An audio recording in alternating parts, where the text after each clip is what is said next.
Welcome, everybody, to the latest Tournament of Doom. I am your host, Senior Doom, professional illustrator, man who wears purple flannels with funny Mastodon hats, and Halloween supporter or Halloween celebrator kind of thing. Yeah, I think that's the way to do it. Black Cat owner, that works too. And hopefully the Black Cat doesn't cause trouble tonight, because it wasn't causing trouble tonight. You know what was causing trouble? YouTube. YouTube will not take my stream right now. So everyone like, well, I'm probably on Twitch chat are asking, hey, Doom, why'd you have to stop the stream very suddenly?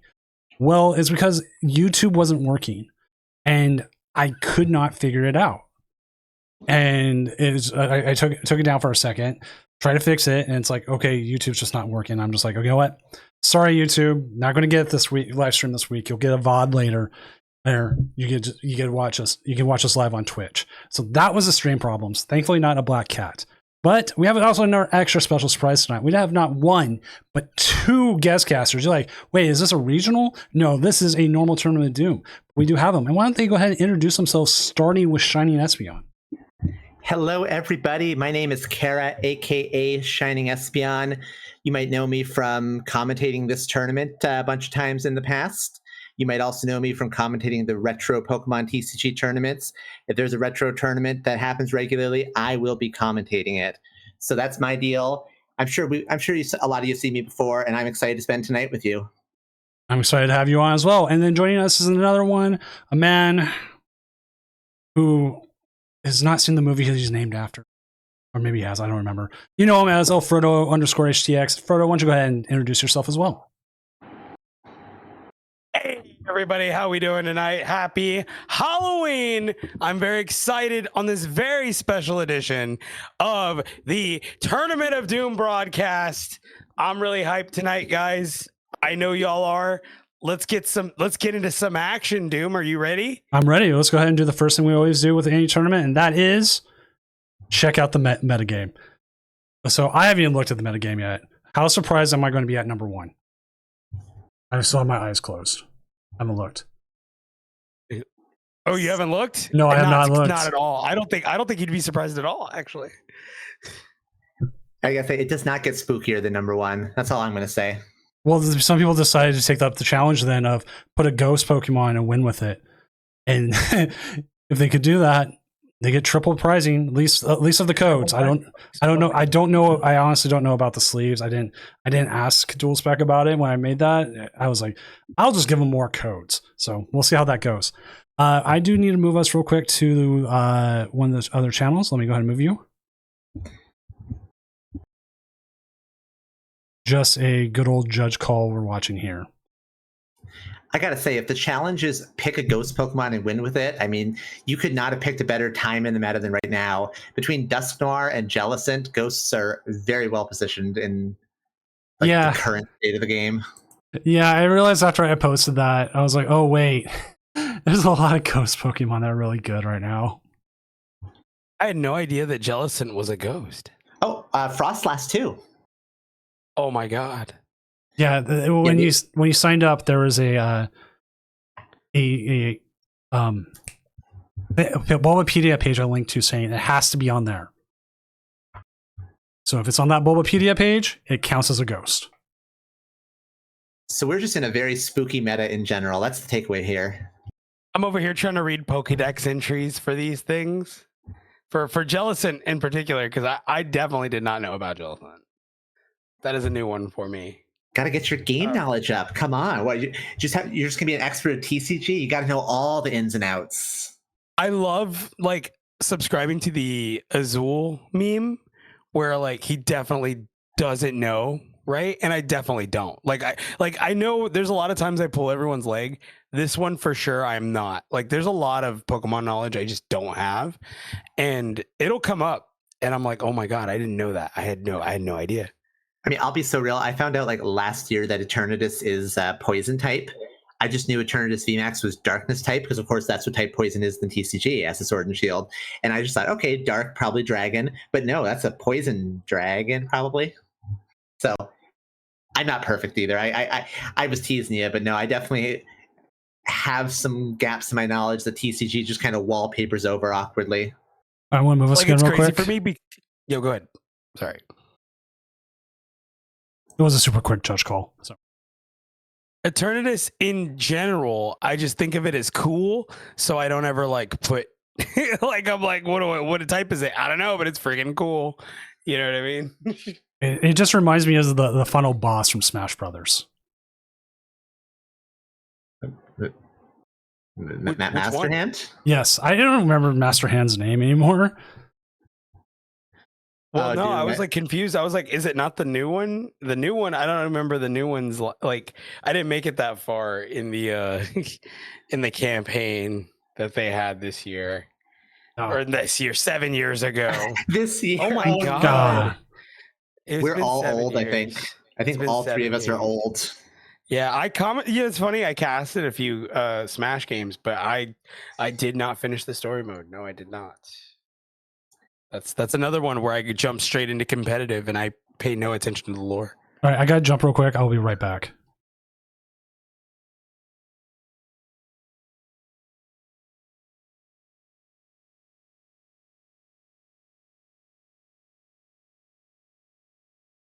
I will drag you back. He did it again. I'll drag you back. Oh my god. Jarring. Yeah. Sorry, I thought it was over. I gave the thing that gave a warning. Now I got to watch again for another second or two. So you were saying something to me, Frodo. I don't know. Oh, it's gone forever. Well, yeah, this is exciting. This is actually our first time sharing the mic together. We've kind of orbited each other, but now we're actually doing this together. Dynamic duo coming at the audience. As much as I love Ryan and Zach, I do need to start moving around, and I'm really glad you hit me up and presented me with this, and I was like, yeah, I couldn't say no. Yeah. I Doom floated me the offer to give him a bit of a break and let him chill on production, and you were one of the first people I thought of to join me. So I'm happy that we can make that work. I'm glad we could just make it work in general. I mean, I know we've been struggling trying to get casters in, because I mean, I feel like there should be more of us. And shout out to Optimal 60 for like doing like the watch parties and stuff, getting people's feet wet. Oh, absolutely. Hopefully we can get some of their talent to do Tournament of Doom. And then Doom, you got the shout out from Emily this week. I don't know if you heard her on the podcast, but she's talking about how we're one of the launching pads for a lot of casters, and I was like, you know what, Em, thank you. Like, because yes, we want more casters. We need more casters. You know, she beat me to it, but that's something that I'm going to be launching on my own channel in the near future as well. So I want to really get a good stable of people doing this sort of thing. It's a good thing, and like we have a list of people. So one more time, let's move back to the casting desk. I apologize.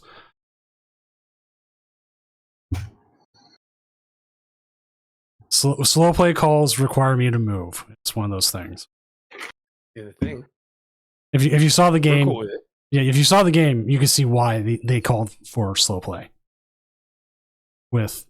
It's never the control player. Yeah.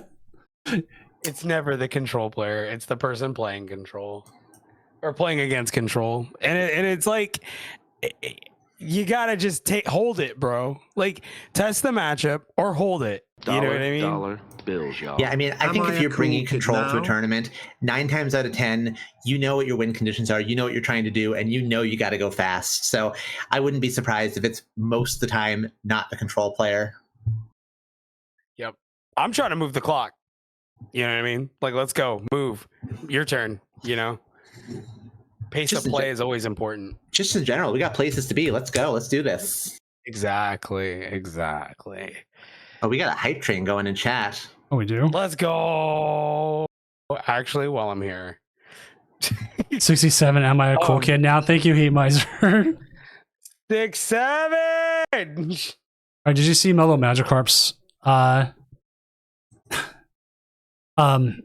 costume this year? He wore the number 6 and he's 6 Kevin.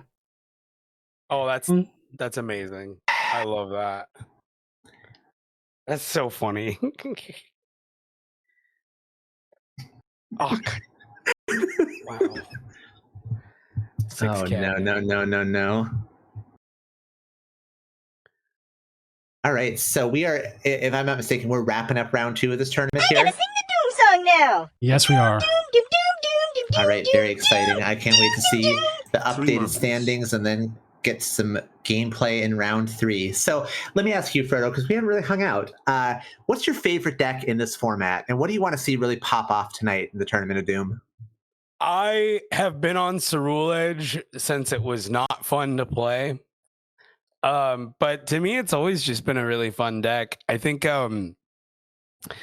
there's been some recent nuances, a lot of different tech cards that people are experimenting with, and it using fighting energy allows it to maybe even experiment with things like maybe even Sudowoodo, Lucario, right? Just for the funsies.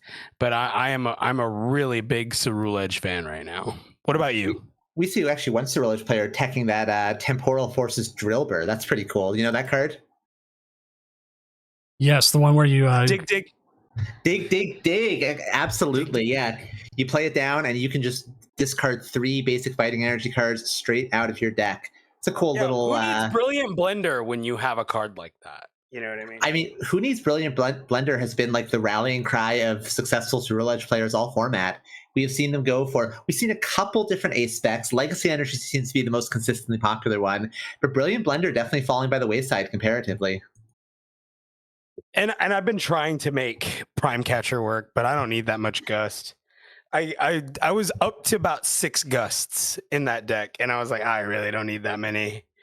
That's an embarrassment of riches right there, if ever I saw one. My goodness. Yeah, 6. Well, mainly, I was more concerned about getting Yveltal locked, but now that it looks like the Tord box list is kind of fallen by the wayside, as you guys can tell, even in our metagame, it's kind of veering off right now. I mean, it's still in the top 5, but I think after Vegas, I think that deck is gone. Yeah, it'll be interesting to see for sure. I think that the deck definitely got a lot of value, scooped up a lot of margins off of people just not knowing how to play against it, and people know it now. But I do think it has solid fundamentals, and I wouldn't be surprised if it's the sort of deck that people kind of stop paying attention to, and then surprise, here it is again. I could kind of like the head of our meta right now, right? Dragapult Dusknoir. I was gonna say maybe more like Terrabox in the last 6 months. Terrabox too. So Terrabox, very low key, right? Kind of just snuck in, very much an anti-meta deck, developed to just counter everything in the meta. I mean, minus maybe Gardevoir, but in the early game, it's really like it could be super aggressive if Gardevoir can't set up. No, it absolutely can be. And I mean, we're currently in an era where after, I think a lot of players, myself certainly included, thought that it was kind of a relic of the beginning of the post-rotation format. It's sort of established itself as a regular contender. I mean, we've seen Terrabox make multiple top 8s in the last few months. That's been interesting to see. We have it right now as the 6th most represented deck here tonight with 10 copies, but that puts it just a hair behind Gardevoir, so it's not bad at all. Yeah, if you're not teching, if you're not putting in the shamans, you might be in for a really bad time. Now, you were asking me what my favorite deck is right now, and I mean, my favorite deck, broadly speaking, has been. I mean, I've never claimed to be interesting or innovative. I like Dragapult Dusknoir. I like Recon Directive. I like Phantom Dive. I like Cursed Blast. I like all of the things that deck can do. So, not the most exciting answer, but I do like it. But to give you the other, like at least a little bit more spice, I've been really kind of enamored with Evolutions after being an early kind of detractor of the deck. And I said this on stream before, Emma Hagen has really kind of opened the archetype up and done some pretty interesting things with it. I think her lists that are Pidgeot centric and have other hallmarks like the Glass Trumpet energy switch package and all that, it's given the deck a new dimension. I think it's pretty interesting. Yeah, and then them also playing like the Ogre Pawns, right? The Teal Mask, kind of like having like a pseudo Terra box kind of a thing.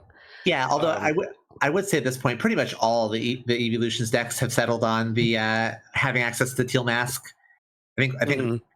people decided, hey, if you're running Noctowl and any number of water energy, you might as well have access to that Teal Mask or Wellspring Mask Ogrepawn. Oh my goodness. Mhm. I've already Even the messed up Raging my- Bolts have adapted to that too, just playing Wellspring in general. So Oh, I feel like that I haven't seen a Wellspring Yeah, in Raging the- Bolt. That's cool. the highest placing Raging Bolt list from Lyle played Wellspring. So Interesting.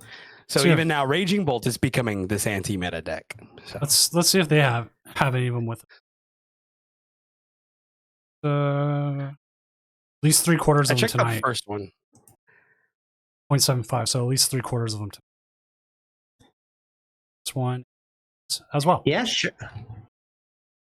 Sure enough, top 32 Guillaume Schultz ran that Wellspring and 1 water energy. I kind of love it. Mm-hmm. Until you whiff the water energy, it's not so bad. Yeah, when it's But being it's able worse to when- saw block, I feel like is pretty good. So I mean, yeah, we've seen all sorts of retreat lock popping up in this format. This is one of the top formats for retreat lock in like the game's history, and that's kind of interesting. I think we're going to get to a point where every type has a retreat lock because we have Bulbasaur with grass, right? We have Yveltal, we have Sudowoodo, Maractus, right? And I feel like that's just going to become more and more prominent. And maybe even like same with item lock also, which I think is fine. I think having like these minor control pieces aren't bad. So, But yeah, that Mega Evolution Yveltal has been a really, really strong card. I mean, combination of solid HP and free retreat. I mean, free retreat is a blessing. Oh, That's a remarkable card. I cannot preach that enough. It's like if you have a chance for a free retreater in your deck, you use said free retreater in your. So I couldn't agree more. A fun story, if I can be the old person again. Way back in the day, and we're talking EX Sandstorm here, EX Sandstorm in 2003. They printed a Meryl, and it was misprinted. The initial print run of that Meryl had no retreat cost when it was supposed to have 1 retreat cost, and they printed a round of the Meryl with 1 retreat cost as well. But they basically just ruled it. You play the Meryl, whichever Meryl you have, you play it as it's printed. And it was the only free retreat basic in that early Ruby Sapphire era. And a few people are teching that Meryl just to have a free retreat pivot. So really just interesting showing, like, I mean, free retreat is definitely a premium. It's kind of like Tapu Koko from Sun and Moon, but that also had a double colorless attack that could be utilized in any deck. Same thing. I mean, and Tapus were just good mostly. And Yveltal, any deck that has access to Darkness Energy, Clutch is there for you. So, but yeah, I mean, just having that free retreat, I mean, we see the ubiquity of Latias EX, a card so good that even a deck with multiple stage 2 lines, that is Dragonbolt Dusknoir, is running it. Who was it that you wanted me to ask if they can stream? Oh, I if possible, I'd love to see that Evolutions deck. Let me hop back over to the standings and catch their name because I've lost them. Yeah, same here. No. They were 2-0, correct? I believe they were 1-1. So, yeah, they're 88th right now. See the name. Still fun. John Tyndall. John Tyndall. Screen. Yeah, if we could see them, I'd love to see it because they have Wild Man Boy. They have a really cool variation of Emma Hagen Evolutions.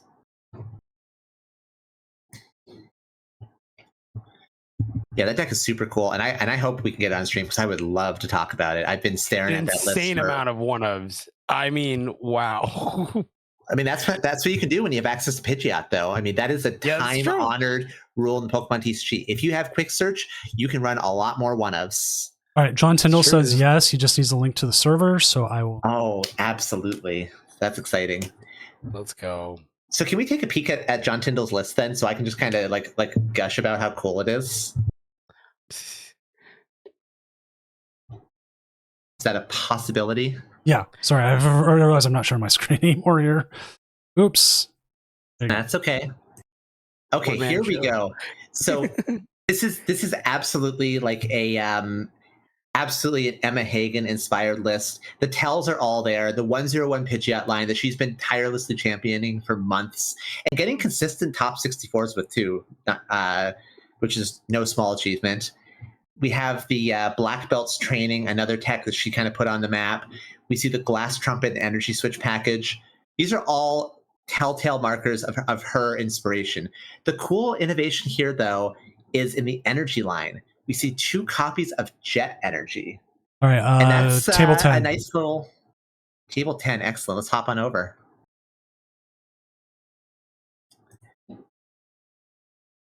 So the Jet energy are a really cool instance of just role compression. The deck needs energy, and a lot of attacks have 1 or more colorless energy costs. I mean, Terapagos, Blood Moon or Saluna, Wellspring Mask, Ogerpon, even Flareon and Leafeon can attack with a colorless energy. So letting your switch cards also be energy and filling multiple roles at once, a really cool way to stretch every slot of this deck a little bit further.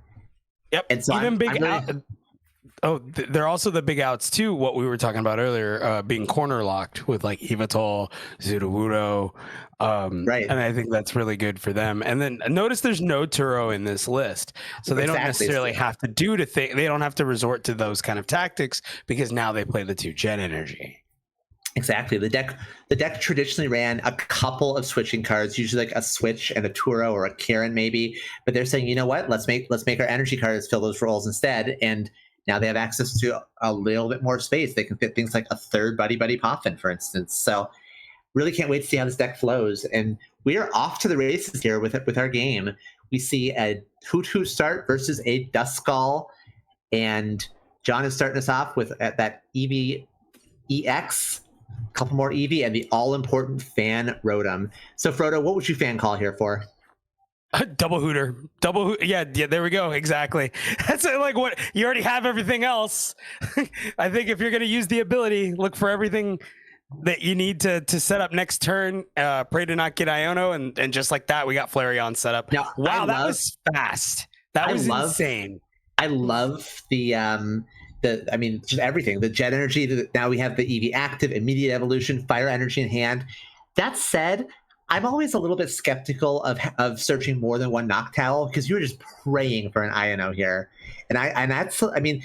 sure, if you get Iono, you get a fresh hand of 6, but I don't want to send 2 Noctowl to the bottom of my deck this early. So, but I think they're trying to bait from what it looks like they're trying to bait the Iono here, because if I see their hand, it's like outside of the fire, right? I guess I don't want a Briar, right? I don't like the Ultra Ball. It kind of feels like the hand's a little stuffy. If they were to Iono me here, I wouldn't necessarily be out of it. But then look at that, no supported for turn. Go for it. I don't hate the Ultra Ball. I don't hate the Ultra Ball at all here. I mean, it doesn't matter. They are keeping their hand. They could do whatever they want, and they're going to go immediately for a Boss's Orders Nest Ball. So what I'm curious to see is whether they're going to go for the Pidgey. And it looks like they are not. They're going for the Wellspring Mask. So they're going to probably Burning Charge and set up that to really, really pressure the opponent. And also, huge swing. All important Boss's Orders on Lone Dreepy. The last thing you want to see as a Dragapult player. Yep. And wow, just another Jewel Seeker to just set everything into place here.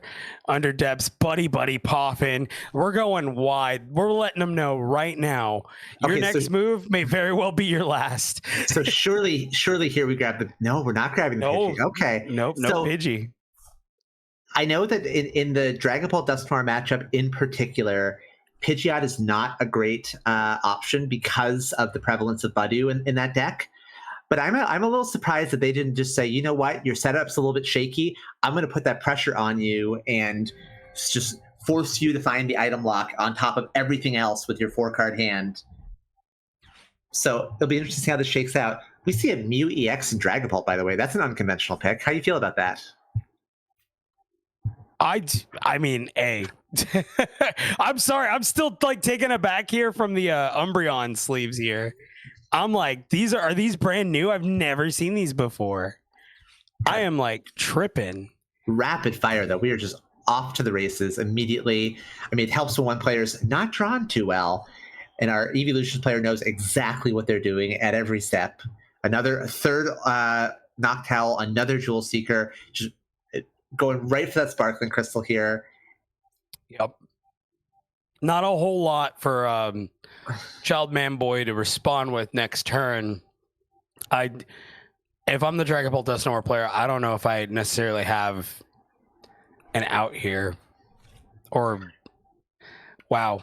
Yeah, and then we could just go ahead. Sorry.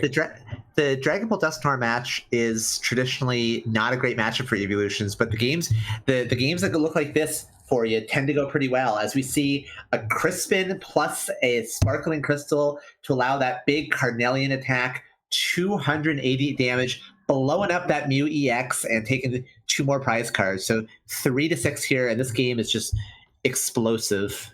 I mean, it is falling apart in their hands. It feels like everything's just melting away here. And we see just a pass with an active Duskull bench Dreepy. This says, oh, please Torrential Pump me. And I think that our Evolutions player here is going to go for it. Yep, there we go. It's going to be a very wet turn for Child Man Boy. Yeah, I don't see how you respond here as Child Man Boy. We're watching a completely one-sided fist fight caught on film. And there we oh go. My lord. A tidal wave washes away both those little basics. Down goes the Duskull and the lone Dreepy. It's just a Latias and a prayer against the world here. That's probably why they didn't go after the Pidgey. The Pidgeot was prized. The one saving grace here for Child Man Boy is that there's not a lot going on the board anymore for John. I mean, they have a Flareon with an energy and a Sparkling Crystal, but there's potentially maybe a world where like an Io plus something, maybe like a Blood Moon Ursaluna can buy them some breathing room, Jamming Tower to shut off the Sparkling Crystal. So let's see if they can make something happen. They kind of need like a lot to go their way, but I think things going their way starts with an Io. That's not an Io. Bring up the Blood Moon Ursaluna here. Put them in a position where they can't necessarily get out of it, but they don't know about the Jet Energy. Yeah, well, they might, right? Open deck lists and all. Oh, and then top deck Noctowl, I guess we grab Hilda, right? I would imagine. Yeah, exactly. I love it. Hilda gets the Jet Energy. Jet Energy gets us out of there. I love how the deck slots just flow together like that. Oh, we're not grabbing Hilda. We're just going to keep going wide. So they're comfortable just chilling here. They're saying, you know what? I'm not feeling threatened. You can do your worst. I guess we can just underdeck and then grab Latias EX. Yeah, there's that too. I mean, there's a lot of things they could do here. Yeah. There's plenty of opportunities. yeah, and you got time, right? I mean, you're up 6-1. Plenty of time. Yeah, your opponent you don't need to necessarily be in a hurry. Sure, why not? Beautiful cards here for John too. All right, here we go. Another Burning Charge. I mean, nothing wrong with presenting just a 2-hit knockout and saying, all right, good luck. And here we go. Grabbing just that lone Lightning Energy, once again presenting the Carnelian threat.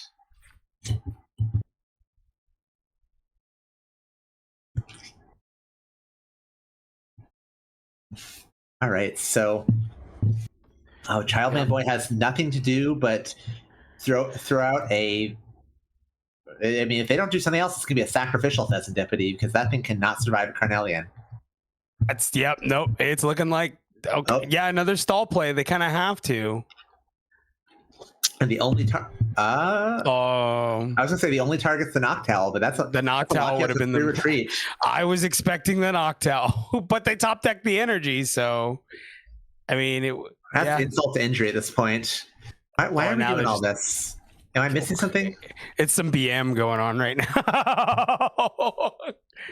Definitely GG's. All right. Well, that was an explosive game. John just taking down the bad matchup for their deck with a really good start, good knowledge of their deck, and some awkward breaks for their opponent. I mean, that's the mark of a solid player is capitalizing on your opponent's stumbles and just trying to widen that gap. And, I mean, John did that well. John just completely decimated anything that Child Manboy thought they were going to have going on today. Wow. What a complete just run through. Like that was crazy. I was at a loss here. I am at a loss. Oh my God. Running right through him. Maybe we can find us a different game to watch. Should we hop on over to the casting desk now for a moment? Let me see. I can update this standings real quick and see. Goldwire's still going, or Luke Skywalker. The people they're still streaming. Yeah, I'll happily watch those. Luke Skywalker's Goldingo versus Flareon Noctowl. Sure, why not? Table 1. Well, that's not a great matchup though, is it? No, not at all. The Flareon should win that. Should. How's table 2? Which one's table 2? That is Goldwire. Goldwire. Goldwire versus Farigiraf Melodic. Okay. That's Grimmsnarl. That's actually not a terrible matchup for Goldwire. I don't know how I feel about those options. Frodo, what do you want? We could do Luke Skywalker. It's fine. We also have Joyful Sandwich. Skywalker. Joyful Sandwich is on the Dragapult Charizard versus Grimmsnarl Frostlass. Let's do that one. That one sounds fun. All right, that's Sounds table good. Yeah. number 3.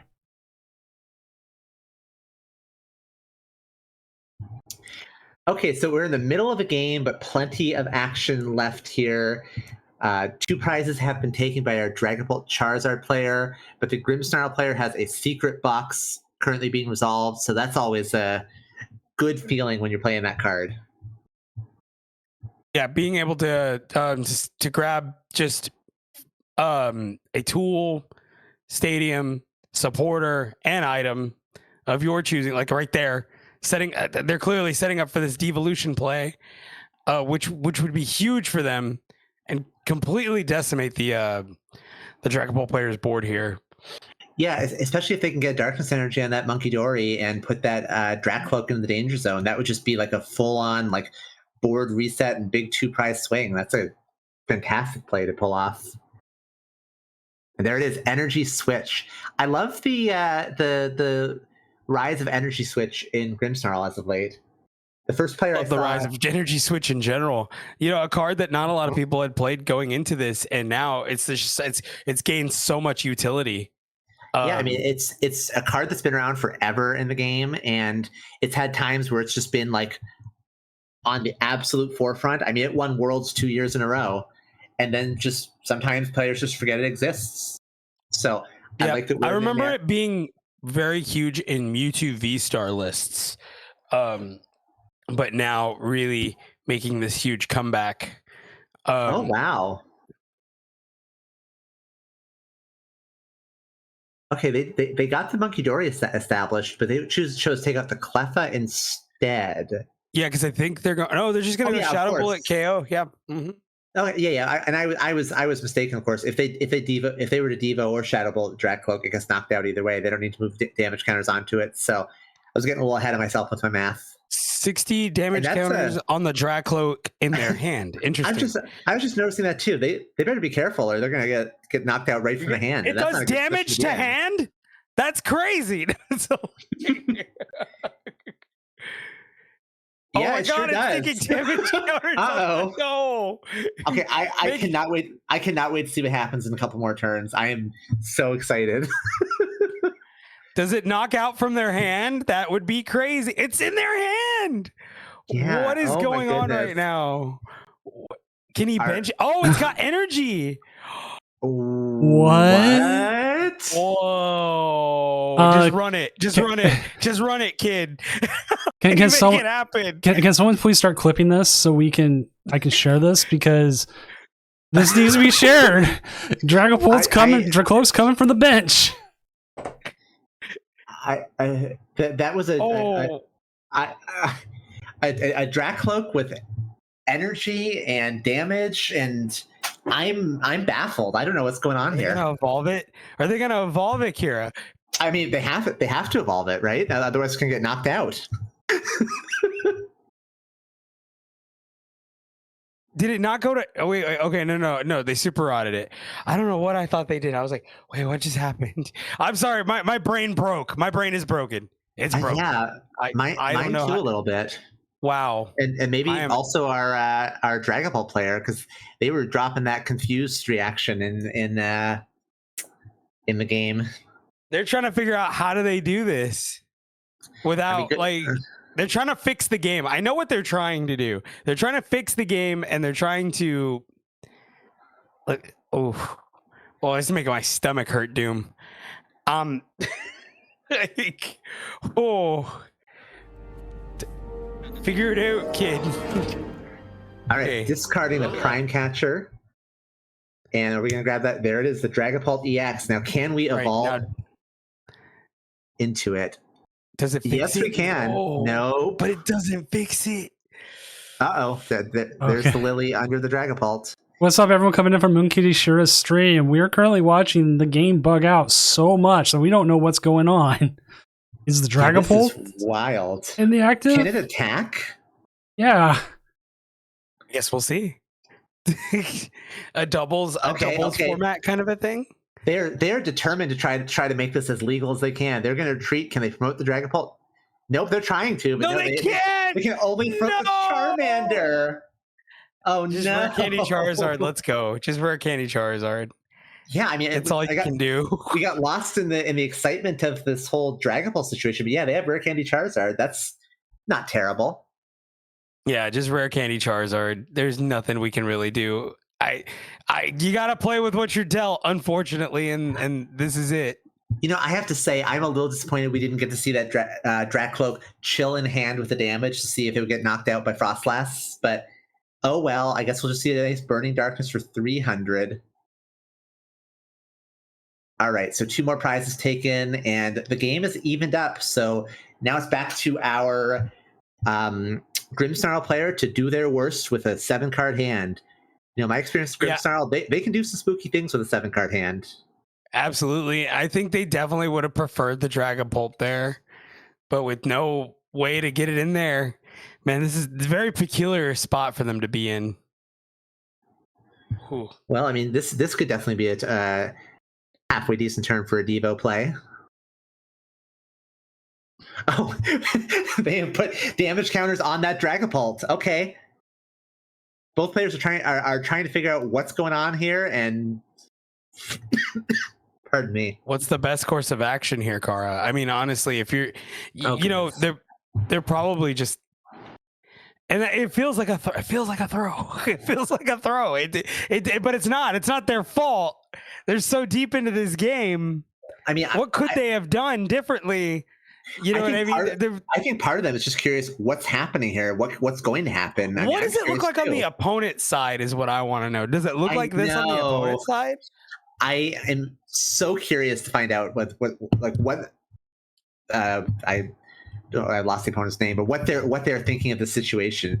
They put damage counters on the Dragapult, so it's definitely in play in some capacity. But yeah, I wonder if they have it on the bench on their side. I would love to see both players' POVs. Honestly, I would love to see if it looks like that on their end. Well, I'm a little bit glad that we got to see this from our end, because this is not something you see every day, and I'm, you know, as baffling as this is, it's kind of interesting to look at. Yeah, very interesting. I mean, honestly, it's what is it? It's one of those cool anomalies, right? Like we don't ever get to. This is what makes the Tournament of Doom so cool. It's certainly a memorable one. I hope it's getting clipped so we can share that for a long time to come. I gotta get a screenshot of this, honestly. Yeah. What? Yeah. There's. Put this on What's the website where they do puzzles? This would be it. Your Dragapult is an item card. How are you winning this? You know, I mean, I don't know how they're winning it, but I know that I'm winning just for getting to see it. Oh yeah, we get to see. This is it. I am fighting for my life with this cough that came out of nowhere. I guess it just started getting a little bit cool out here where I'm from, and a little bit drier, and I guess my lungs are freaking out about it. I don't know. Yeah, we hit the we finally hit below 70 degrees in Houston, so it's very different for us out here. Yeah, we're in the 50s right now in Orlando, so I'm loving it. This is what I live for. Okay, so back on over to the Grimmsnarl player. One prize left for our Charizard friend, so let's see what they have to offer in this bizarre, we'll say atypical game state. They move more damage counters onto the Dragapult,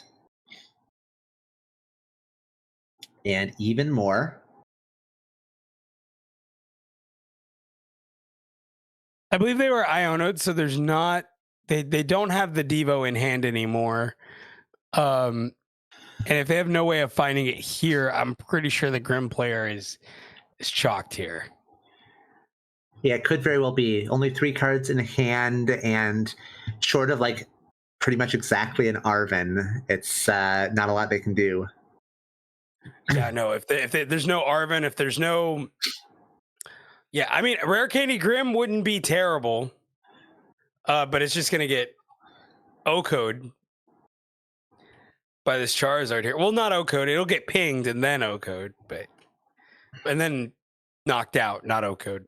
There's a lot going on there. There's a lot of acronyms in my life right now, and I'm really acronymed out. I have been acronymed out for about like 25 years of my life. I'm so honest. Yeah, it's and you know, in every business that you're in, right?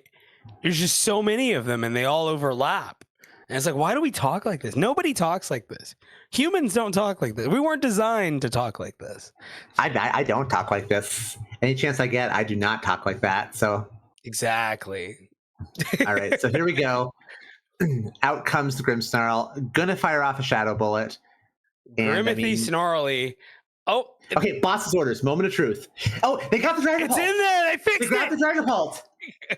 Okay, so confirming that the opponent saw something that made sense to them, and there we go. Boom! Shadow Bullet, 310 damage.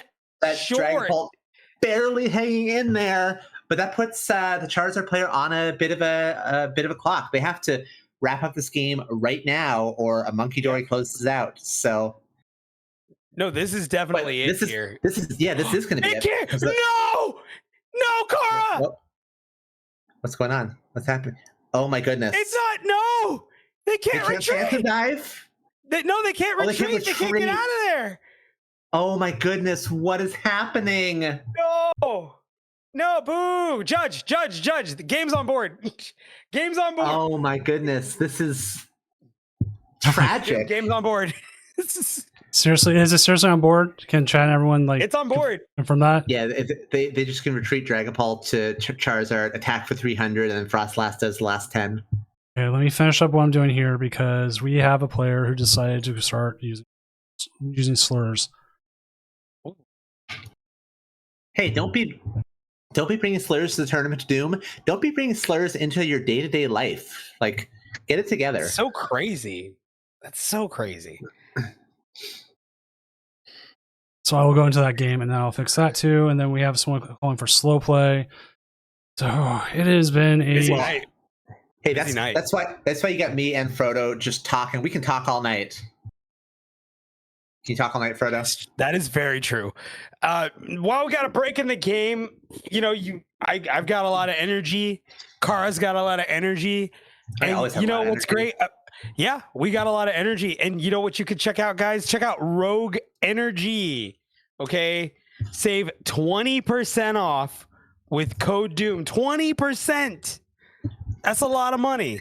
I'm telling you right now. I didn't get the list of sponsors supposed to be plugging here. I'm not doing my job as the commentator. Uh-oh. Let me finish this and I'll walk you through them because we're gonna have the time to be able to. But yeah, no, Rogue Energy, guys, right now, code Doom, rogueenergy.com. Perfect for nights like this, long nights like this. Sorry, where were they? They were on table 9. Okay. But yeah, no, so it's dual specs, but I don't think we have a code for dual specs yet. Yeah, I don't have a code for Doom dual Gaming. Go ahead. I don't have Sorry. one for dual specs yet. I keep forgetting to ask for it. And then there's one for we have oh my god. Yeah, no, we have our dual specs. We have Doom Gaming. We definitely need to plug Doom Gaming because yeah, okay. Oh. Okay, I think I got everything settled. Let me reset the stuff. We see here we're on the stream thing. It's like 5 things all at once. and then Tabletop Village. Doom 5%. Oh, Doomed. We do have a code for Doomed. I'm so silly. Yeah, Doomed. Doomed exclamation point. That's 10% off your order. So there's a Matoba design. Don't have a code for that. They give us some really awesome prizes, which I have to figure out what to do with the one for the regional, because the person who did it contacted me about it, kept going like, okay, I'll get you an address, and they've never sent.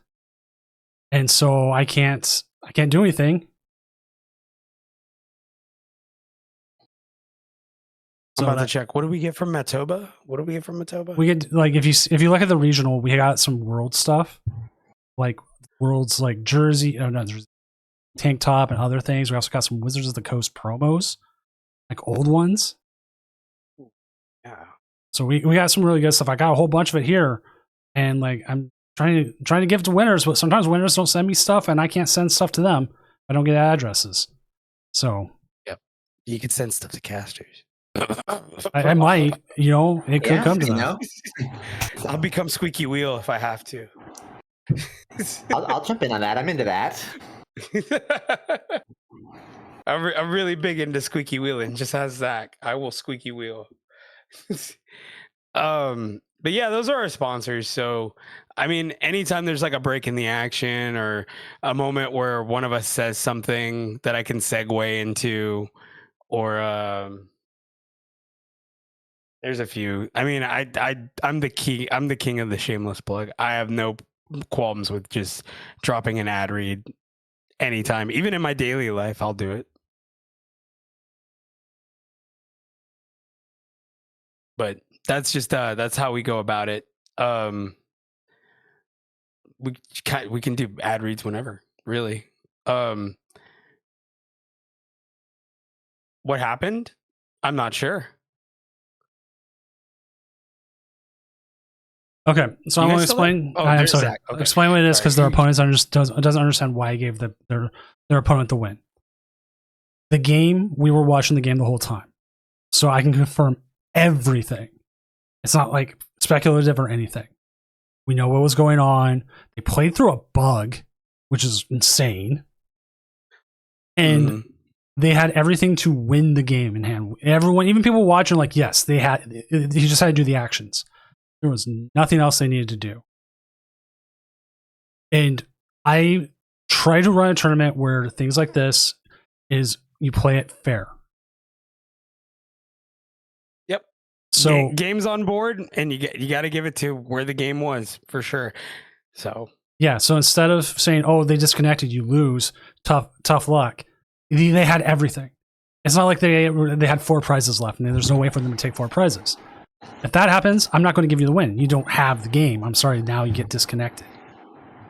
But if you actually 100% have the game, boom, I'll give it to you. This doesn't happen that often. But when it does, usually we have to A, piece together what the information we have, or B, we luck out and we get to watch the whole thing.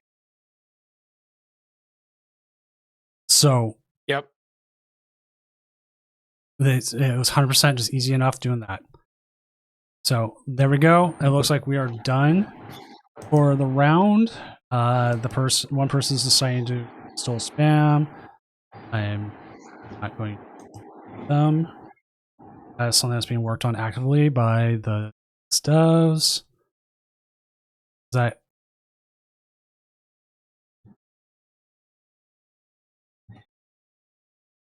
All right, chat. Did you miss me? I missed you. When did you leave? we went and got some I water a still- moment ago. I Oh stepped out man, for- was for I a just minute. going? I was just yapping. You know, it happens.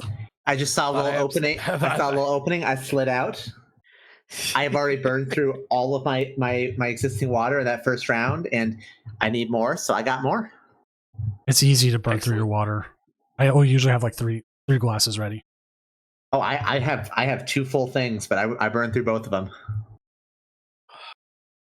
All right, so round 4 is up. Let's find a game and we'll get that on. All right, I am excited. I also need to. I'll bring this up. The person who decided to use slurs is trying to judge ping me so they can throw more slurs at me.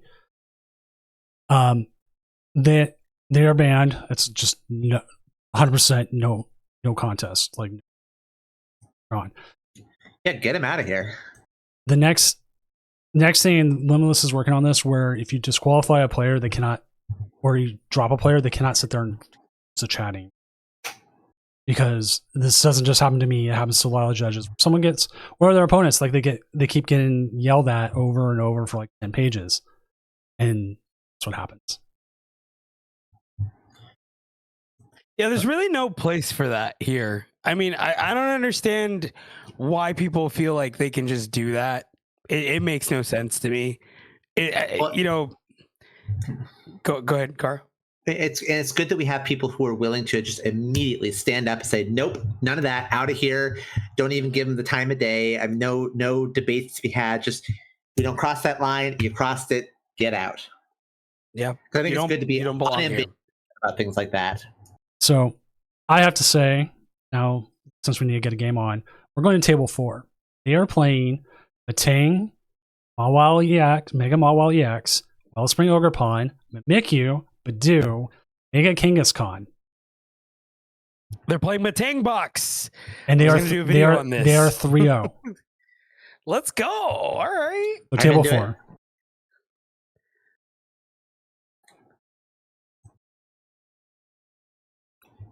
All right, so I am. Oh, okay, and their opponent. You'll like this, Frodo. Their opponent is playing Ceruledge. Yep. So a yep. little, This is a gonna little something for everyone right here.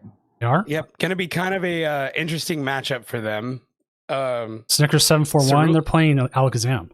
Alakazam. I was gonna say, I was like, where'd you see the Ceruledge?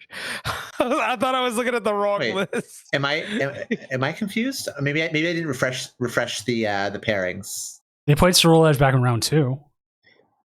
Maybe I didn't refresh the pairings. That could very well be it. This new ad on Limitless is killing me. Not running an ad blocker Oh for it. man, I need to get an ad blocker. I am so sorry. I am not as developed. I am all for 100% should be supporting Limitless because they run this for Yeah, free. Limitless is great too. One of the biggest resources in the whole community right now. I 100% just go to their Patreon. Yep, same. I'm a big donor. Huge donor. $1 a week. $1 a month. Donor. Sorry, my brain is still fried from that last game. The board state. What do we do? How do we fix this? But the Alakazam, so this is an interesting matchup. I assume they would just water pawn and have fun. Yeah, I mean, I have to imagine that could be an uphill battle for you to. Sorry, I've been fighting for my life against this cough. That could be an uphill battle for you to contend with when you are an evolution deck. But fortunately, they do have the Shaman at least. Yeah, they do play the Shaman. The Shaman's pretty much essential in Alakazam, and then they have the Psyduck. I imagine this helps them out in a lot of Dragapult matchups. They're both 3-0. A lot on the line this early. How many rounds tonight, Doom? I believe we have 8 rounds, if I'm not We have mistaken. 8 rounds tonight. 8 rounds tonight. So these early games will matter. Whew. Sorry, Kara. I also have, I just have bad heartburn today. It's awful. Oh no. Okay, so we are kicking things off here with a Mimikyu start for our Metang player. So definitely not the Pokemon you want to be starting with against this mono single prize deck. Yep. No other EXs outside of Fezandipity. Early Metang, I guess they would. I mean, yeah, they can at least get off an Ultra Ball, get a turn 1 Beldum down if they want, and they have that Lily, that all important Lily's determination to load up that hand. And okay, they're just pitching the Metang. Yeah, I imagine they're hoping off of something great off this Lily's here. They have a full 4 copies of Super Rod in the deck. I thought maybe they were banking the Metang for later with a Stretcher, but they don't run the Stretcher. Just Super Rod. I was thinking Energy Recycler would be really good in this list as well. Maybe even over the Super Rod. Especially for late game and you need a big punch. Okay, we're about to see how I fast love this. Go ahead. I love this so much. Fan Rotom fan call for triple Dunsparce. I've been a huge proponent of the Dunsparce engine ever since Andres Lustino put the Roaring Moon Dunsparce deck on the map last year. So seeing more decks pop off with it is just speaking to my heart. Also, it doesn't hurt that Dunsparce and Abra are 2 of my all-time favorite Pokemon, and they're chilling on the bench here. So I'm excited. I play Conquador, so I can get kind of, it's crazy how greedy you can get with the Dunsparce engine. There's just so much setup there. Okay, so interesting. I'm just going to go ahead and say, you know what? This Mimikyu, not ideal, but we can attack with it. And that's one thing I love seeing out of the Pokemon TCG. Like, you might not have started the Pokemon that you wanted, but you can still make things work with it. I mean, this can still take a prize, can still get a little bit of tempo going, and I love seeing that our Metang player doesn't get tunnel vision, recognizes, hey, I have an option here, let's go for it. Yep, absolutely. We see it. We have a single prize trade opportunity here, and we just KO the Fan Rotom with the Ghost Eye. And then right off of that, get the Metang off the top. This is going to be a really good setup for our Metang player next turn, being that everything stays the same. We get Rare Candy Alakazam with 6 cards in hand.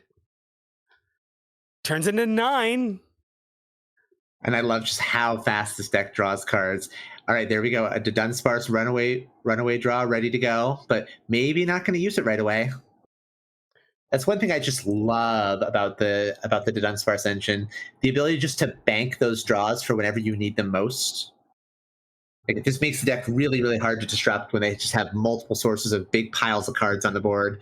A second Dunsparce hits the board. Oh, they're about to load up. Ready to go. Mm-hmm.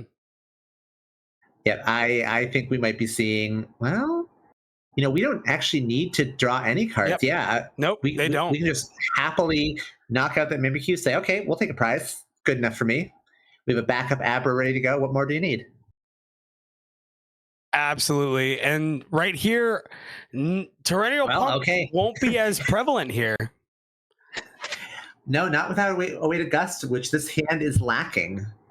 I mean, maybe Fezandipity can get us there with a little flip script, but short of that, we're going to see a Torrential Pump just kind of picking off an Abra, maybe. What would your sequencing be here? Would you metal? Yeah, you would Metal Maker first before you Fez, right? I would Metal Maker first, and I would probably burn a Poffin. Yeah. But nope, they are prioritizing saving their Poffins. Script has been flipped. No boss has been found. No supporters at all have been found. So we are just going to be getting ready to do some torrential pumping. All right, there's the Poffin. and nothing to grab.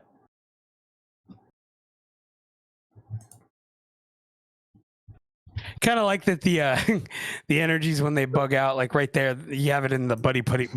we have metal energies that have the buddy puff in there. Yeah, I don't know what I would necessarily try to do here.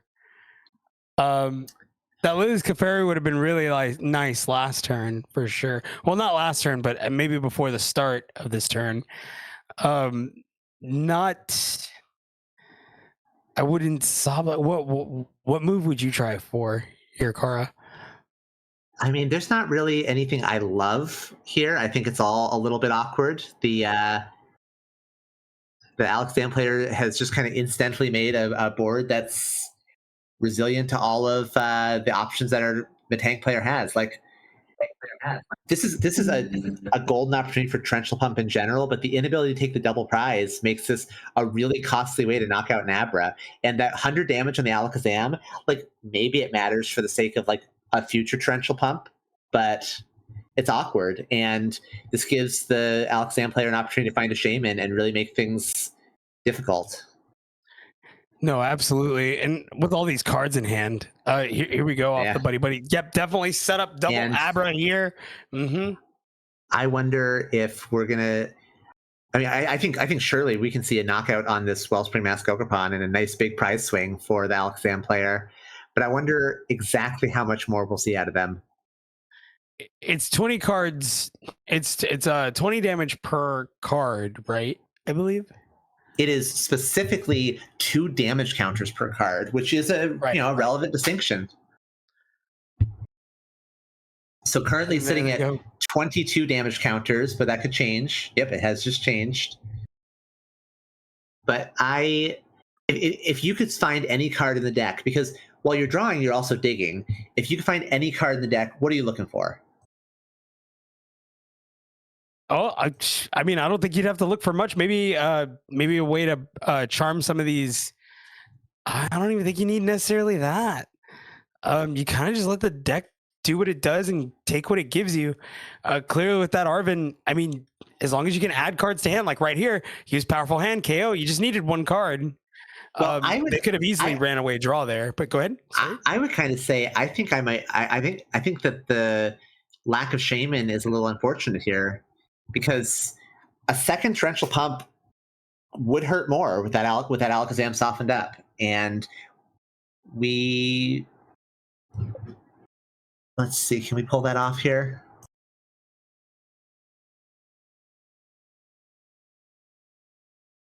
Maybe not. Maybe a little too demanding.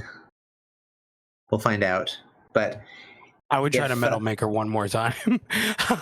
But yeah, no. I think they're gonna swing back with Mimikyu, right? Oh, and there's the Lilies with a boss. Right. They have some options now. Finally, a bit of an awkward supporterless hand last turn, but they got where they needed to go, and now they can kind of decide how they want to do things.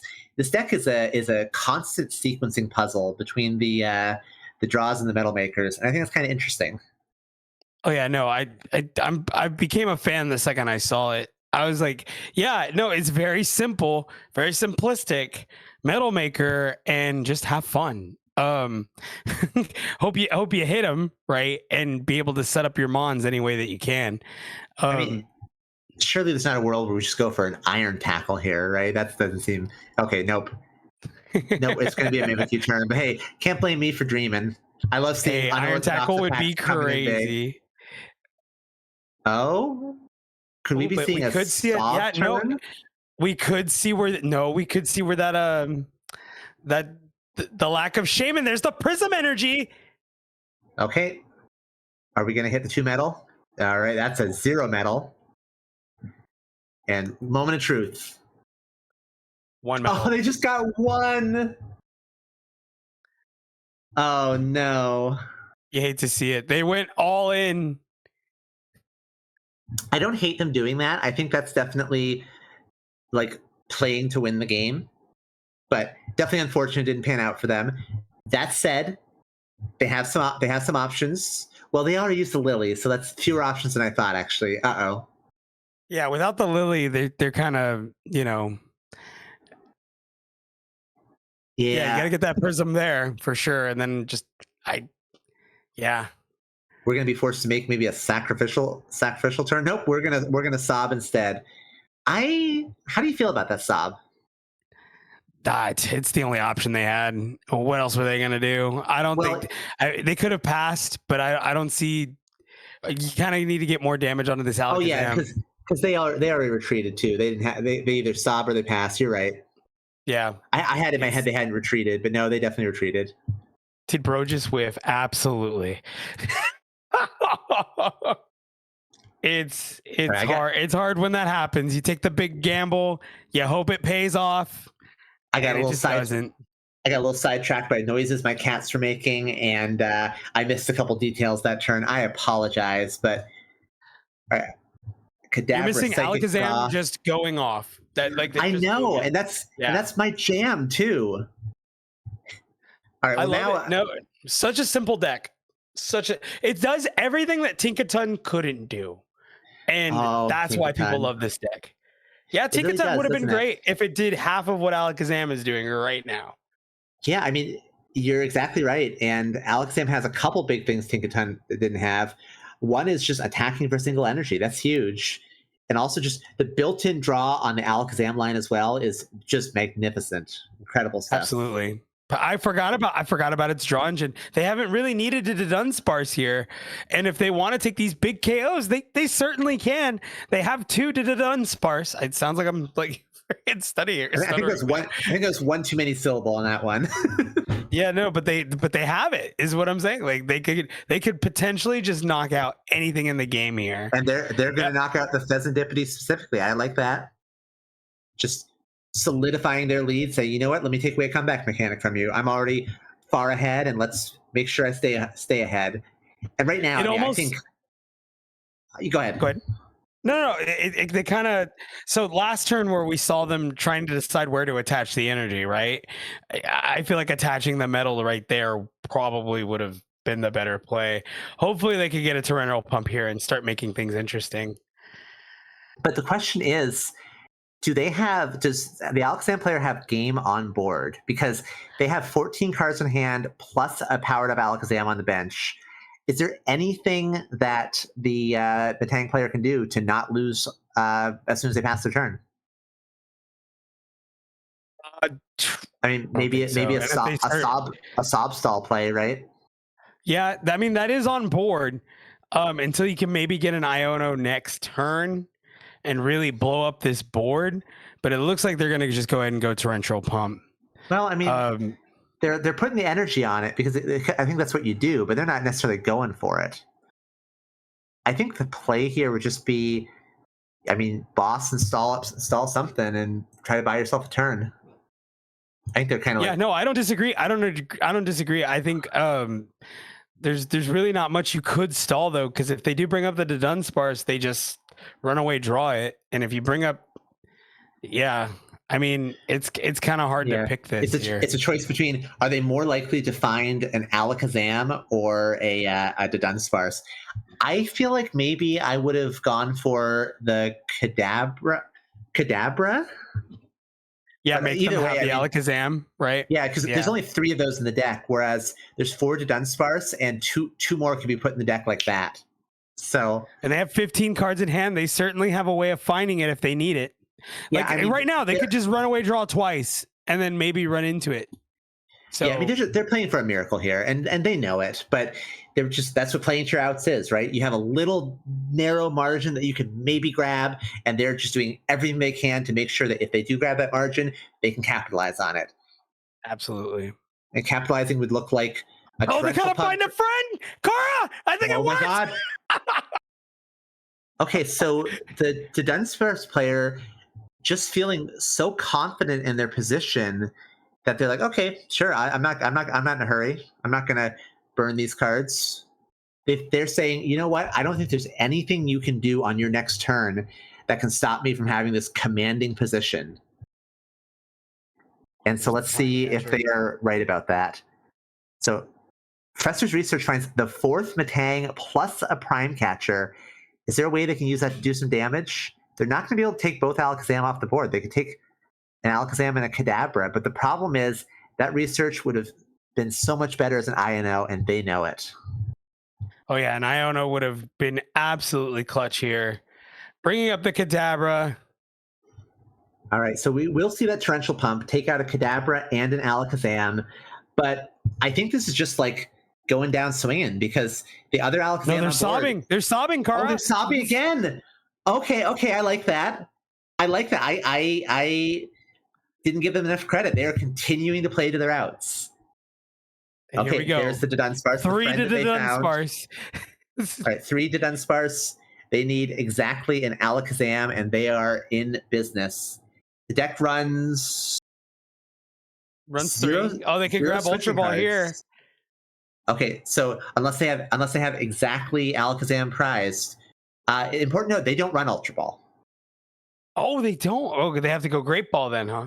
But that's what they're running. But if the Alakazam is in the deck, Great Ball does deterministically find it. They get to look at 7 cards with a Great Ball. Did they grab a Great Ball though? It happened so fast. An Enhanced They just Hammer. hit the Enhanced Hammer. I think that's all 4 of them. Down goes the Prism Energy. So are they out of Great Ball? Is the opponent out of energy? I think they're also playing to their outs. I think they're also playing to their outs. They're like, okay, well, you can't attack. So if you're gonna stall me, right? So they're just saying, you know what? You're not gonna be able to attack. Either you knock me out, or I will just eventually find the Alakazam or Super Cybolt you. Oh, and there's the Iono. Okay, but they've banked so much draw on the board. They have access to 9 cards through the Dunsparce. So, I mean, that's going to be a lot of draw to get back into this. Yeah, all 4 Prism are in the discard. There's no what would be your out here, Kara? What would be the out? Well, yeah, if with all 4 Prism gone, that it definitely limits what you can do. That Wellspring Mask Ogre is not going to do anything more than sob. I mean, unfortunately, this wouldn't be a terrible time to throw out a Mega Kangaskhan and power that thing up. 300 HP and knocking out everything is not a bad place to be when you put your opponent to 1 card, but they don't have bench space for it. That Mimikyu just taking up too much room. Yeah, and no way to pick up anything on the field. There's no way. Reluctantly throwing down the INO. But yeah, losing the Prism Energy must have been just so painful. Because all they can do is cry about their misfortune with their Wellspring Mask Ogerpon. There we go. There's another sob. Both players just did they top deck the Alakazam? And then they have ways to there it is. Okay, there it is. There's the Alakazam plus the Enrich energy for the added bonus. Gonna get to draw so many cards. Psychic draw for 3. Enriching energy. That's 4. Oh God! They said, "Watch it, watch me." One runaway draw. That's all you need. But are we gonna see the flex to just do all 3? Yes, we are. Yeah, we are. Do them all. Why kill when you can overkill? Yep. All right, 17. We're gonna see 34 damage counters placed. That is the most powerful hand I've ever seen, Frodo. Wow. Top deck Hilda into 34 damage counters. Insane. You know, that is the Pokemon TCG. That was exciting. I love the Pokemon trading card game. It's a very exciting game. I love the Dunsparce. I love drawing cards. That was a game right up my alley. All right, let's go ahead and jump to the casting desk.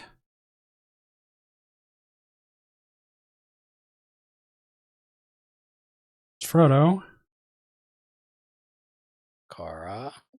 There she is. Had a little bit of trouble with Discord there, but I'm back. Can't keep me away. And by the way, we got another Evolutions player at 4-0. How would you say that name?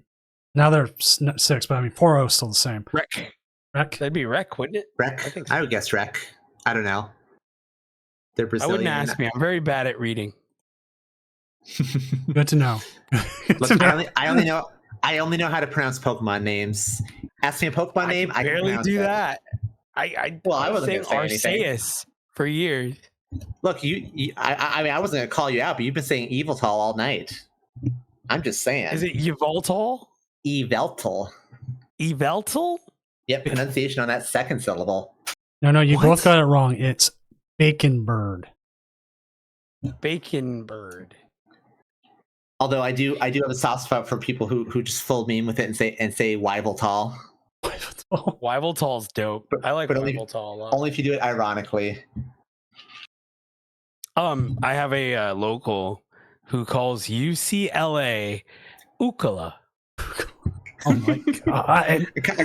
I kind of love it. I'm sorry. I loved it. No, I thought it was cool, and I guess he thought I was making fun of him, but I wasn't. I thought it was awesome. I love Ukala. As a noted acronym hater, I love when people are silly with them. Yeah, Ukala is a lot better than UCLA, I would say. So we have Rex 4 and O evolution stack on the screen, and this is like more of the traditional evolutions, the non-Emma Hagen variant. We see the Sylveon, which is a big marker of regular evolutions. No Pidgeot. There's the Mew instead, but the black belt. So Emma's techs are still making a difference, as is the Glass Trumpet energy switch. So I like that. Black belt training is so good. And the fact that it's kind of like taking a break for a little bit, it's good to see it back. I love it in Zoroark, personally. Okay, I have to say, and this is my silliest objection ever, but my biggest problem with that card is that it doesn't have a full art. I like full arts. I want a full art It needs a black full belt art. training. No. Hey, Oh. no, I think this next reprint set, we might see it. If we even get We better see a black belt's training and a Grimmsnarl full art. I say that every time I'm on this stage. I need a Grimmsnarl full art, like I need air to breathe. I'm gonna set up a Go ahead. command right now. It's gonna be exclamation point shining Espeon, and it'll say wants a full art Marnie's Grimmsnarl. Full art Garnet. Yeah, no, we need no, it. that can't even be in the top 3 of things I say way too often. It's How art. does it It's not art have related. It's art related, so I always remember. It Oh, doesn't there have a we go. trainer art. Like, why doesn't it have a trainer art? It should have a trainer art. You know, some people aren't allowed to have nice things, and we are among those people, apparently. It happens. They have to keep, keep us down somehow. I think this next set though, this whatever, I forgot what it's called, Mega Dream. Is that what it was called? I can't even believe that's. I don't know what the pronunciation. I don't know what the translation is in Japanese, but Mega Dream is wild. I don't even know what's even going to be in that. But I know the Dragonite. I know the other alt arts, the Gardevoir, the Charizard, the Lucario. But will we see alt trainer arts? What exactly are we going to see? Because I know this set is going to be another one of those sets that's just going to be hard to get a hold of. That's been the story of the whole year so far. Yeah, I remember when I used to go into work. I could go. We had a Pokemon vending machine by my office. I could pick up 151. Pick up like a 6-pack thing easily. Now I go there. There's always someone camping, waiting. Not to be that guy, but with the economy possibly tanking, maybe the Pokemon economy tanks too. Oh, that's so Wishful warm, thinking. fuzzy thought. Wishful thinking. Hey, their loss is my gain somehow. That's more bleak than I like on my Tournament of Doom streams. That's a little too much actual Doom for my liking. Yeah, Look, I just we want use something to rip. we use Doom here like jokingly, like Invader Zim, not so much CNN, I guess. Well, because the thing is, like, they're buying these up with like their own debt. There's people buying this up with like their credit card debt, and like that's crazy. What are you doing? You're putting yourself in credit card debt with hopes of a return on investment here, All I'm right? gonna say is Pokemon cards are not a savings account. Pokemon cards are not an investment account. Y'all be careful. They're good out when there. they're good, but This- when they're bad, oh boy. This goes like in 30-year cycles, actually, with like sports cards and everything. Like this happened back in the 90s, late 90s, where people were just like, I want to buy up every single sports card and collectible out there. And then now you can go to Goodwill and pick them up for like pennies on the dollar. Yeah, I mean, well, you would think. I always thought the steroid era cards would have more value, and they just don't. I was always hoping like a Sammy Sosa rookie card would like really clean up, and I've never even looked up the price, but I'm sure it's not that much. But watch it be a lot. I'm actually about to look that up. Sammy Sosa. Yeah, I'm doing that too. And even then, oh, 23K. I am so wrong. I am so that's for wrong. that's for our error card. Oh, that's the error card? Oh, okay. Yeah. Never mind. Why is These this are one? all errors. 3K. Why is this one 12,000? Now I'm sitting here going, It's not what? more- it's not more than even the it has to be the error for it to be worth anything because all the other ones just aren't that expensive. Mark McGuire rookie card, $50. Man, Well, the one who's trying to sell for like 12,000 says it's that there's that printing error. It just looks like he left it in the sun a little too long, something. But hey, that's one person's mistreatment of their cards, and another person's hey, I think it's an error. it's an error. Yeah, no, for sure. You know, these man, what a time of baseball that was. Ugh. Oh I'm, right, I'm still here. I got nothing to add to the topic. I Oh don't yeah, know nothing no. about We do this a baseball. lot. So I was like, Carl, I'm sorry, we do this a lot. Like this is it's either baseball or wrestling. Yeah, I was gonna say And- start talking about wrestling. All right, all Well, right. that's a signal to me to just get more water. Well, funny enough, this is even talking collecting. I listen to wrestling figure collecting podcasts, and they're talking about the bubble with wrestling rookie cards. Someone just paid like $500,000 for a Hulk Hogan rookie card from Japan. $500,000. $500,000. Oh, for a Hulk Hogan rookie card. It's Yeah. crazy. So like this isn't just happening to Pokemon alone. Other hobbies are having the same issues right now. Which also round 5 is now up. So Let's go. All right. Now you're speaking my language. Kara's like, yes, Pokemon. Look, I know a lot about a lot of things. Baseball and wrestling are not among them. I'm sorry. It's okay. You got the wrong Let's girl do, for that. I was gonna say we could do Prince Vortex versus Rec, and I love watching. I don't know about you, but I love watching me some Prince Vortex. I let would me love to watch Rec, so I'm into it. let me see if I can get them. Prince Vortex might be able to. Sometimes it's not able to until later. Sure. Let me ask him. Because it's two favorites, right? We get Frost Last Monkey Dory, and we get Flareon Noctowl, and those definitely two Doom favorites. You know, I can't wait for someone who just wants to rub it in my face to go look at like old Doom tournaments I commentated and just see the trajectory of my commentary on Evolution specifically, because I've gone from a vocal opponent to that deck to its like strongest champion, and that's very embarrassing. I've done the same thing. Like you could go back and probably find some takes and go, "Wow, Doom, that was really bad." Now you've changed your mind on it. I'll be so honest. I don't even have like a good explanation. Like, oh, I've found the deck is better positioned in the meta than I thought. No, I just got the fancy alt art evolutions, and now I like it. That's it. Pretty cards can buy my heart like that. All right, so I table always 5. like that about Goldango. So Table 5.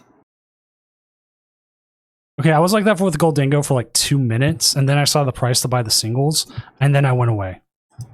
I was like, I fell into some singles. If I didn't fall into a 4 of Goldango, I wouldn't have done it either. I got lucky. okay, there's been decks I've done that with. But I'm gonna go make sure nobody keeps swearing each other out. Have fun with this Grimmsnarl versus Eevee box. Hey, you wanna curse each other out on stream, Frodo? Don't. Not till 2 a.m. But that's No, I am nice, and I am nice and PG when I'm on camera. I'll be honest. I'm more PG on camera than I am like in front of my students. Oh, really? Interesting. Oh yeah, I'm a little spicier when I'm in the classroom. Okay, So real quick, I do have to say in the corporate world, everybody drops F-bombs like every other sentence, even when presenting to like CEOs. The CEO is probably dropping as many F-bombs. There is no such thing as being corporate leaders. My Yeah. boss does not like it, so I have to my CEO does not like it. I have to be very careful. And we are off, by the way, with some Pokemon TCG action. Monkey Dory versus Terapagos EX, and Rek is going to be starting us off. Did you know With an Ultra Ball. Pikachu has the filthiest mouth? So Ultra Ball is going to grab us probably a Fan Rotom. All right, down goes a Boss's Orders and a Leafeon EX. So really interesting to see Leafeon EX get discarded because that's a pretty important card against the spread deck. Did they play they play Night Stretcher, right? I guess it's just to put it away and maybe to keep it in a better place. Yeah, they surely play some number of Night Stretcher. I don't know if they're running. Looks like they're running one Night Stretcher. It's a one of. Yeah, like I said, this is a more traditional version of Evolutions, like Evolutions circa maybe like NAIC era. But I mean, they clearly know what they're doing with it. 4-0 is nothing to sneeze at. No, not at all. And again, it's more of a again, they're facing against Frostlass Monkey Dory. It's more of a spread deck. Not too much. Go ahead. Do you have experience with this matchup from either side, Frodo? Do you have any thoughts? I've casted so many Snowgrave matches. There's probably too many to count at this point. Pardon me, I'm so sorry. What is Snowgrave? Snowgrave is Frostlass Monkey Dory. Interesting. It's a okay. I can actually lore dump real quick. It is a Doom. It's a Doom staple actually. Okay, tails off of the Crushing Hammer there. Yeah, Sigh of relief for Rek for sure. Definitely. Until they hit another one. Okay, moment of truth. I kind of like the hammers. The hammers are sick. That's kind of cool. Yeah, I think the hammers are honestly going to the discard pile. Thanks, Secret Box. Oh, maybe not. Maybe not. Moment of truth here. Can we get a drum roll? All right. Nope, keeping that hammer. I like keeping the hammer. Yep, getting rid of those Ultra Balls. We're gonna load up Buddy, Artisan, maybe TM Evo. No, okay, no, they'll go Air Balloon. I think this turn we're gonna go for a Badu. We're Badu this turn for sure. I think we want to get a hammer, get rid of that fire energy, and then just lock down trainers and say, "Hey, guess what? You're not going to be attacking me next turn." Not at all. And I think. The Leafeon is such a threat, being able just to neutralize all that spread with its Moss Agate attack. So as much time as you can buy with Badu, probably going to be worth its weight in gold. Absolutely. I just realized it heals 100 damage. Wow. Yeah. No, that is pretty essential. That's a great attack in this matchup. And then they're going to Bravery Charm the Badu here.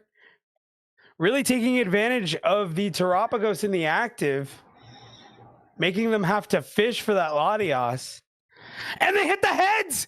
Okay, that is going to be huge. Down goes the energy, so it's going to be down to 3 energy to somehow manifest an attack through item lock.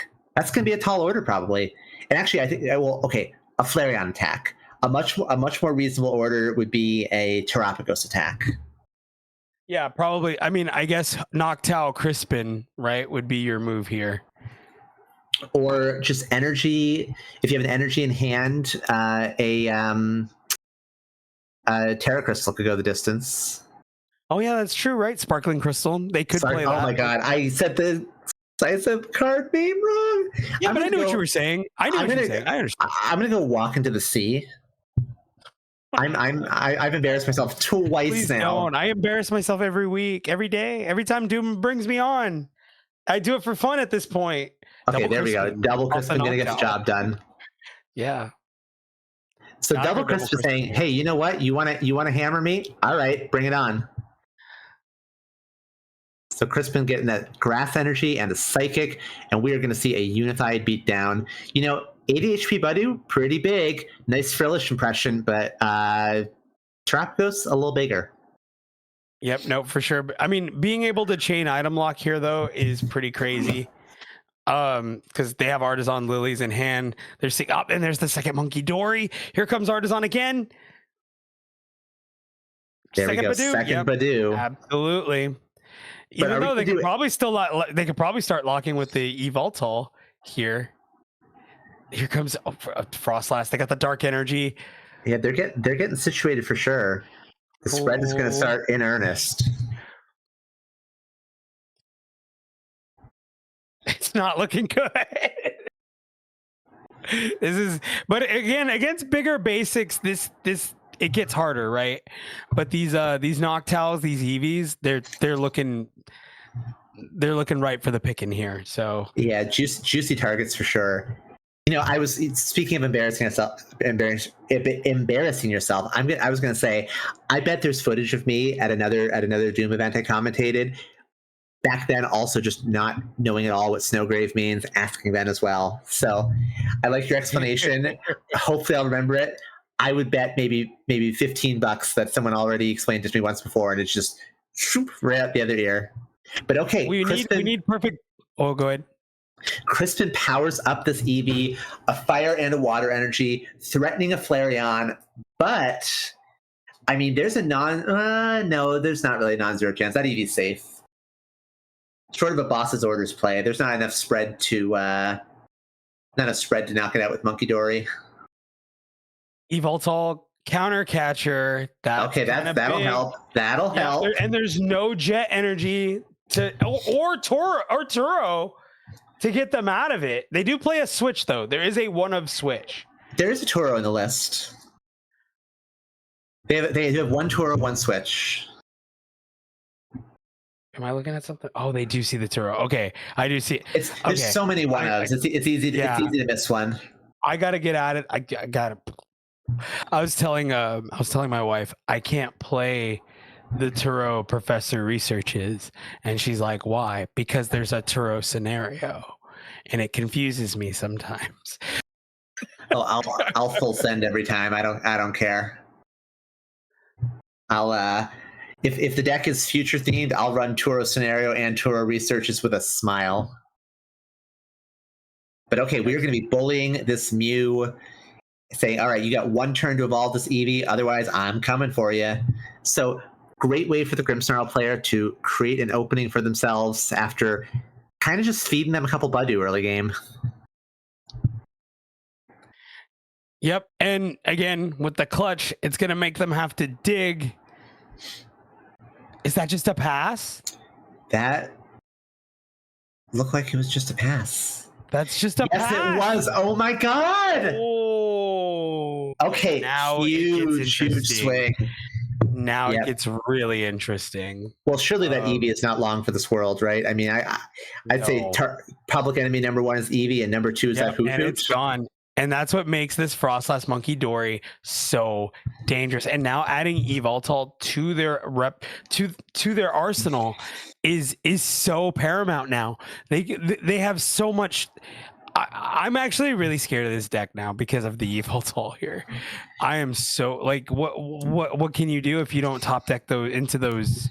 And now you can just Iono spam, move damage off. Yeah, I have to say, looking like an incredibly strong position for the Frostlass Monkey Dory player. They've got everything they need. They got the double Monkey Dory, the double Frostlass. I mean, Rex board is kind of hanging on by a thread. The Frostlass player is only taking one prize card, but there's like 3 more prize cards just ready to go right there. Yeah, or even you could 4 more prize cards gotten that new. Just going down. The ticker, it's going lower and lower. So this Mew is going to be knocked out going back into Frostlass's turn unless Rec can figure out something. And down goes the Fan Rotom between turns. So, I mean, honestly, Rec's in a position where they could theoretically just close out the game on their next turn without too much issue. Or, I'm sorry, Frostlass Monkey Dory player. Getting our names crossed. Prince Vortex, yes, thank you. I'm so bad at these names. I'm so sorry. The Doom legend, Prince Vortex. I have to say Prince Vortex plays Marnie's Grimmsnarl so much. I automatically put that in as the icon and then didn't realize until Proto said Snowgrave. Oh, that's really funny.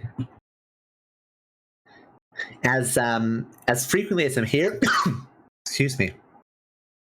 As frequently as I'm here, I really need to learn the regular player names. I gotta get this stuff down. I could name like 25 retro players that I commentate all the time, but I gotta learn these players too. Oh yeah, no, for sure. And they all have like, they all have their little niches. Joyful, Prince, Cash, Shiro. I know Cash. Who doesn't, right? Cash has been around forever. If you know Cash is Pokemon, you know man. Cash. Cash is king, baby. You know what I mean? Of course. Every time I see Cash, I'm always excited because you never really know if he's gonna. Because what was it? He even said it himself. Sometimes it's just 0-2 drop, or he's winning the whole thing. I love that energy. Okay, so Noctowl comes down, Jewel Seeker, Moment of Truth. So we have an opening for the tour. We're going to rescue that Mew, and oh goodness, we have a Sparkling Crystal. Try to crown Opal here. Yeah, that's what. No, just Unified Beatdown KO. Yep. I had to check the energy requirements for Crown Opal, but no, we don't quite have that. But I wonder if they're eyeing up like just considering the possibility of a Crown Opal down the line, or maybe they're just not a bad idea to keep from getting cornered, right? Oh, that's a KO on the Noctowl. They did bench that Eevee though, which is a little bit. Excuse me. Oh my goodness, fighting for my life. Yeah, the 50 HP Eevee. I don't know if that was the move. Especially because that Eevee can just evolve as soon as it same turn it comes into play. So you bench that thing. The only reason I can think of for them doing that is if they're trying to set up a little bait and trying to protect their Hoot. Because otherwise, this Eevee can go down just like that. Mm-hmm. Absolutely. Here comes the Artisan to grab the. Oh no! I was going to say third monkey. Okay, maybe why not? Sure. Second Yveltal, perhaps. Yeah, no. Clutching up wouldn't be a bad at all. I don't think. It's just what would you clutch up? I would imagine it would be the Noctowl, but I feel like the Noctowl is ticking away. Nope, going for the third Monkey Dory. Third monkey would be good. Get more damage off of your monkeys onto the field. Maybe even put up the Shaman, because at this point, you don't care if the Shaman gets KO'd. Yeah, I mean, effectively, you need one more turn, and you can seal this game up. Absolutely. This Noctowl, you don't even have to. You don't have to touch the Noctowl. You can just leave it alone and let damage pile up on it between turns. But yeah, if anything, you could just start moving damage out of the Terapagos here. Yep. No, we could ping down the Hoot right now. The Hoot gets knocked out, cutting off Jewel Seeker access. The Noctowl can just go down between turns. So it basically could just put Rex in the position. Okay, you better top deck a way to evolve this Eevee off of 3 cards because that's all you're gonna have, and you can just ignore the Terapagos. Yeah, because you have Bear in hand, which will effectively give you game if they do what I think they're gonna do next turn. We'll see. Are they eyeing up? Oh, they're eyeing up the Eevee anyway. Okay, so opting to not go for the Hoot, instead going for the Eevee and just saying, you know what? I don't want the Eevee to become a 2-prizer. You got 2 little 1-prizers on the bench. I'm going to soften up both of them, and I'll just clean them up next turn. And I think that there's...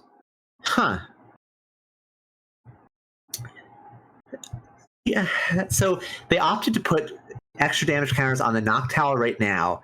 I have mixed feelings about that. How do you feel about it, Frodo? I thought they would prioritize the Hoot there. Because like you said earlier, the Noctowl could just knock itself out. We don't really need to worry about it. That Noctowl would be going down, not going back into Prince Vortex's turn, but coming back out of their next turn. So I think just hit the Hoot. I mean, sure, the Noctowl goes down now, but what does that do except maybe open you up to it, make you more susceptible to your opponent's INO? Like, you know that your opponent can't Turo. They've used their Turo. Right. And they've used Switch, right? I believe.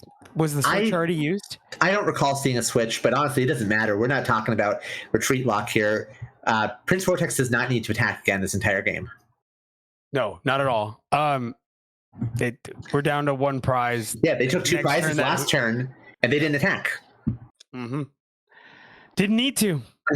I've said this before, but I'm saying it again. Monkey Dory is the best Pokemon that they have printed since Radiant Greninja, which, I mean, that wasn't that long ago, but Radiant Greninja is like the probably second best Pokemon ever printed. So Monkey Dory is a remarkable, remarkable Pokemon card. We're talking one of the very best ever in the history of the game. No, for sure. It's jerseys going up in the rafters, no doubt. I mean, insane card. Saw a lot of play in many different decks, and we get one more year of it coming up. So over under, how many posts do you think we're going to have when Monkey Dory rotates of people performatively burning or tearing up their copies of it? Oh, I'm going to be one of them. Boo. Boo. Love the card, but I'm glad it's gone. Nothing I hate more than people destroying their copies of cards on Twitter when something rotates. But I'm a big fan of the Pokemon. I love Monkey Dory. Very goofy little guy. Big fan. I definitely will.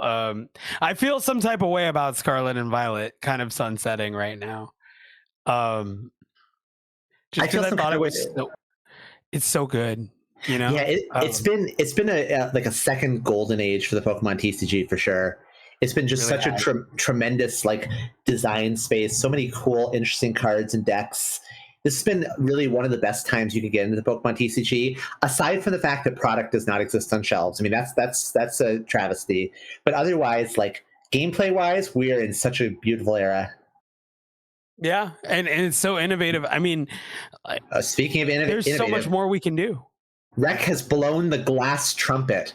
2 fire energy, 1 on Noctowl, 1 on Eevee, and a unified beatdown. So the glass trumpet, maybe playing a little song mourning their own impending demise, because we're about to see a whole lot of damage counters thrown around. Yep, and that is gonna be the game. All that Prince Vortex needs to do is move some damage counters. Nope. They just need to. I mean, they only need to Adrenaline Brain once onto the Noctowl. Yep, there it is. That is it. Rec recognizes it, scoops it up, and Prince Vortex moving on to, is that, I've lost track of what round we're in now. 5-0 with Frostlass Monkey Dory.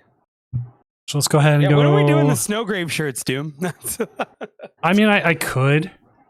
I literally could just put it up, and if people want to buy it, they can buy it, and it costs me nothing. When are we getting free shirts for the casters? That's what I want to know. When I make more than like $50 on the stream ever. Fair. That's fair. I agree. But if you ever want like a staff mat, I can get it to you cheaper than when I sell them at. So.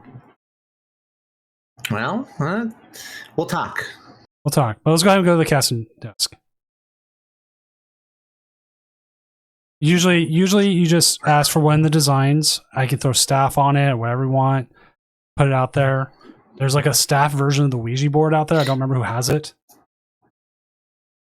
It was someone who like was one of my judges for a long time. So they exist. They're out there.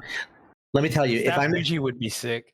If I'm not rocking one of my 2 signature play mats, I would 100% rock a Doom staff mat. People need to know. I kind of like just doing a lot of the Doom stuff. It's just so cool. Because only at the Tournament of Doom will you see Frostlass Monkey Dory be so dominant. Only at the Tournament of Doom will you see someone play a Dracloak from their hand. Just put it right down on the field, like an item. I'm not letting it go. I'm still reeling from that nonsense. Wow. Yeah. Probably like top 10 moments. Top 5 for sure. If you can bear with me, I want to be a little bit boring and draw our attention to the actual metagame here, because I'm seeing a trend here. And the trend is players tonight love drawing a lot of cards. We see in top 8 1 Alakazam to Dunsparce, 3 Goldango, and also if we extend a little bit further, we see another Alakazam and a Zoroark. So many decks that are just prioritize drawing piles and piles of cards. And you know what? I'm into it. If you look at it, Iono is a myth with this group because they just again draw so much. BNC, we saw with BNC earlier, they on a whim can just draw 17 cards whenever they wanted to. 0 to off to the races like that. You know, you say Iono is a myth, and I mean, I'm looking at these lists. Most of these decks aren't running Iono themselves. Yep. I'd say like maybe 3 of them have Iono. If anything, I feel like more. I think in the future we should probably look into more like a Marnie reprint or something of the sort, right? For hand disruption, or maybe even an N reprint, even. Because going to the bottom of the deck now, I feel like just isn't as good. I'm into an N reprint. I'm not into a Marnie reprint. I'm into an N reprint though. I can agree with that. Yeah, Marnie reprint won't happen, but I think an N reprint is more likely for sure. I don't know about likely or not, but I definitely have had mixed feelings about this trend of shuffle your hand and put it on the bottom of the deck. And now ball search is going to become a thing, right? Because like we're losing Nest Ball. Does Dusk Ball start seeing play? You know, but it's so tough to speculate on what we are and aren't losing. Rotation is like 6 months away, and we could get all sorts of reprints between now and then. Yeah, we don't even know what's coming in the new Japanese set yet. Exactly. So it's always like a risky proposition betting on something being gone or not. I remember back in the day when players were like so sure. I mean, they were selling cards and selling like articles on their subscription sites, all around the assumption that rotation was 100% going to be Plasma Storm on, and like for months people were like building a metagame around that format, and then rotation was announced, and it was Boundaries crossed on instead, a whole extra set in the card pool that people hadn't accounted for.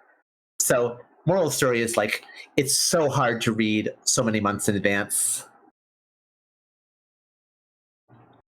Yeah. Or you never know. Maybe they did it to troll. Nah, Boundaries crossed on was Boundaries crossed on was the logical option back then. That was the start of the sets that were themed around Black and White 2 instead of Black and White. And it was the start. That was back when it was a clean block for Pokemon to start with.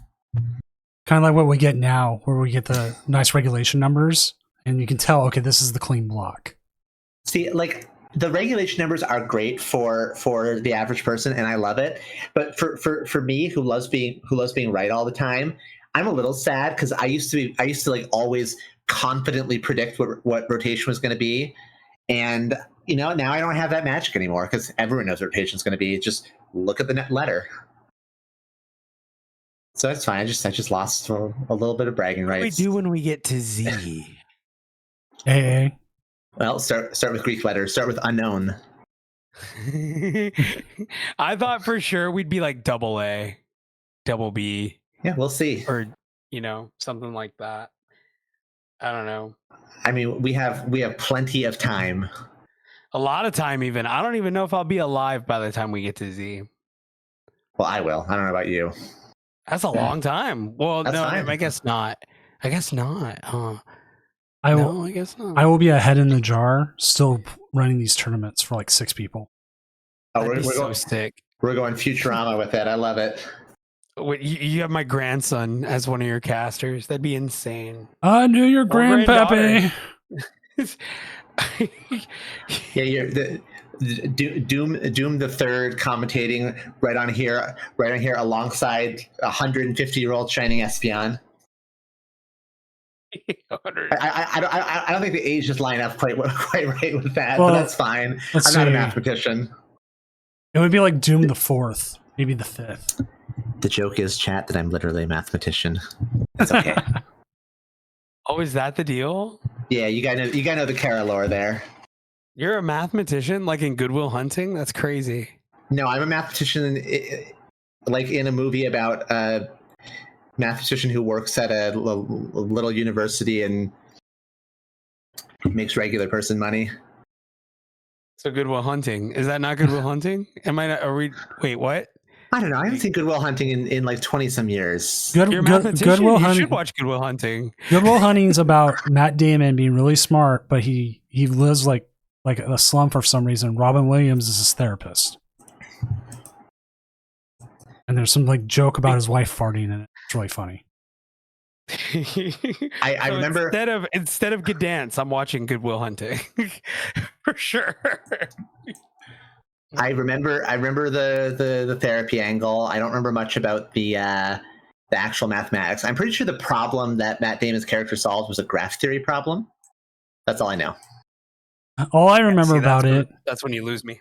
Yeah, see, all I remember about Okay. it is the sequel that falsely shows up in Jay and Silent Bob Strikes Back, where all of a sudden they're like shooting each other, and he's like, "How's them apples?" And See, y'all talk about your wrestling and baseball. I'm just gonna start talking about math. I've got my shelf full of textbooks here. I'll just pull one of them off the shelf. I'll just pop off talking about some theorems. There's what is it? I mean, there's numbers in math, right? Sometimes depends on the math. Joyful, why don't you play Alakazam? It looks like it would be the deck. Truly. What's stopping Alakazam from being great, Dragapult? yeah, Dragon Ball does kind of Probably body it. Gardevoir. Yeah, there's probably a few things that stop it. I just start naming stuff. Like, And the Alakazam players just start deflating.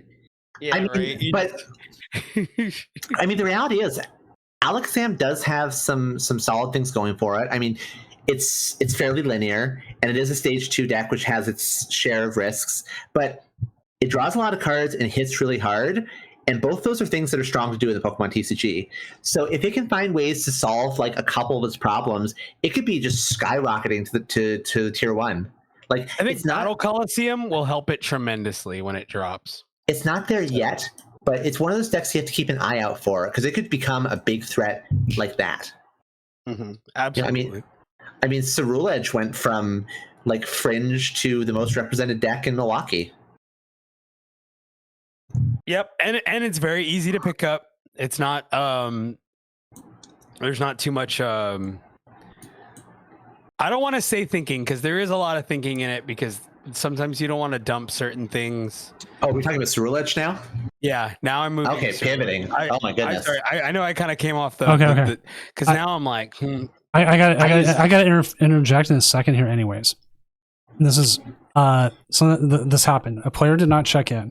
They called the judge later saying, like, if I can get a game going with this player, if they accept, can we redo it? At no point does the other player say yeah in the chat, but they sent the challenge anyways. They sent a friend request. Person took it and took the challenge, and was playing a different deck and didn't realize it. What do you do?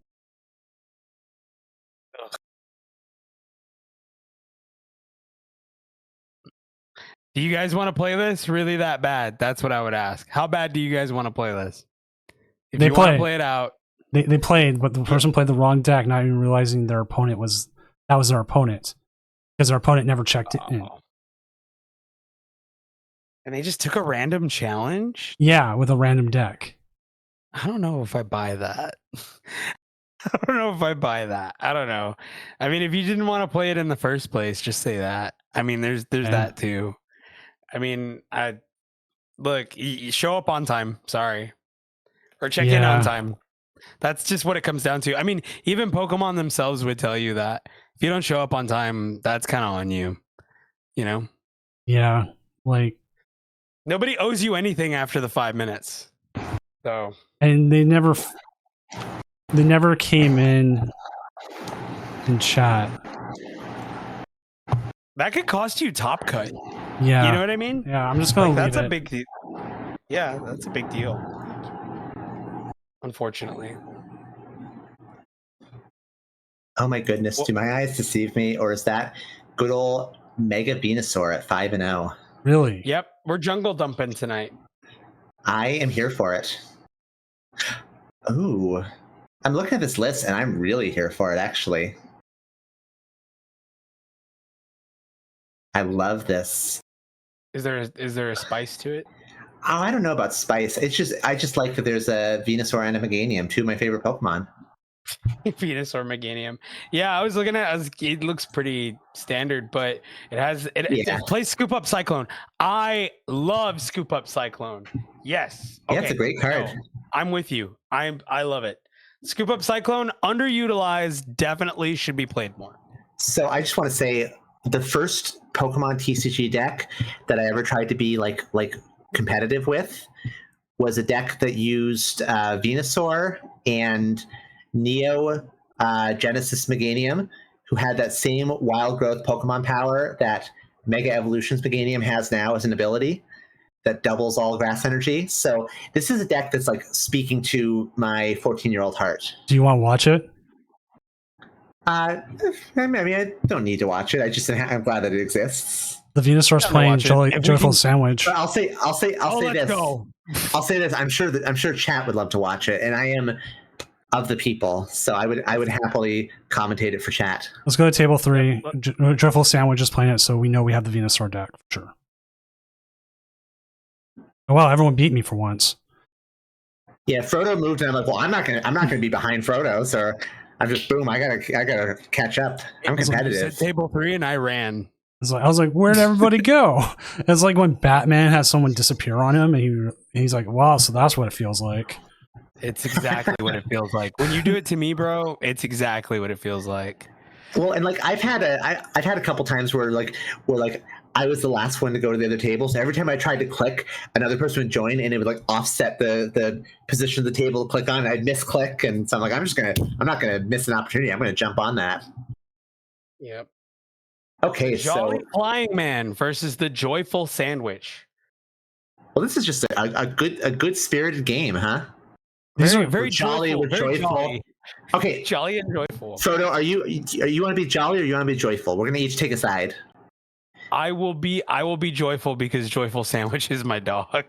I will be jolly because I'm having a good time tonight. That's good. Plus, And, I'll rep the grass deck. and they are both Doom regulars, so this is like watching my kids fight, and it makes me happy. Yeah, I love when my children fight. Yeah, when my kids fight all the time, I'm like, go, go, go, go. All right. I don't have children, but I have 2 terrible cats who I love very much. My dogs fight more than my son and his stepson do. So not stepson, but step brother. Oh wow, man.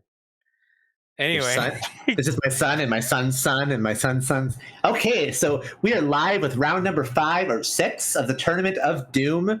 We got a Chi-Yu start for Joyful Sandwich, facing off against a Bulbasaur and a Chikorita.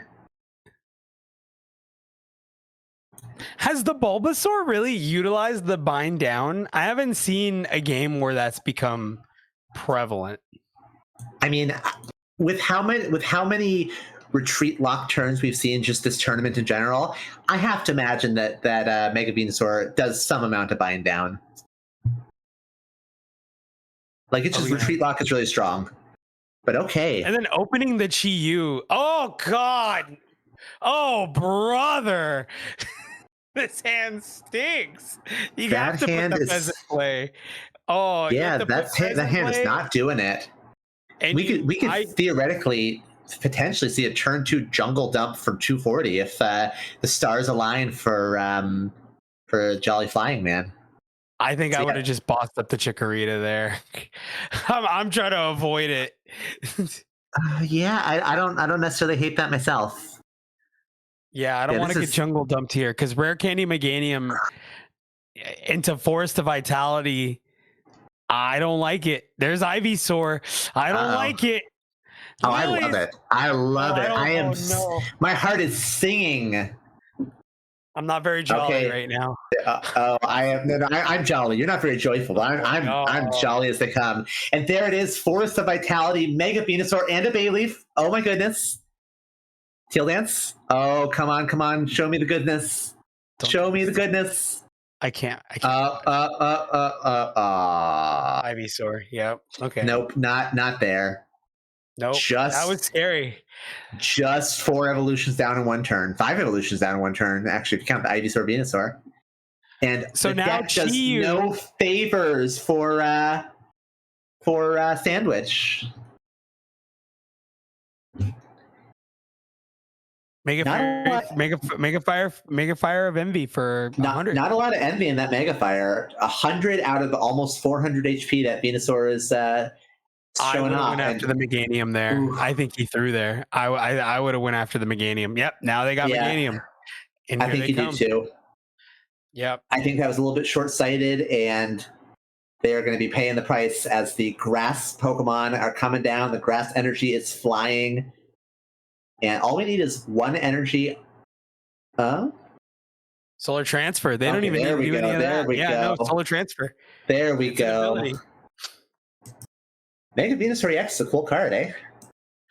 Very cool. Very cool. Very cool indeed. I did you want to Fez that bad? I don't know.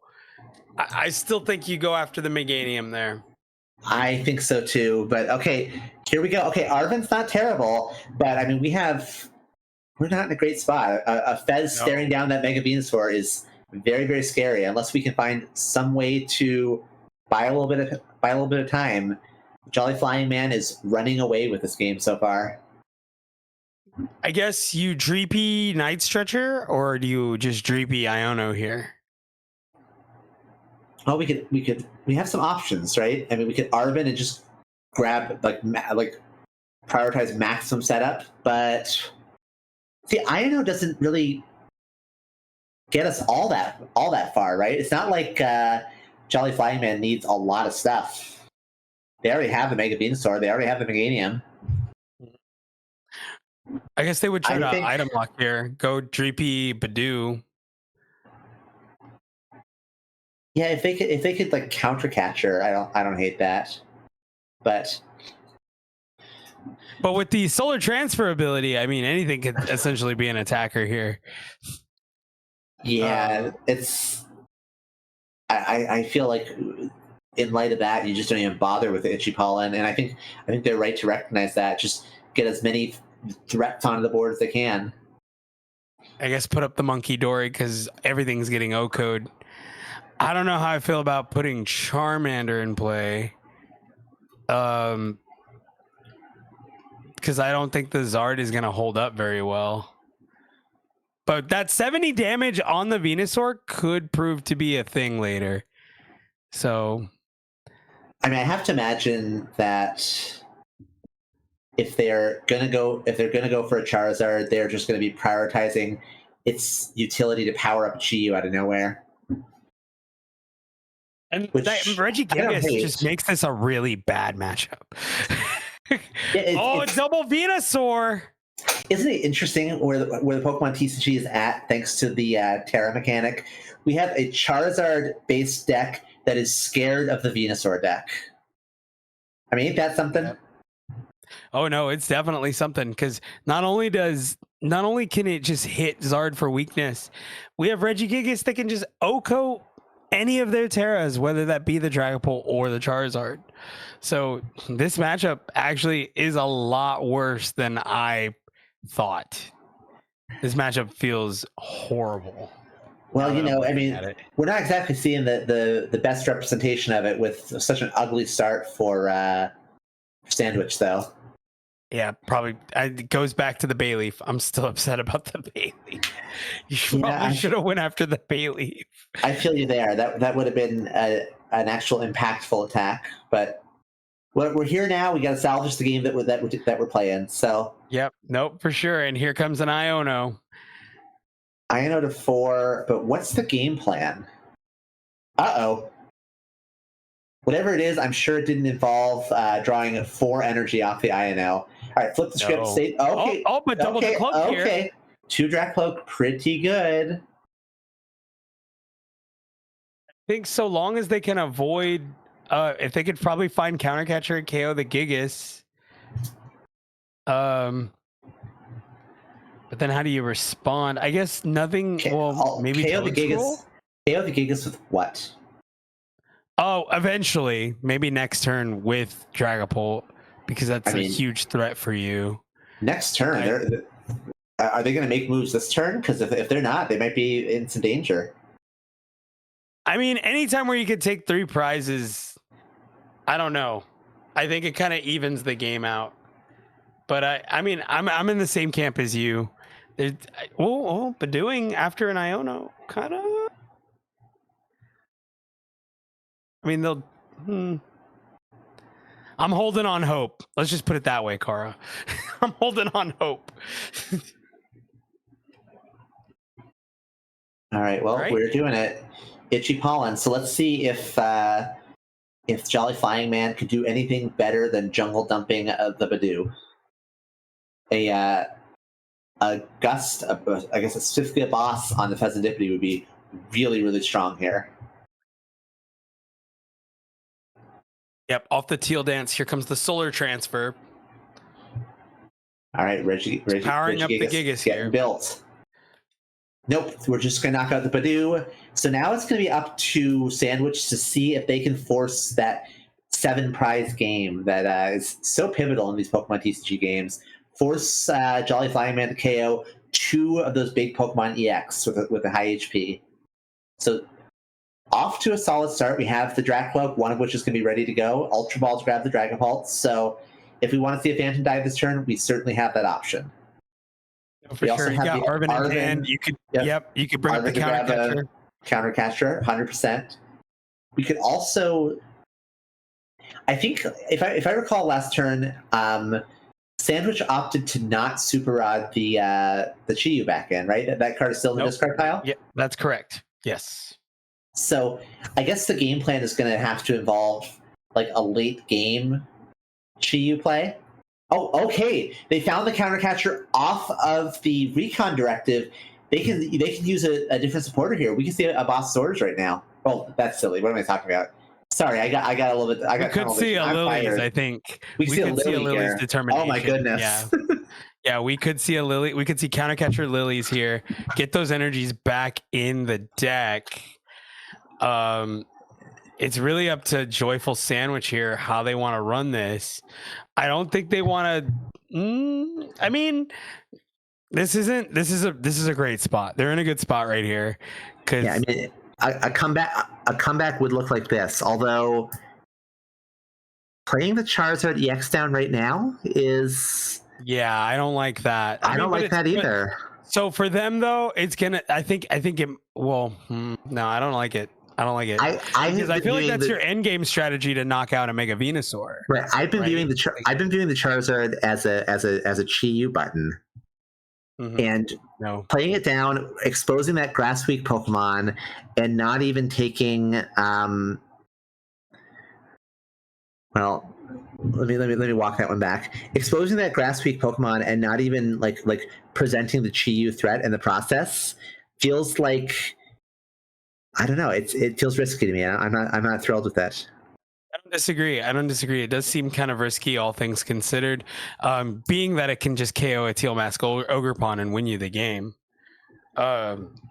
So let's talk prize mapping here.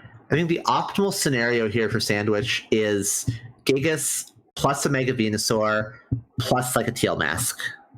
Mm-hmm. Yep. So the question is are they going to have enough time to do that? I mean, they will be taking 3 grass energy off the board, and that's not nothing. But but with Meganium in play, it's almost like it doesn't matter. Right, it's certainly difficult, and Don't do that.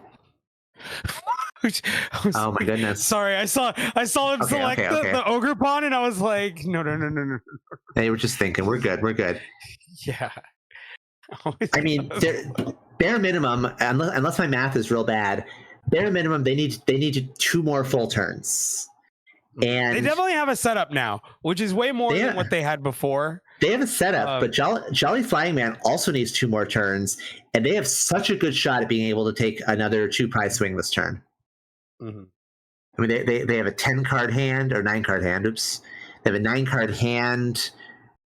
There's the scoop up Cyclone. All right, picking up the teal mask Ogerpon EX, promoting the With the Pheasantipede. Interesting. Very interesting. What are we doing now? Solar transfer. Are they going to cruel arrow the Charmander on the bench? No. Okay. No. I was going to say, I was like, wait. What is going on here?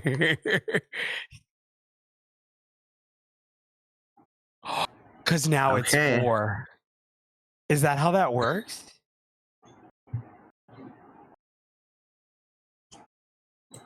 Yeah, each grass energy is 2. So Yep. yeah, that is how that works. It's not just on grass Pokemon, it's any grass energy. So that's enough. And yep, down goes the Dragapult. 1 prize remaining now for Jolly Flying Man. And now I don't know what you do if you're Sandwich. Kind of shocked. Is there any play you can I mean, if you knock out the Regigigas, like Jolly Flying Man is probably fine with that. That's just a really awkward prize exchange for them. Is there any proactive play that they can make, or are they just forced to making the play that Jolly Flying Man wants them to make? Well, there goes the Chi-Yu, there goes the Dragapult. To your point, you have to get rid of the Gigas because it does KO your Zard, unfortunately. See, if they had put the Chi-Yu back into play earlier and put energy on the Chi-Yu when the Charizard came into play last turn, they could at least potentially like INO Jolly Flying Man here, and then find counter catcher the Mega Venusaur, and Mega Fire of Envy it. And all they have to do is Jungle Dump next turn and win. That's what it looks like. But yeah, it's just I don't see. I'm not sure I see any line out of Jolly Flying Man that like. I mean, I don't see any line that gets them to a winning position. I'm not even sure I see a line that puts them into a surviving position. Yeah, I think you go Iono, you KO this Gigas, and you pray they don't top deck energy. Yeah, it's not a great feeling. Iono to 1. They're gonna draw 3 off the Fez. Yeah, it's not a great feeling when a top deck energy is your loss condition. But yeah, I mean, you play to your outs. It's so unfortunate though that they're forced to KO this Regigigas because they certainly don't want to do it. It just adds another turn to their win condition, like no matter what. Mm-hmm. No, for sure. So they're gonna do it with the Dragapult so they can spread some damage. I mean, if you gotta do it, make it count. Yep, throw some damage onto the Mega Venusaur on the bench. You have Boss. You have a chance. There is a chance here. So there's a chance, but seeing 4 new cards is rough. All right, going after the Fez instead. All right, so moment of truth here. Are we going to see them confidently throw out a Mega Venusaur? I love when there's a KO and the opponent just puts up their new active in like 2 seconds. Like boom, we know immediately. All right, Pheasantipede there's promoted. Fez. They'll go Fez.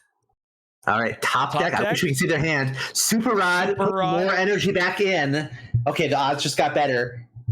And flip the script. 3 cards. Off the flippity scribbity. What are we going to see?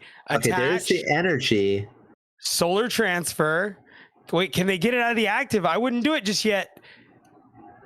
Cruel Arrow taking down the Charmander. The play that you saw last turn, we're doing it now. All right, you know what? I overlooked the Pheasantipede line, but yeah, that'll do it. And Pheasantipede attacks for the win. All because you didn't want to KO the Meganium. I'm just never underestimate the bird.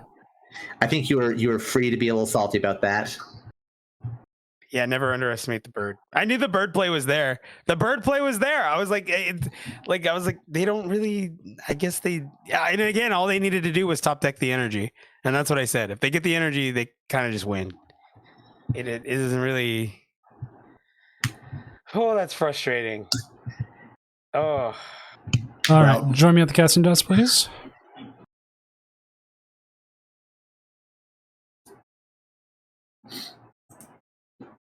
They are who we thought they were, and we let them off the hook. God, that's an old me.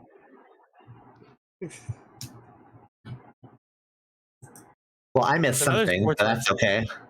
That's what I missed. Yeah. There we go. Yeah. It's one I like to bring up on this stream in particular because it happens a lot. You know, you see the favorited deck, right? That has a chance. Okay, you would say this in a position where, like, let's say it's like Gardevoir versus Alakazam. The Alakazam definitely has a chance to win. They just throw it, right? And you just say they are who we thought they were, and we let them off the hook. So I see. you know, it's just how it is. I feel that way a lot in a lot of matchups, too. So our 3 6-0s are Prince Vortex with Frostlass Munkidori, BNC with Alakazam to Dunsparce, and the Jolly Flying Man with Mega Venusaur. Never a dull moment at the Tournament of Doom. Isn't it great? I'm here. love this series. And I told Doom, I don't care what happens to me, I'm going to keep doing this tournament. Oh, 100%. It's so great. It's so great. 100%. When I am on the big stage, I'll still come and do these every chance I get. All right, so we did get random Even if I fact fell redeemed. Ooh, random fact. Go for So- it, Doom. Drop it. I got to find one first. Oh, I thought you had one. I thought you were ready. You No, like I didn't you were even think about about it today. I was too busy dealing with traffic and Halloween. I didn't even think about random facts. to. Oof. I have one right here. Here we go. Oh, you'll love this one, Doom. Fernando Tatis Sr. is the only MLB player to ever hit 2 grand slams in a single inning. I knew that, actually. I kind of figured you would, but I just figured, you know, it's what came up for me when I random fact. I'm calling dibs in the next random fact. Go for it. You call it. You can do it now All if you right. want. Yeah, I mean, just do it. we always redeem. Yeah, if you want to do No, it, you, now, go for we got redeemed for it. We already got the random fact that was redeemed for. Give me a second. I'll Let's just get that redeem next it. redemption. Oh my goodness, your channel points are called Cluck Bucks. Yeah. There Oh my goodness, Doom. you go. I redeemed it. Okay, so for a long time, Charizard had a reputation in the TCG of, you know, despite its popularity, they just were allergic to printing good Charizard cards for a very long time. They were allergic to printing good Charizard cards, and they eventually did start printing good Charizard cards, as we well know. And now we're in a position where the only Kanto starter that hasn't made top 8 at Worlds is poor Venusaur. Actually, Blastoise won Worlds in 2015, as well as making top 8 in 2013. And I mean, we saw Charizard make top 4 just this year. So now Venusaur, unfortunately, is the odd one out. I think with Jungle Dump, there is a chance. We'll see. Venusaur Some has a shot. chance. We'll see. Not this year, but maybe it's last year. We'll see. Here's a VGC trivia fact, but it's kind of interesting. Anyways, all of the Ultra Beasts base stats are prime numbers. This also holds true for Cosmog, Cosmoem, Solgaleo, Lunala, and all forms of Necrozma as well. So when you play the games, So, their base stats are all prime numbers. Only Pokemon to do that. I wanna check that real quick for myself, as the resident mathematician and all. Oh, come on, Bulbapedia. Where are the base stats? Oh yeah, sure enough, those are all primes. Neat. Yeah, it's just one of those things like, oh, cool, neat. I like that. Okay, my next random fact is going to be a math fact, so get ready. I mean, I have unlimited Cluck Bucks, there is a story behind it.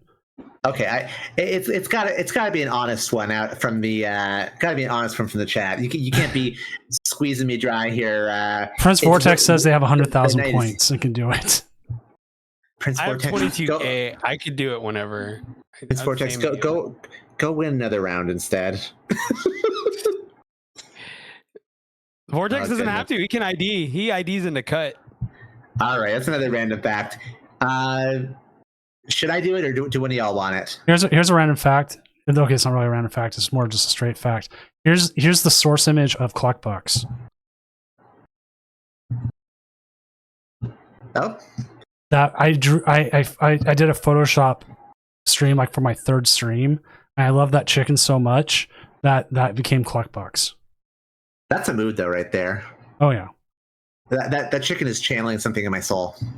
I mean, it did enough for me to make a Cluck Bucks, and it's been like that since it's like stream 6.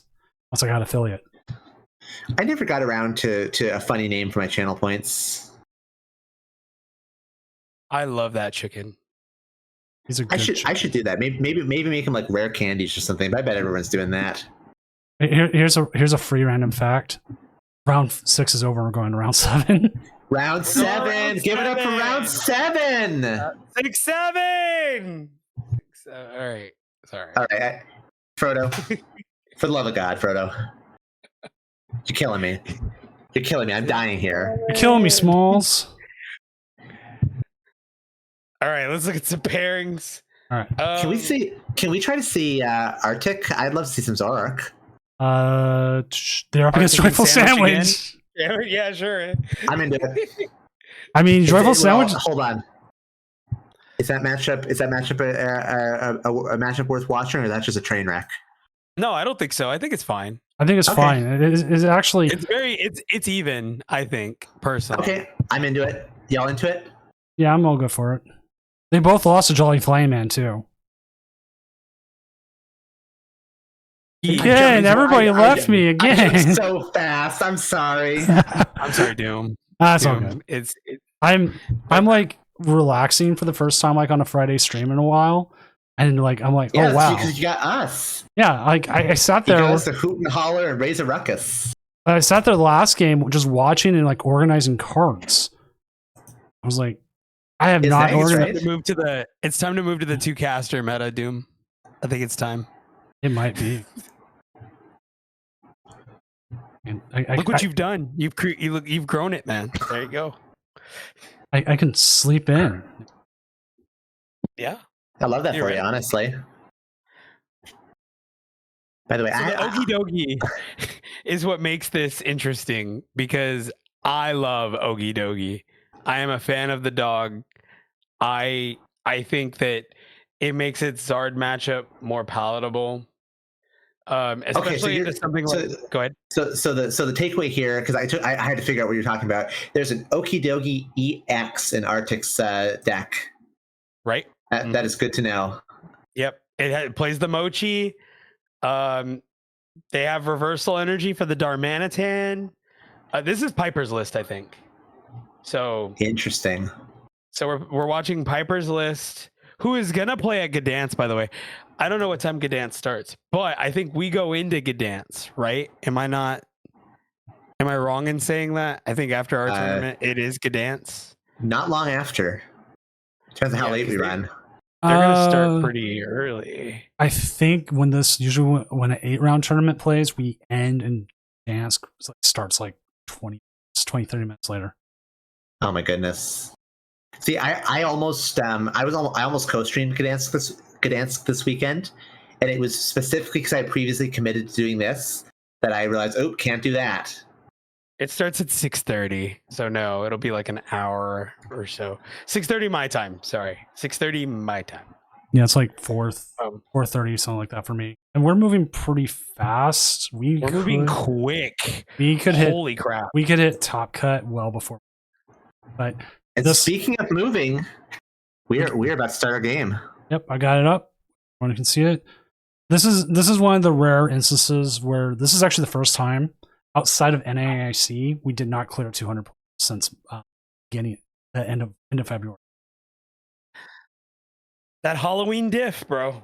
But yeah, I'm assuming most people were out getting drunk. Actually, we had a few judge calls from people who were drunk and pressed wrong buttons. I specifically tried not to for this stream.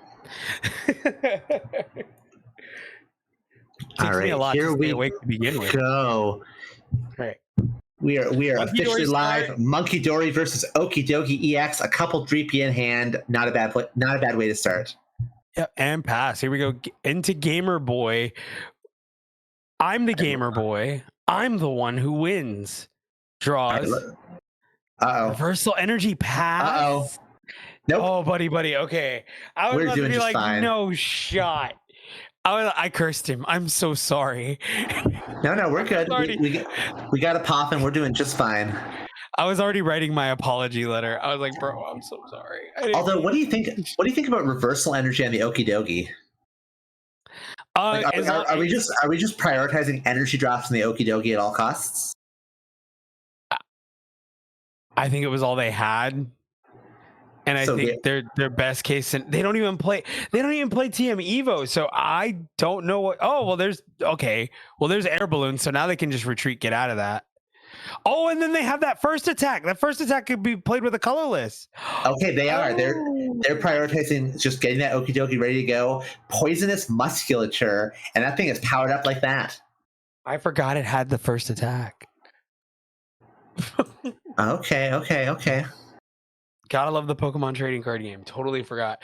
Here comes the lilies. Or do you Iono here? I would lilies. Yeah, I'm not going to give a player with 3 Zoro a fresh hand of 6. Yeah, no, not the move there. How do you feel about Joyful playing the Prime Catcher instead of the Neo Upper? I mean, I definitely like the Prime Catcher. The Neo Upper is great when you're playing just straight Dragapult, and you need to make sure that you have ways to like threaten an attack from 0 energy on board. But Joyful has access to that via the Charizard EX. So I think when you have that extra energy acceleration, the value of the Neo Upper, it's still a good card, obviously, but you don't need to have that threat of a Dragapult out of nowhere because you have another way to do that. So having another option for your ace spec seems pretty nice to me. Yeah, and also it's like a flex spot, right? Because you play 3 gusts. You play the counter catcher, you play double boss. Prime catcher is good, I guess, if you get like locked, because it looks like they don't play a Turo. So I guess effectively that is your gust and retreat condition. Wow, I just noticed that they don't play the Turo. I guess that kind of gives them more flexibility, actually. So maybe Prime Catcher might be the way. Here comes the Zoroark. And we're just seeing that They're gonna roll start trading. compression in action once again. Like, sure, cutting the Turo and just having our switch card also be a gusting card, so we can cut a counter catcher maybe. I like it. I'm into it. Okay, so here we go. First trade down. And Hilda, interesting. grab another Zoroark and an energy there. Okay, interesting to see the Monkey Dory targeted. To me, that telegraphs that they're trying to maybe gust something else, because the Okie Dokie, as it is, can already KO the Monkey Dory with a Chain Crazed. Oh, More than enough. 520 damage. Yeah, I would think that if anything, they were trying to gust up the Dracloak there. So maybe a bit of a sequencing mishap there, though, moving the damage of the Monkey Dory a little bit prematurely. No, for sure. I think, but as long as they can keep damaging the Okie Dokie, which looks like they can, and they can't Oko this Okie Dokie either way. No, that thing is going to stick around. Yeah, they kind of have. Yeah, I feel like they have pretty much control of the board here. But it looks like Joyful's able to set up double Dracloak here. So instead of Ionoing them, they are now opting to just recon here. Try to find some energy, it looks like. They need to find one of their 4 luminous energies. Yeah, I mean, if you're gonna have to respond to this is a good way to do it. All right, 6 cards to do it. Here we go. And they whiffed. No, they whiffed it. No energy there. That is not what you want to see at all. And see, this is where the Neo Upper would come in handy as another energy target, right? Sure, but you know that could be any energy that provides a psychic. You know, it could be a basic psychic energy. It's true. No, you're right. And then they go away from playing the Earthen Vessel, right? And the Crispins. I wonder how they just like do that now, because there's even times where I feel like you don't even necessarily need a supporter. But 90 damage onto this Okie Dokie, making it a prime Monkey Dory target to move energy off of. Yep. So, okay, the trade train has begun once again.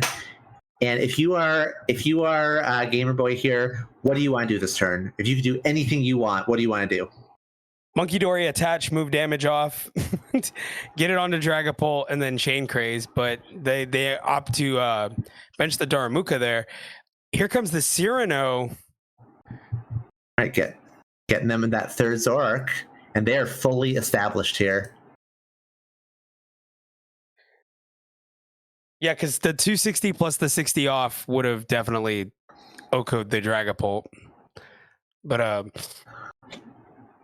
plus I just like using Okie Dokie as like that damage amplifier. So on one hand, we're not going to get the one-hit KO here. But on the other hand, we're going to be hitting this Dragapult so hard, we can just pick it off later. We know that the opponent does not run Turo. So the damage is sticking on that board. It's just waiting for a later Monkey Dory. Yep. No, for sure. 290, 320. What is that? That's 30 damage. Exactly. So now it's gonna be oh my goodness, I'm blowing it with names again. It's gonna be Joyful Sandwich's job to like try not to give Gamer Boy a bunch of damage counters to play with. But how do they do that? Unfortunately, there's the energy. So now they can KO this Okie Dokie. Well, hold on. I see a line here. If they can find their own. Oh no, they don't have the energy attachment to play with though. That's unfortunate. I saw a line, but no good. So they're gonna KO the Okie Dokie. That's pretty good. But they're not gonna do the fancy play that I was hoping for. I would probably. Can you choose not to put damage counters on the bench? You cannot choose to not put damage counters on the bench. So they have to go there. Okay. They have to. I was thinking if they had an energy drop to play with, they could try to set up a Monkey Dory so they can just put all damage counters onto the Darumaka and KO it. But they don't have They don't have the energy drop to play with. So unfortunately, they're going to be feeding damage counters. I mean, I guess the best you could do is spread them out, so there's not 3 to move. Right. Put 2 on Darumaka and then 1 on everything else, or maybe just like 2 on multiple things, and force the second. Okay. So this will KO. I was worried. I was like, wait a minute, does this KO? So instead of using the Phantom Dive and spreading damage counters awkwardly, they're saying, you know what? I'm going to try to deny you this KO. I'm not going to leave the Dragapult active, and I'm not going to put damage counters on your board. I'm just going to blow up this Okie Dokie with a big Burning Darkness for 210. Down goes the Okie Dokie. 2 prizes taken for Joyful Sandwich, and game is looking pretty even so far. Yep, no, for sure. And again, very even matchup. Very back and forth. So Joyful Sandwich did a smart thing here. That Dragapult last turn was like effectively KO'd because it took enough damage that was in Monkey Dory range, and Joyful Sandwich recognized, okay, this Dragapult's effectively KO'd. If you want those prizes, I'm going to force you to attack to take them. And I bet they're going to do everything in their power to just one-shot everything for the rest of the game and force Gamer Boy to find some way to knock out this Dragapult, because they're not going to get to. They're probably not going to get to Adrenabrain the Dragapult for KO. I think that Joyful Sandwich is going to do everything in their power to make that happen. But see, like I told you, they did opt to not put damage counters on the bench for this reason. So, exactly, via the Charizard. That's what I like about that play. Yeah, it just cleans things up that way. Yeah. No, and then okay, well, here comes the boss. Okay, so that'll probably we'll see what they choose. Okay, instead of the Charmeleon, I kind of like it. I don't hate it. I don't either. What do you think they have a way to get the Are they just going to KO the Charmeleon? I guess so. Yep, they're going to KO. Yep. They're going to KO it. They're going to go down to even prizes again. So they need two more EX knockouts to win the game, and they're going to mitigate the Charizard's damage potential. That's true. They can't. They have to find a way to not leave damage on the board that could potentially put that Dragapult in KO range from the Monkey Dory. So right now, the Charizard's damage caps out at 240 instead of what could have been 270 had the Dragapult gone down. Absolutely. Yep. Nope. You're correct. And the reality is 240 and 270 are currently functionally the same number. They both will one-shot any of the single prizers and not one-shot any of the double prizers. But still, I like Gamer Boy prioritizing, okay, even up the prizes, cut off the opponent's options. They lose that option for energy acceleration. And, they still need to attack 3 times to win the game. They know it. So just choosing their prizes judiciously. I was going to say, would you, Kara, boss up the Reshiram here?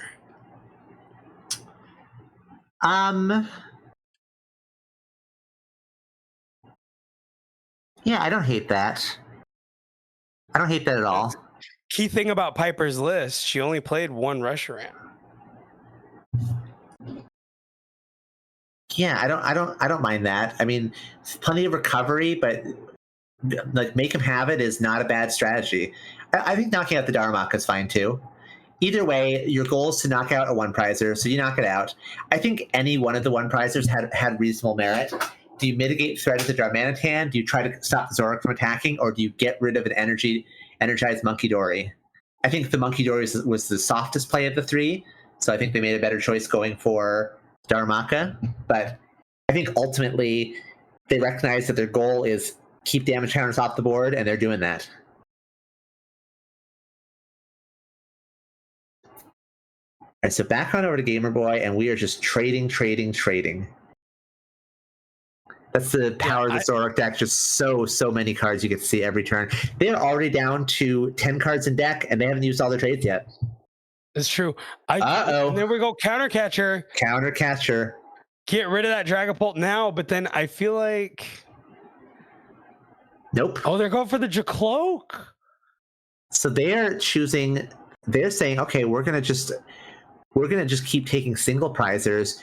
They're recognizing that they're gonna have a hard time dealing with a fresh stage 2 Pokemon EX. So they're saying, okay, we'll knock out the Jacloak. If we can, next turn we'll knock out the Charmander, and we'll see if you are just eventually forced to put more damage counters on the board. And by knocking out the Jacloak instead of the Dragapult, they're still keeping that Charizard's damage out of range that one-shots a Zoroark. And I wouldn't exactly call this hand dead from the from Joyful Sandwich, because now they could Super Rod the Monkey Dory back, maybe. Maybe put some energy into play. Yeah, the Monkey Dory. The Monkey Dory, if they can get it powered up, could be a big swing here. Just having a way to make that Charizard effectively one-shot a Zoroark, that'd be a big deal. And not only that, not only that, Kara, they have no draw engine now. That's 100% correct.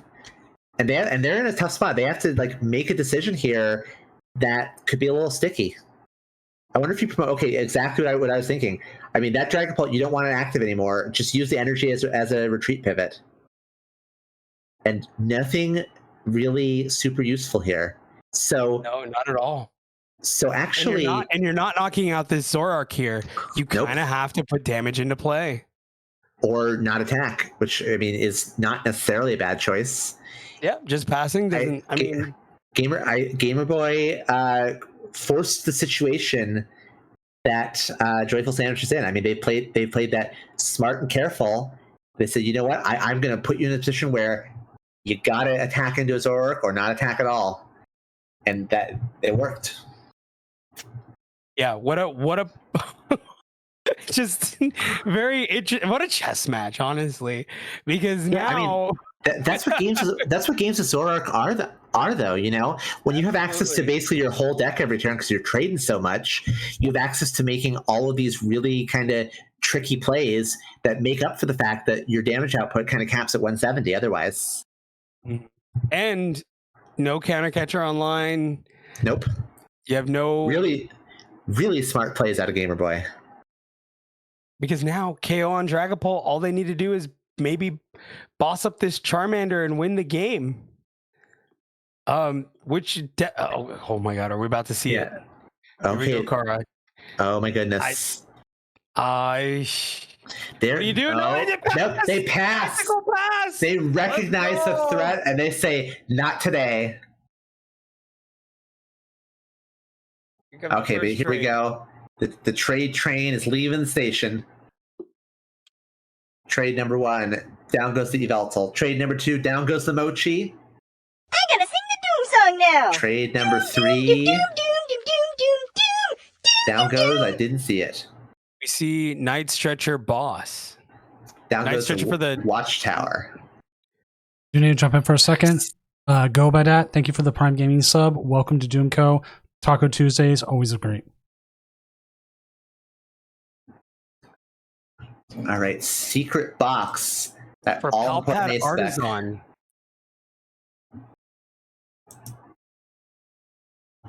There's the Okay, boss. boss's Boss orders. for the Charmander. Oh no, you gotta boss. You have to boss the Dragapult. Yeah. Okay. There you go. Boss the and then Night Stretcher for the No, Palpad. Okay. I thought they were gonna Night Right. Stretcher for the not the Daramuka but the Two boss back in deck, so they're gonna have that gust ready to go. Energy Switch officially abandoning the Monkey Dory. And Night Joker, it's gonna be a Virtuous Flame 170. Down goes the Dragapult, finally taking those 2 prizes. They're saying, you know what? You want to hit me with Charizard now? I don't even care. I thought we were gonna see Daramuka for game. That's literally what I thought we were gonna see there. And I mean, I'm never against seeing Darumaka do some fun things.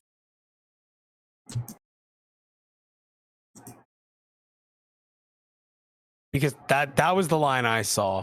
I didn't know if they saw the same thing, but nevertheless, maybe did they play only one Night Stretcher? Am I crazy? They play 2. They play 2 Night Stretcher. Zora plays 2 Night Stretcher. Yep. Yeah, they play 2. Yeah. Okay. Counter catcher restroom. Sandwich saying, you know what? Maybe I can cut you off of Virtuous Flame. Mm-hmm. Or maybe this is what they wanted them to do.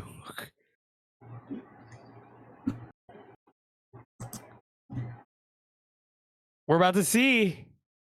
Yeah, Can't do a tactical pass here. You got to take some prize cards. I'll say this. Gamer Boy will have access to every card in their deck except whatever they prize next turn. So whatever they... No. Tactical pass. Tactical pass. So we're actually doing like just a stall play here. Yep. There's no... Turo! Wow. All right. Up comes the Reshiram. Night Stretcher. Night Stretcher as well. There it is. The Darmanitan. That's it. That is it. Yep. We're gonna see a Night Joker for Flame Body Cannon sniping that Charmander off the bench, 90 damage. That'll be their last prize. And boom, there we go. Flame Body Cannon cleans up the game, and Gamer Boy has taken down Joyful Sandwich with Ends Zoroark. Incredible. All right, Yeah, let's that go is ahead. Gotta love Zoroark. Let's go ahead and go back to the casting desk real quick. Aha!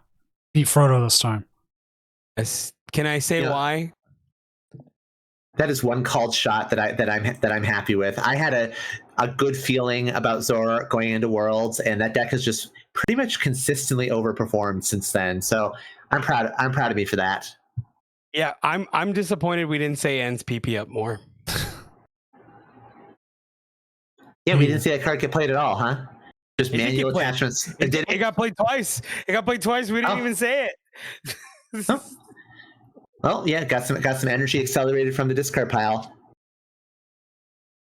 So we are currently waiting on four 4-4-2 players playing. And that will be the end of round 7. Standings are updated.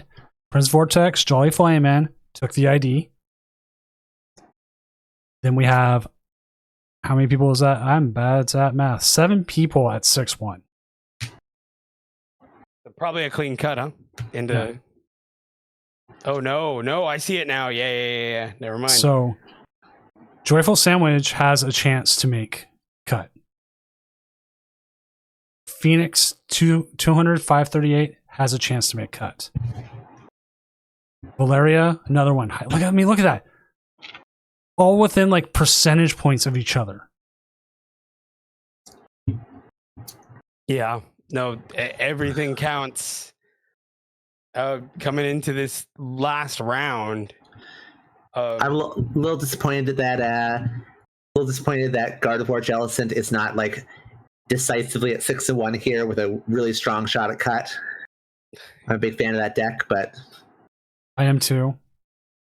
I bought the Jellicents. I even went back and bought the full art Jellicents that are coming in. oh yeah, Doom, I showed you my Jellicent last time. Yeah. That's all. I got my fancy children. not doing so well in the online tournaments, but as far as IRL, very dominant, very scary. I'm a big fan of that deck. It's a very best of 3 deck. No, for sure. Well, so we do have a Crustle at 6-1. Flareon's still in it at 6-1. Alakazam Dunsparce is still in it at 6-1. A little of everything. And hey, round 7 just but- finished. Okay, we're flying tonight. So round 8. Yep, I'm set up right now. 8 round. There we go. Okay, we got to find a match. We'll go off Joyful Sandwich just because we've twice done it. We could do Bizquick's not out, but they have a outside possibility. A Cerule Edge versus Charizard Pidgeot. Yeah, I'm you into can do Bizquick. Yep. I'm into it. Let me go talk to him real quick. See if he can jump back on. In If the he's on our meantime, chat. I'll have a quick chat with my friend Frodo here. Yeah, absolutely. How Frodo? you feeling about the tournament, Kara? I'm feeling good about the tournament. I'm ready for Top Cut, but I got a question for you. Sure. I'm gonna ask you a question live on camera in front of our friends that I could ask in private instead. You know, you're doing lots of commentary. We're having fun together. You have any interest in commenting some retro stuff soon? I mean, maybe. We'll have to see. I mean, you'd have to educate me. I tried to on a few streams, but I've never like gotten my feet wet and that kind of stuff. But I'd be interested. Yeah. What better place to get your feet wet than the #1 retro stream in the Pokemon community? Yeah. No, I'd be down, Kara. You just let me know. I know we talked about it in the past, but I just need to get in there and do it. I've never done it before. I get a little nervous about it just because I don't know too much. I mean, no better way than just to jump in, play one of these free tournaments, learn on the fly. You know, it's a lot of fun. Yeah, no, for sure. Retro is something I've wanted to educate myself in because I was not there for most of the game's history. So, Well, I mean, you've come to the right place for educating yourself in retro. yeah, that's you, right? That's me, Pokemon 100%. Sword. Yeah, no, for sure. Yeah, no, I'd be down. Yeah, I guess you would just let me know when you want to bring me on. I can see if I'm free. I'm free. I have no November dates outside of Vegas and next weekend. Let's jump next to table weekend's 7. Sure. Here we go. Is quick. Well, I have a fair bit already getting booked. I have next I believe next Friday the 7th booked for a tournament. Okay. We'll talk as moral of the story. I have currently 6 tournaments scheduled for November that I'm casting. Looking to add to that, and I'm looking to add names to my own streams. So love to get you in there. Yeah, no, sounds like fun. I'd be down. and I had to put you on the spot so you could really like lock in. Okay, I was afraid Yeah, their no, opponent. I was afraid their opponent wasn't going to show up, and now they just did. So we do have a game. That'd be crazy, wouldn't it? Who are they playing against? Gabriel Santos and their Charizard Pigeon. I see them.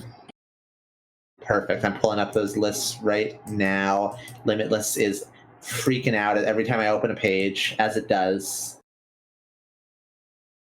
Ooh, I like this Charizard Pidgeot list. We've had a couple IDs come through. I'll update the standings as well. We had a Risky ID from Food King 90 at 50.71%. Someone hits them at 6 ties with them, or someone hits 7-2. They are like the first.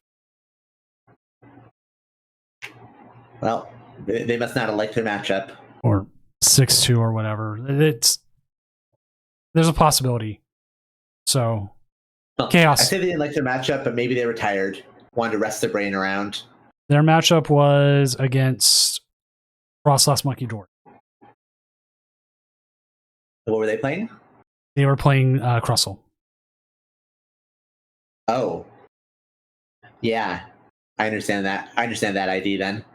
Yeah, Prince Vortex was safe. They get it. 602 gets them in. Jolly Flying Man is playing against Salty Steak, who's also playing the Frostlass Monkey Door. So I guess Prince Vortex would love to see a Crustle and Top Cut, so that they have every incentive to ID. Could they have actually afforded to concede there? Prince Vortex, possibly Yeah, with a what was the record? 68.64. Possibly, not a definitely.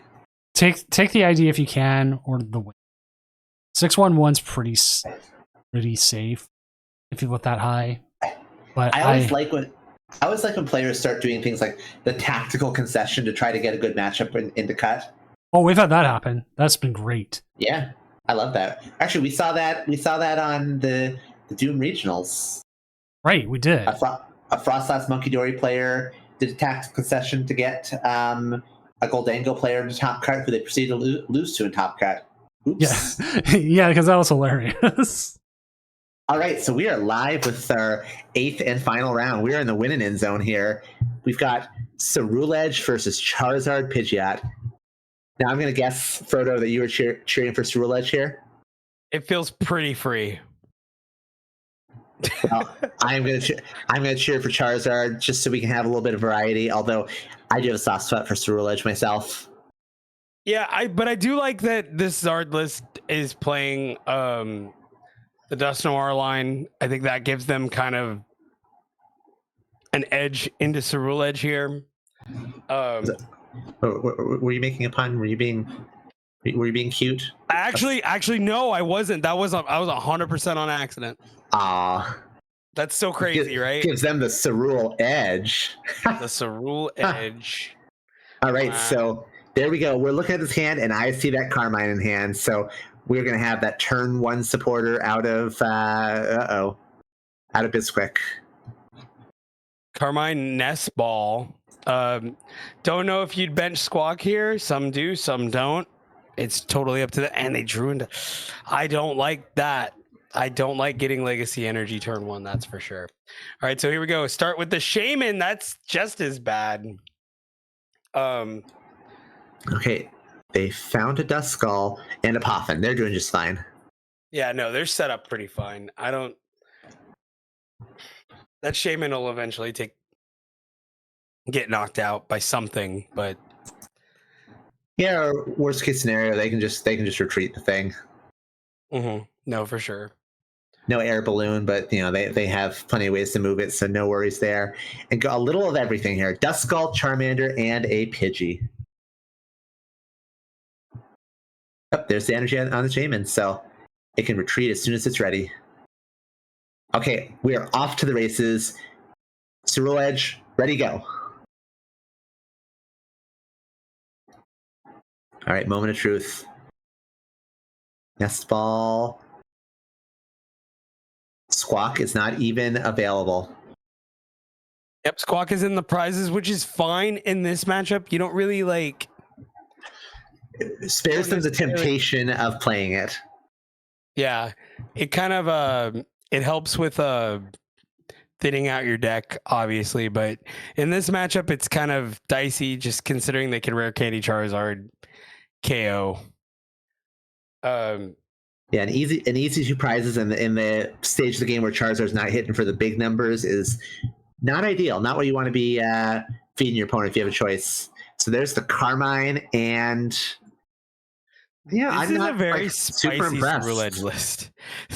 this it's kind of they play the Larry Skill, they play the Hilda.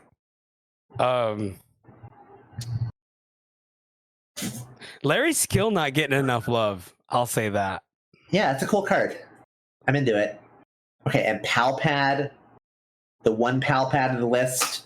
We're gonna put back that Briar. Nope, we're gonna throw that thing away. We don't need it. Hilda goes back instead, and just a pass. So the initiative is now in Charizard's corner. Yeah, I didn't see how many energy they got off that turn. I don't think it was a lot. No, I don't believe it was either. I think it's like 1 or 2 in the discard pile. And that's not the start you want. Typically, at a Cerule Edge start, a good Cerule Edge start is 4 to 5. Yeah, And that's just a pass. Oh my goodness. What? Okay. Well, here we are bemoaning the we might still be bemoaning. This hand does not do anything for our Cerule Edge player. Nothing whatsoever. I wouldn't even. This might just be a pass right back. No way to reset the hand. You don't want to burn the boss because you already burned the pal pad. Oh, never mind. They will burn the boss. Okay. Are we putting damage on the Pidgey? I mean, I guess it's not terrible. I suppose they're I guess. Why not? I Sure. mean, it's a lot of resources for damage that might just not matter. Like maybe let them like boss KO Pidgeot later, but they don't even have that many ways to gust. So one of them is down and the Pal Pad's gone as well. I'm going to say that 20 damage on the Pidgey is not likely to matter. Unless, of course, the Charizard player entirely whiffs and they have an option just to KO that Pidgey right away, but we'll see. Another moment of truth. These 6 cards do anything for us? Well, we're not. Oh, just an attach retreat, probably. That's what. Yep, attach retreat. All right. Well, neither player bringing their A game here. Nothing. Just nothing. There's Larry. All right, we are going to see Larry's skill in action. Discard in the hand, grabbing a Pokemon supporter and a basic energy card. And I mean, Well, that'll be nice. good. We can finally, on turn like 3, see our first lunar cycle. And yeah, no, this is perfectly fine. We're going to see the first Abyssal Flames of the game this turn, probably. I think he just. I think they just sold me on Larry's skill. I'm not even gonna lie. No, I mean Larry's skill seems like a great card. It gets tons of energy out of the hand. It grabs you like the things you need. I'm into it. No, for sure. I've never given any thought to Larry's skill, but now I'm like, you know what? Quite possibly, I might consider using Larry's skill. So Now, the one saving grace here for the Charizard player is that this is a low impact KO on a Shaman. So, you know, maybe they can pop off and get the first meaningful attack of the game, but we'll see. Their hand's got to give them something to work with.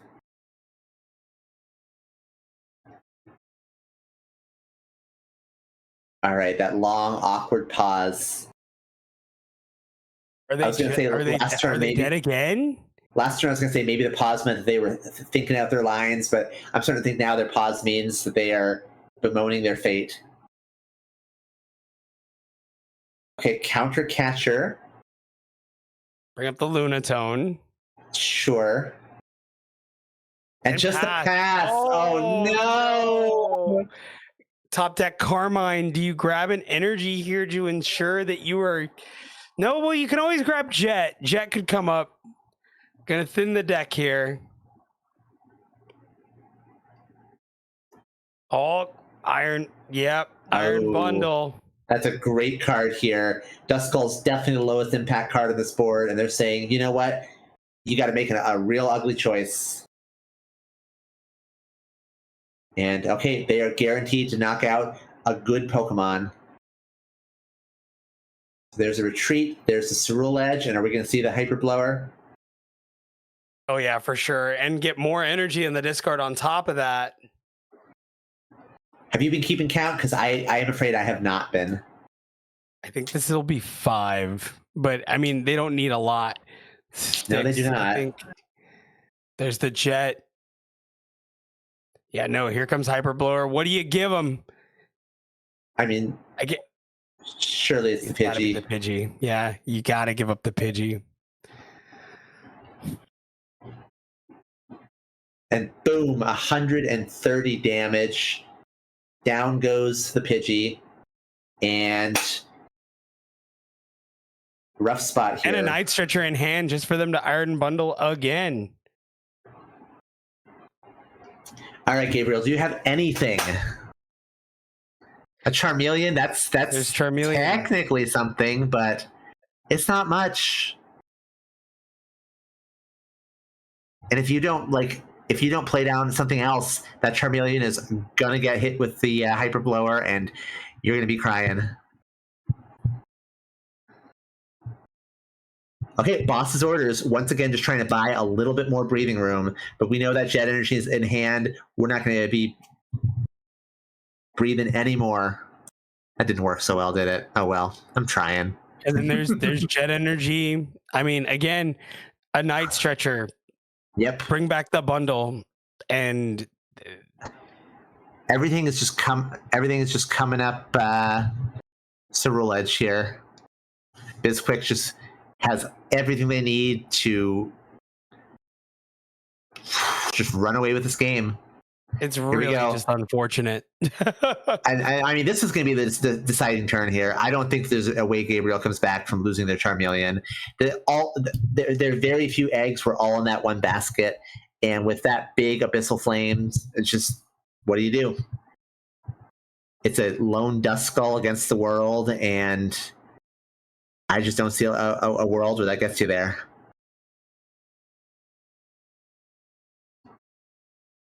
Well, about 4 turns too late, the Buddy Buddy Poffin is found, so maybe they can try to establish something.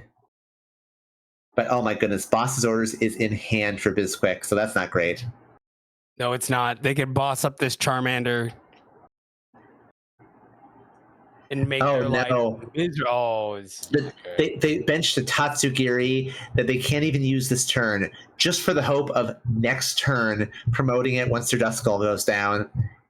That is just such a... I mean, this is a player clinging to every out they can get, but it's not looking good for them, especially with that Boss's Orders targeting the Charmander, Abyssal Flames for 190, and all right, 4 prizes taken for Bizquick. Gabriel has absolutely nothing to respond with. I mean, I guess best case scenario, they would be like benching double Charmander and then and doing an INO to 1 and hoping that 1 Charizard sweeps. That's your best hope. But attract Maybe customers found nothing. Another bad break for Gabriel. Attract customers for Thornton. Oh goodness. Yeah. I mean that would have done something, eh? Nope, just a concession. Unfortunate, but that's the way of things. Yep. I mean, when you dead draw that many turns, Yeah, it's so sad. You. So sad when a player just isn't able to get anything going at all. But that was the state of our game, and Bizquick cleans it up with Cerule Edge. All right, let's go ahead and jump back to the good old casting desk. I was waiting for it this time. Yeah, I saw it. I saw you jumped, and I was like, okay, I gotta go. I think Frodo's still there. There he is. As soon as you said the word jump, I clicked. I was waiting. It got me. I was not ready. Oh, you got it. You got to be ready. We're playing for keeps here. Yeah. So I'm keeping the standings updated. We've had a couple IDs. It might now Fuking. Ooh, they're right there. Think we have cuts set. No, BNC. BNC and Rack. So Fuking who will are be they? knocked out. What's up with BNC and Rec? Are they? Neither one is They're playing streaming. each other. They're playing They're each playing other. each other, So one will be 6-2, the other one will be 7-1. and that means that someone's getting bumped. Yeah, they can even ID, and someone's still getting bumped. It's just at that point, just play it out. So sadly, 6-2s are not going to make it tonight. We're going to see a 6-1-1 get bumped. Really exciting cut though. Right? Cerule Edge, Dragon Ball Dusknoir, 2 Frostblast Monkey Dory, the Jungle Dump Zoroark. I gotta say, I want to see Evolutions make it. I want to see a little bit more Evolution action in my top cut. Well, I think it has it's up against the Alakazam. It could have a good chance. It depends, because one of the things, because this Evolution did play Sylveon, so you could wipe all their Abras or Alakazams or whatever off the board for prizes, but put them back in the deck for a turn. Yeah, I mean, I suppose. Could I would think. I think you'd probably just want to take the KOs with something. Yeah. Well timed Ogerpon. Yeah, I think Ogerpon is a better bet. I think Angelite's often, like, probably 95% of the time a trap. I can actually agree with that. I mean, you know, we have arguably the most influential Evolutions player of this current era, who just swears by cutting Sylveon altogether. So we shall see how things shake out. But yeah, I think if things go their way, Wellspring Mask Ogerpon is going to be a big part of that. So these are the matches we're still waiting on. I don't know, it's connected. And so we can see how Joyful Sandwich's game was going, but he was like, no more. He said, "Leave me alone. You guys have doomed me enough." Okay, like, Look, that's what we do here. I mean, it's in the name. We are here to doom you. he's so doomed. Lovingly. Cursed. Lovingly, we doom you. All right, I gotta bring it up. I'm sorry, Doom. What was up with the ball wedgie? I just saw the highlight. The what? Did you watch Toronto versus LA? No, I've been dodging the World Series because I hate both teams and want a nuclear war. That's fair. That's fair. Well, the Dodgers won off a wall wedgie. You got to see it. All right, It's so ridiculous. I'm going to the art baseball. It actually has made me I'm actually really upset.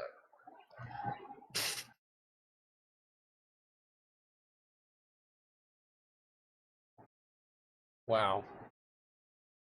Insane. Because I saw the double up runner.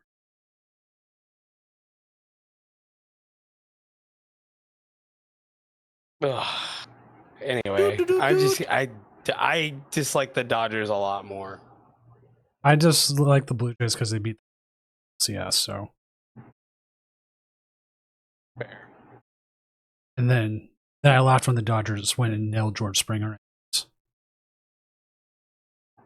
Oh, I just saw Okay. that. Yeah, the wedgie, but that's the right call. It sucks because it prevented the.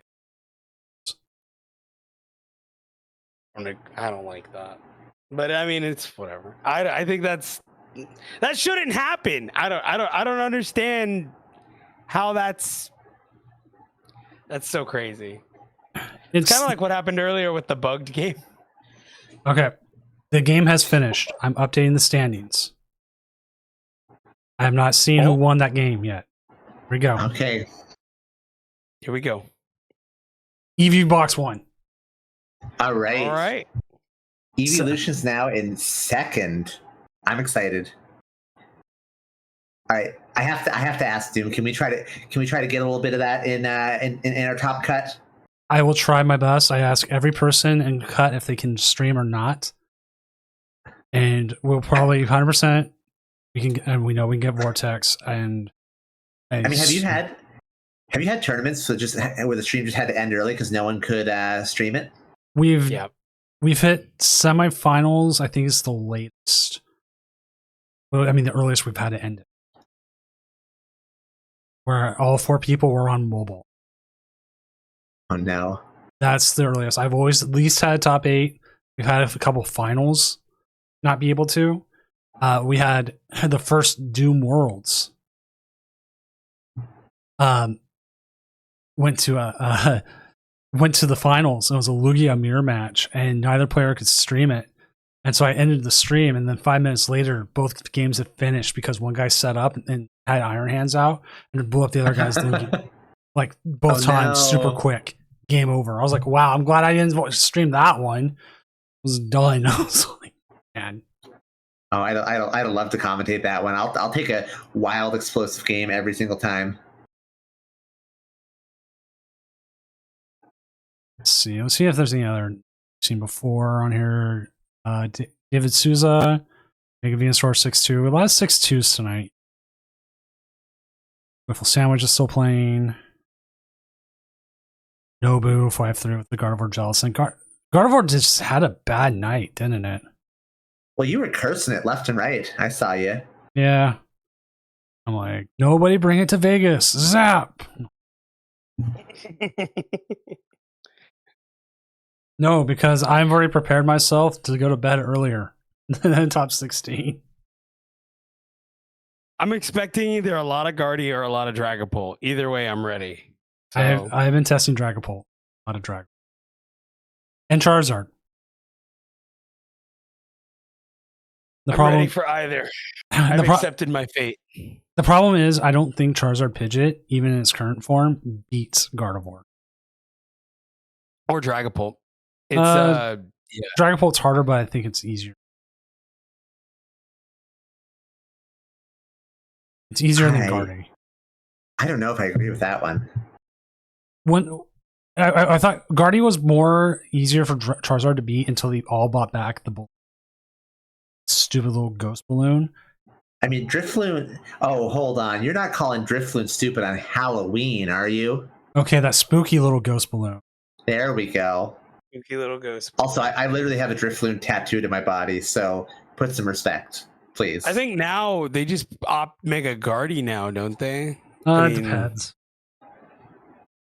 If anything, they want the mega not carbine. Let's see. Fancy. They want that, but that's not legal in this tournament. It's not legal for Vegas. I thought it was legal for Vegas and Gengar because for some reason I thought they were promo cards. Yeah, we're gonna put some Gengar. We'll get some Mega Dancy, and then someone in chat pointed out, no, it's got the legal for Phantasmal Flames. I was like, no, why? Yeah, they need to fix that though. I mean, if they're gonna make it happen, then you need to make those cards that you make available in those decks legal, and that's just how it has to be. Yeah, the 2-week rule. Yeah, 2-week rule. It's got to be a thing. So as it stands right now, Swirl Edge will pair up into Charizard Pidgeot. We just saw. Eevees will pair up against Zoroark. Zoroark. Mm-hmm. Okay, that's a interesting matchup. Then Dragapult Dusknoir into Frostlass Monkey Dory. And then Frostlass Monkey Dory into Venusaur. Ooh. This could be free for Dragapult. Dragapult usually can beat Frostlass Monkey Dory. Mm-hmm. But you do have to watch out for the deep. And this one's playing Ting Lu? Mm-hmm. Yep, the Ting Lu is the new sauce. Plus the hammers. So you don't use it in every matchup, but you could use it in some matchups, and it's pretty good. So, ready for those hammers. Hammers is crazy. Adventurous, even. I love them. I'm here for it. Okay, one of my favorite arts I've ever done. This is available on doom-gaming.com. Was when Whimsicott hammers was a thing. So And that I was did, like Brilliant Stars, right? yeah, that was actually the biggest shot call I've ever made.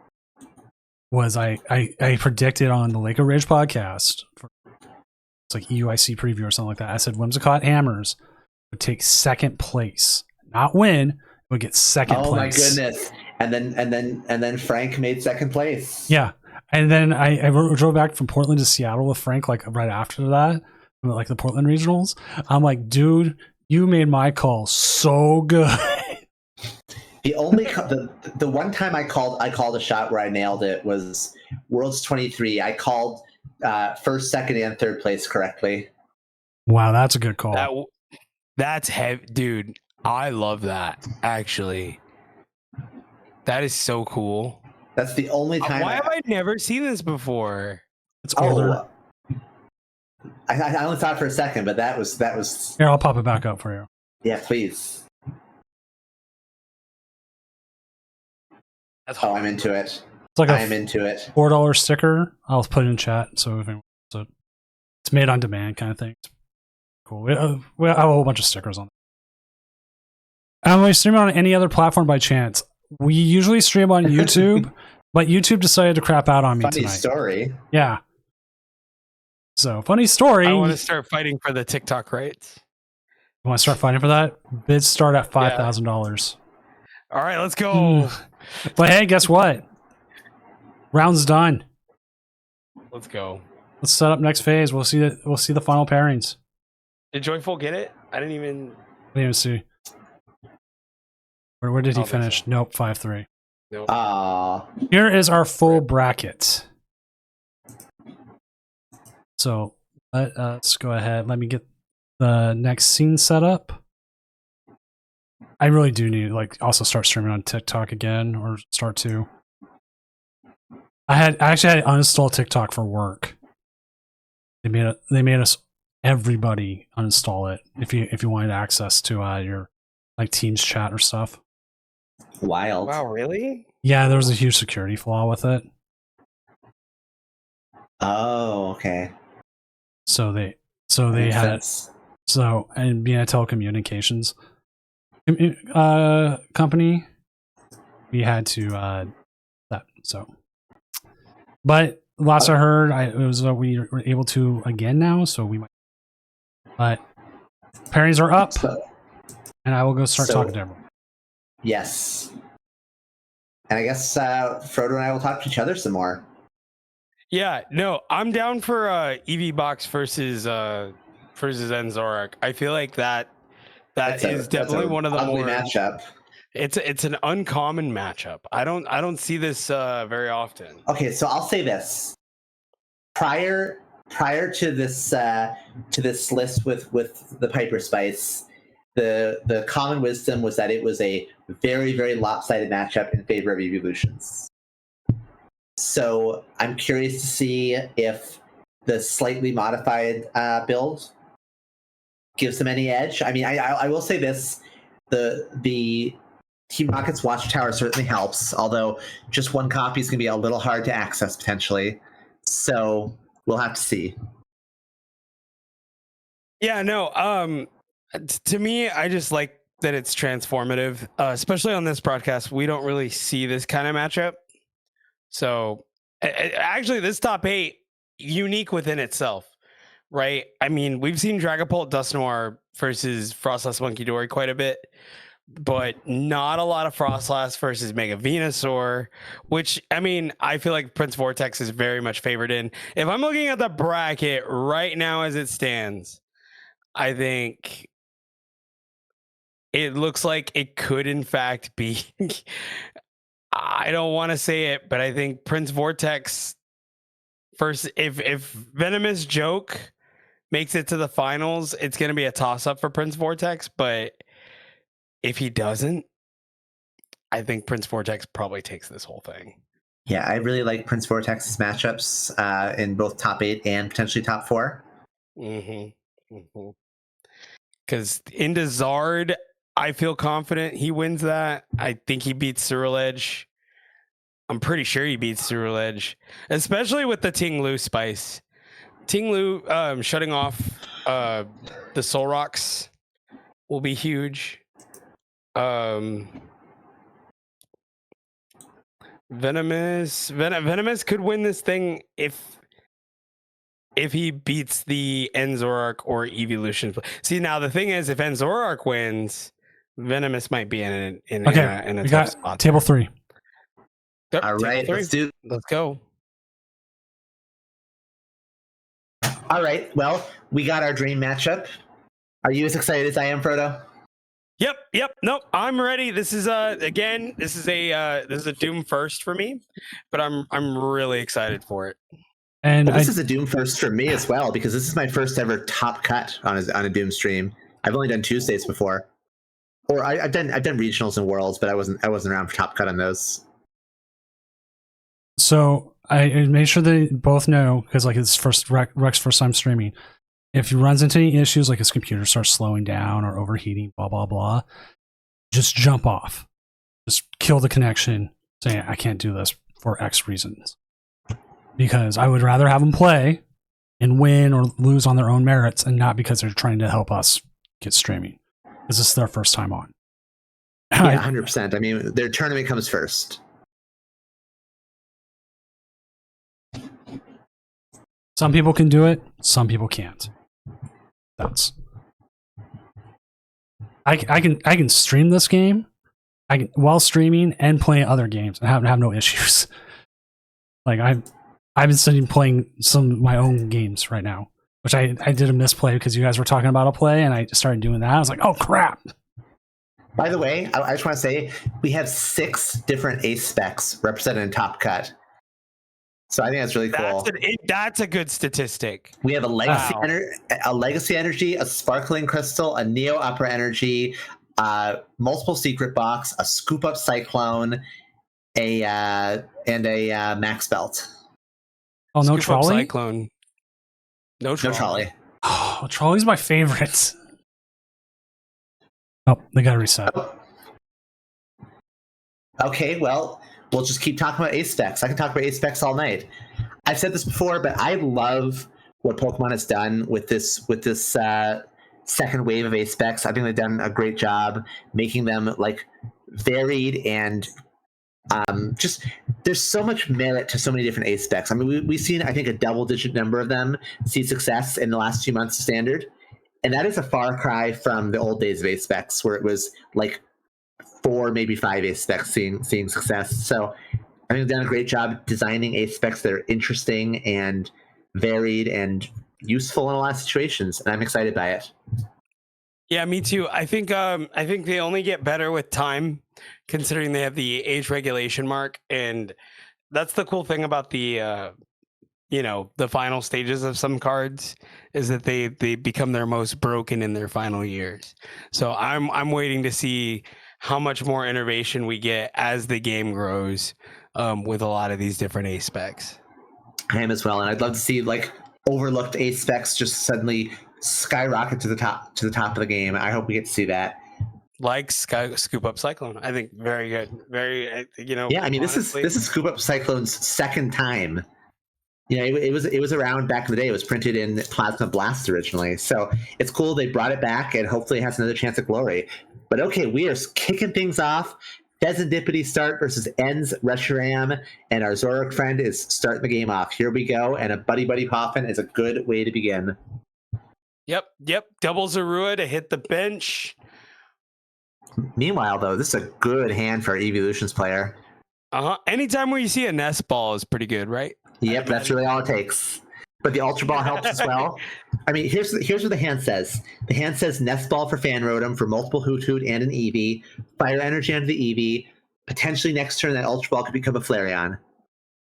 Could also, just INO and get a fresh hand, and that's fine too. But I'm just saying this hand has like kind of everything the deck wants to be doing. Absolutely.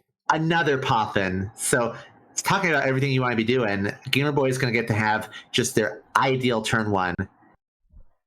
Yep, all right, very good. Zorua. I'm surprised. So I'm guessing the Darumaka is prized, or the Darmanitan. Darumaka has 80 HP, so you can't Poffin for it. Oh, that's right. Okay, I'm sorry. I got a little concerned there. I was like, wait, what? But yeah, no, I thought that's what they would grab off of that. But here we go. Fan Rotom, quick prize check. Yeah, knowing what's in your deck is really important with this deck with so many singletons. So it's good they're doing that. I'm looking at the list right now, and this deck has, oh my goodness, 40 unique cards in the list. So Still lots and insane. lots of moving parts. Would you Iono first or nope? They're gonna go ahead and fan call. I don't even know if I would INO at all. I That's think true. that, I mean, that's your only INO. You might want to just save that for a disruption piece.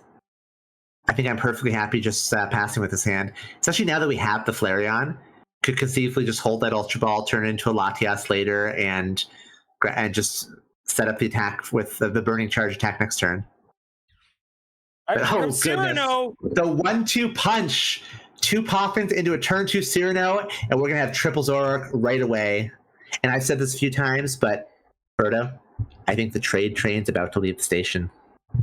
Oh, I think so too. With 5 cards in hand, and now that Iono looking more like a good option for the EV box player. I Considering mean, they're just going to load up their hand here.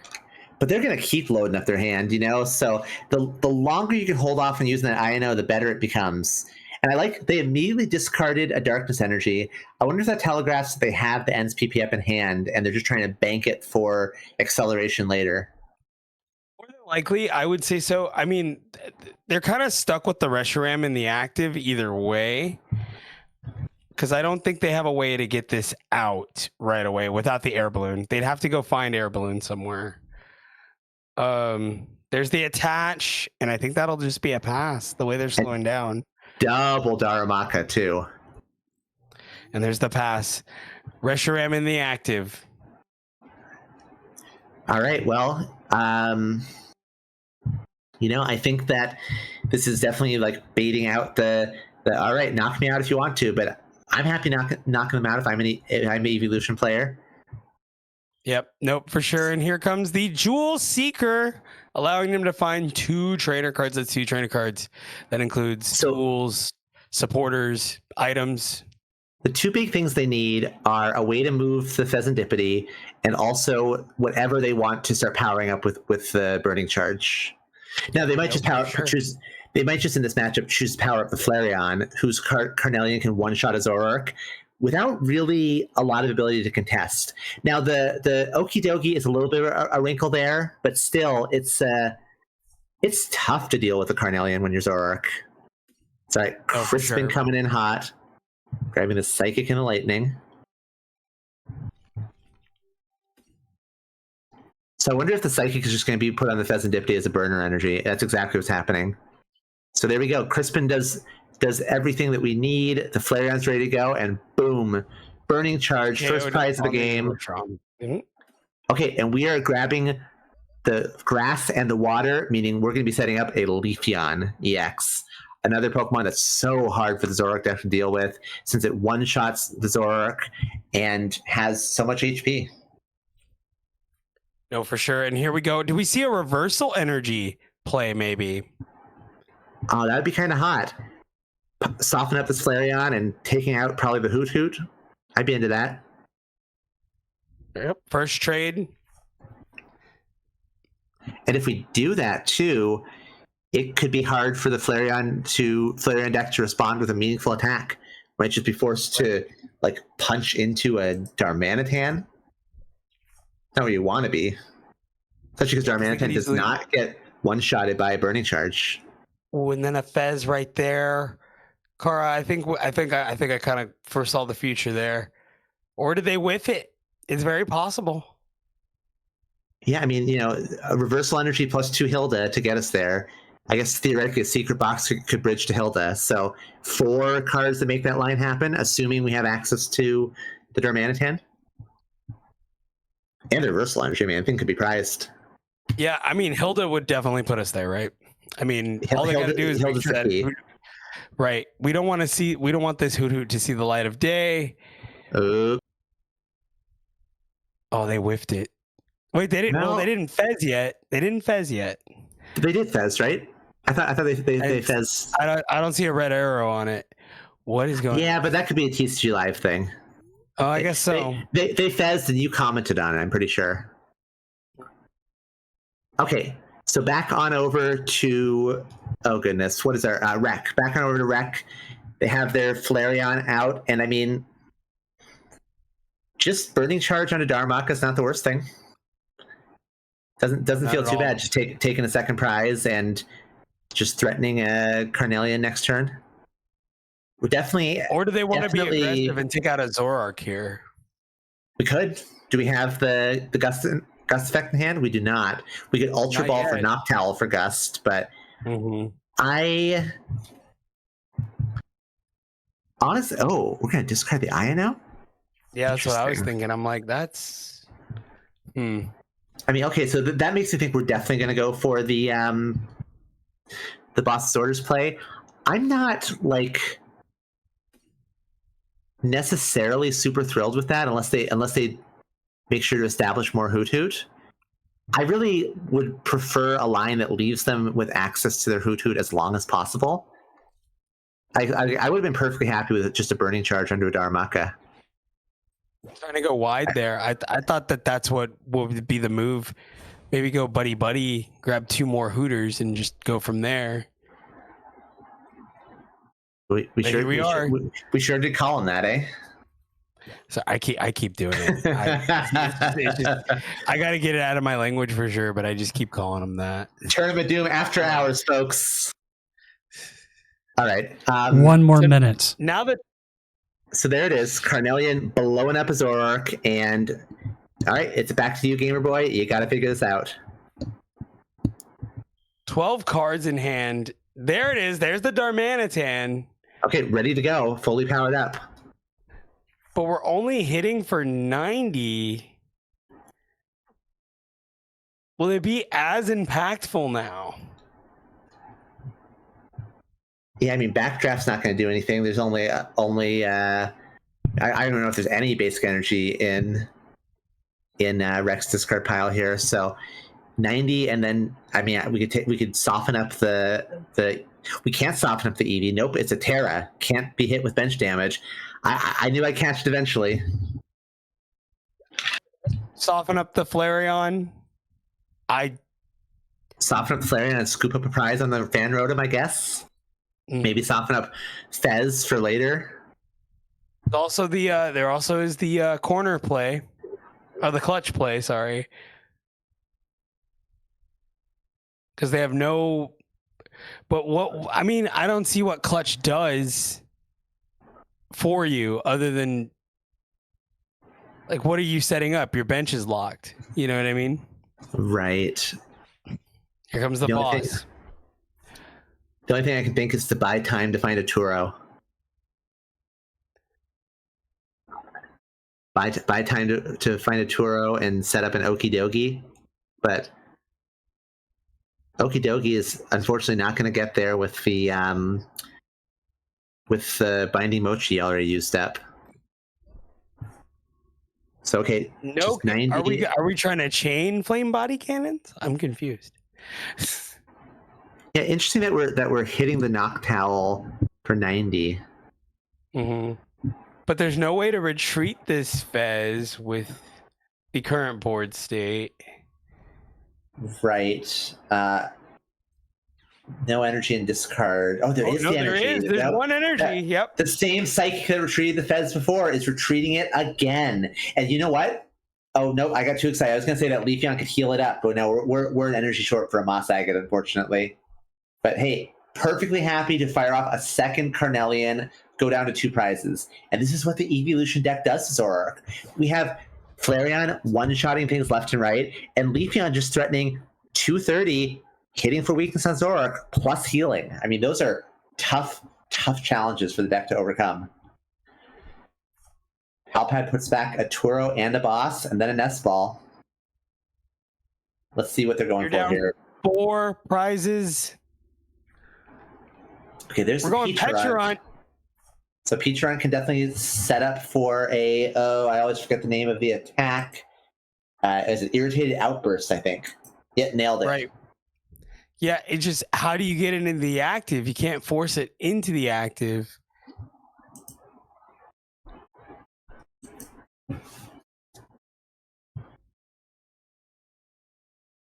Yeah, I mean, you could Counter Okay. catcher. here we go. We are officially going to go for the clutch plays. Turo I'm scooping up picks the up the Fez. Fez. Okay. Yep. There's the There's monkey. the Monkey Dory.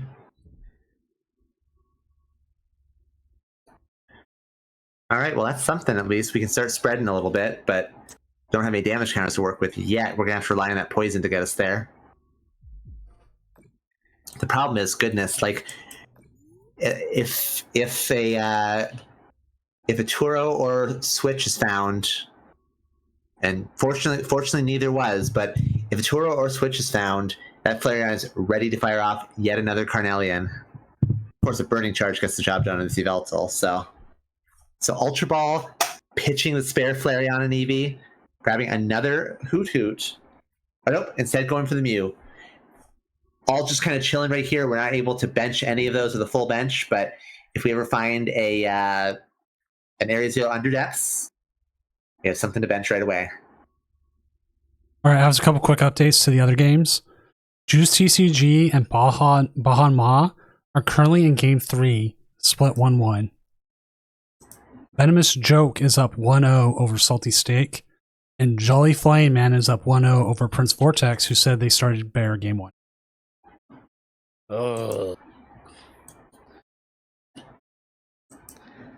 Do you KO the Noctowl here? Nope. Okay, they're gonna put 20 on the Flareon.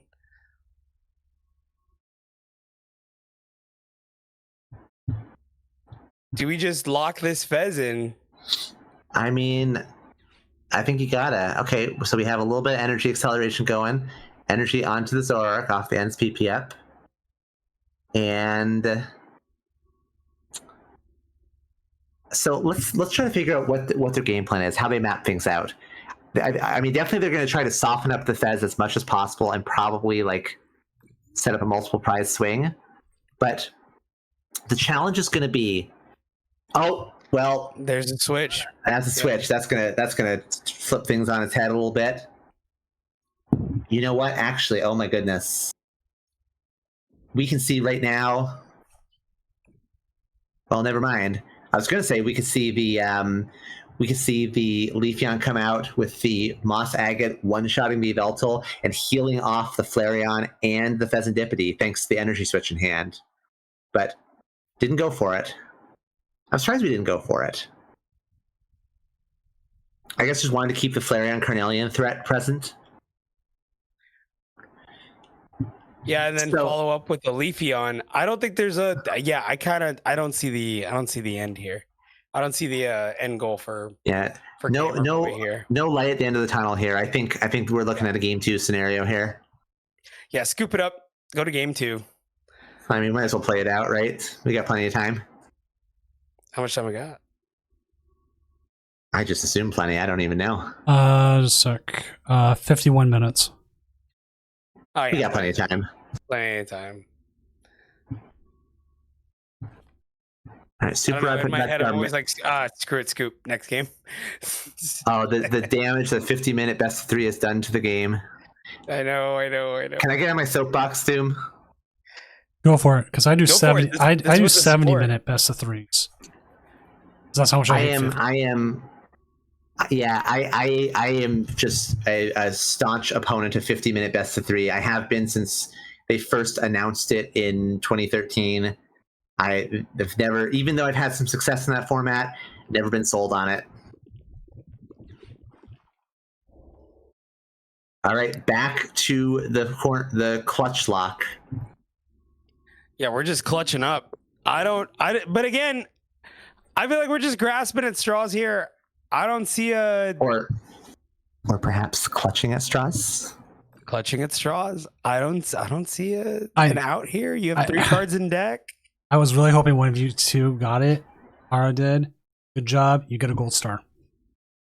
Aw.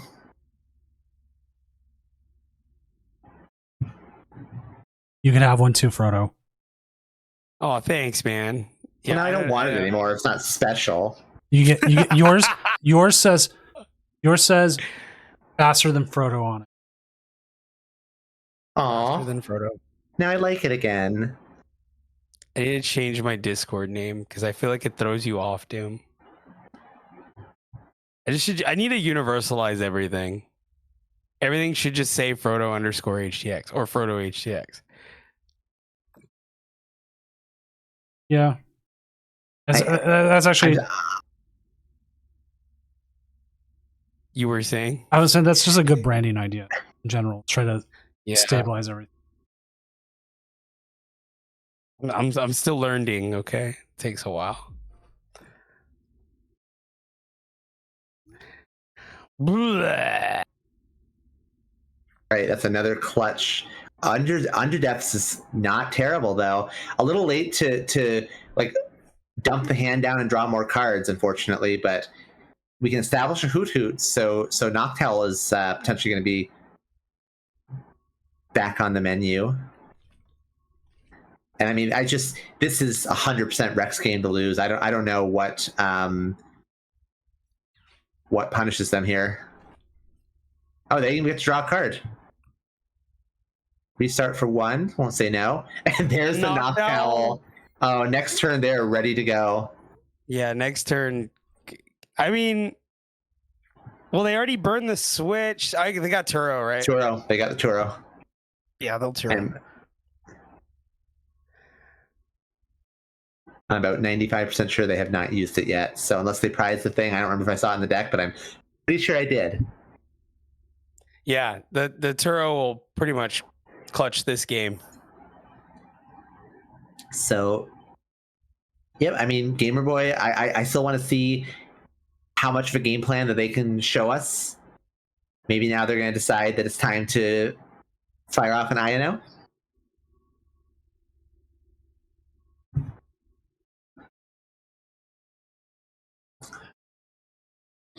But still, I mean, what's your out here? Because both Leafeon and Flareon are threatening a one-shot on everything on the board so far. That's an INO, sure. But how do you deal with those threats? I wonder if you maybe should have been adrenabraining the Flareon this whole time. And just going for the slow burn or clutch. just like, yeah, because you gotta weaken either the Leafeon or the Flareon, and either one of them can Oko your Zoroarks. That's my only problem right now. Or does it not Oko the Petrunt? No, they both one shot the Petrunt because Leafeon's Moss Agate hits for 230. Oh yeah, then yeah, it's kind of like what are we really doing here? Yeah, I feel like we should have been adrenabraining the Flareon. You know, like spreading more damage, letting the Fezandipity tick up damage more slowly, and try to set up a turn where we can just take that Flareon off the board and the Leafeon ? Because now we're just continuing to clutch stall. And what are we gonna do? We're not gonna deck the opponent out. We have 1 card left in deck. Are they gonna KO the Fez here? No. Okay. No, they're not. So, okay, other game plan. Let's look at this. Fezandipity has 20 HP.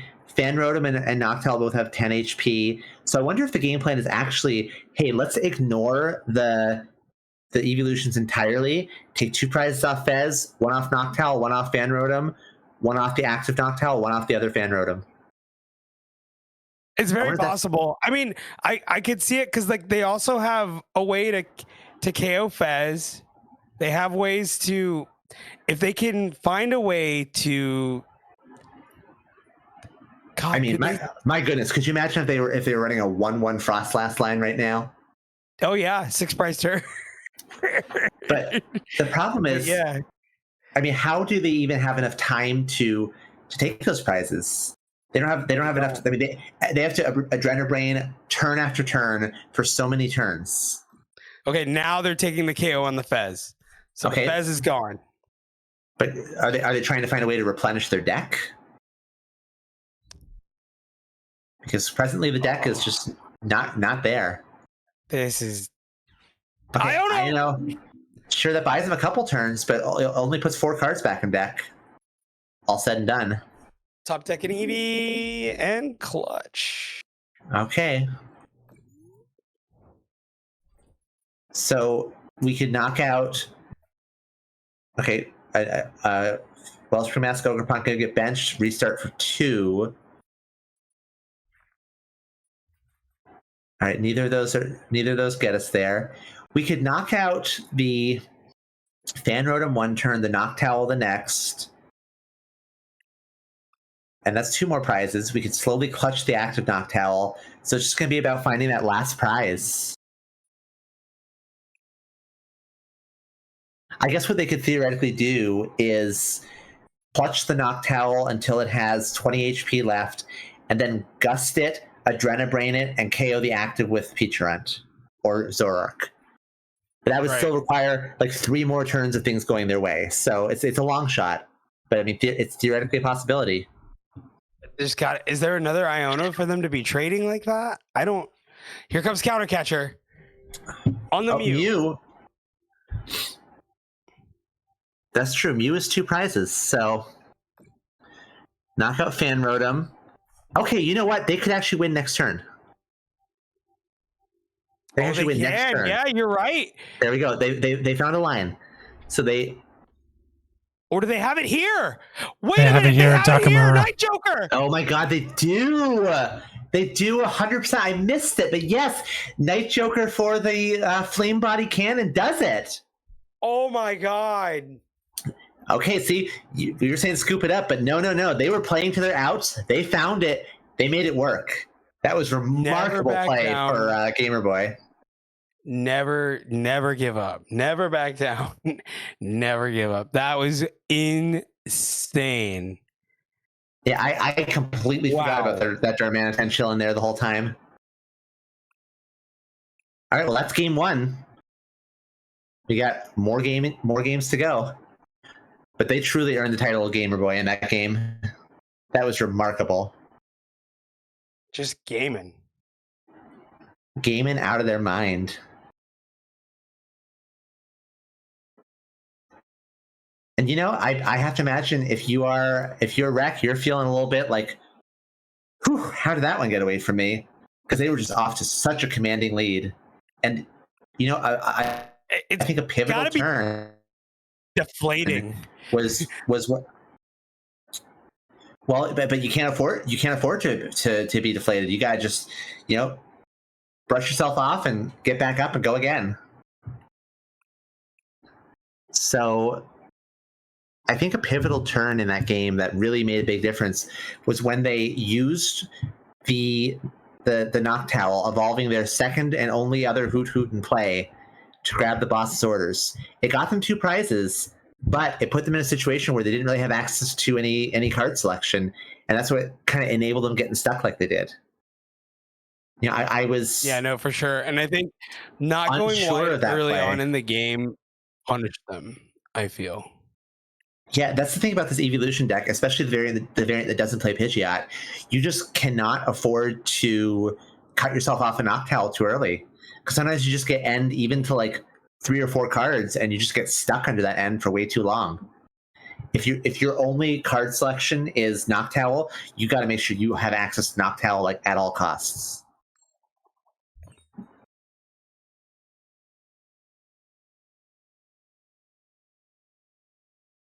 All right, so Rec will be going first.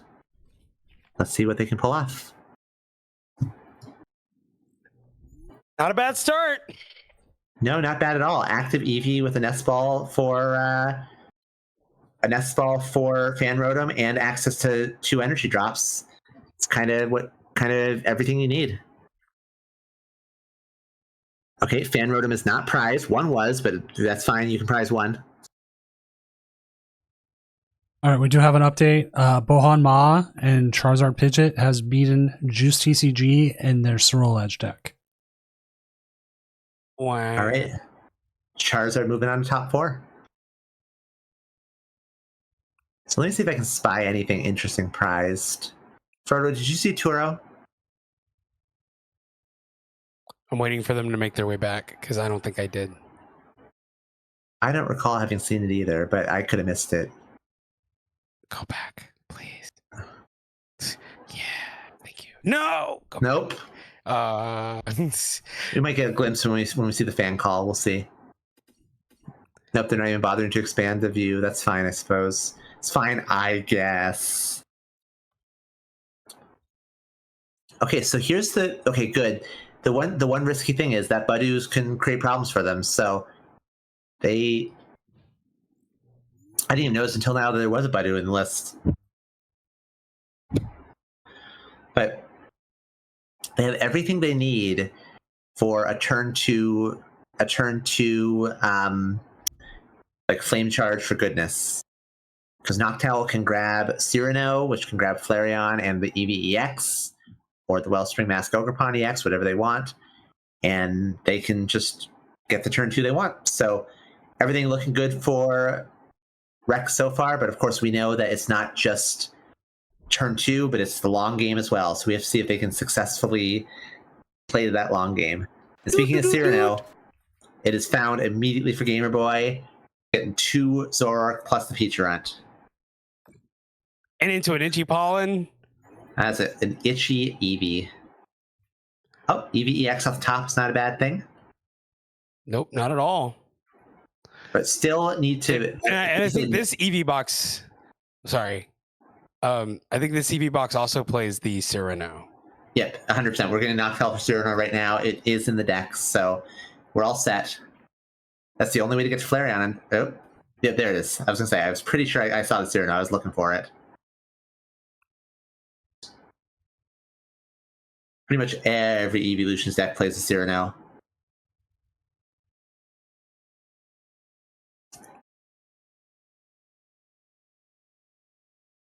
All right, Ultra Ball for later. That's all well and good. And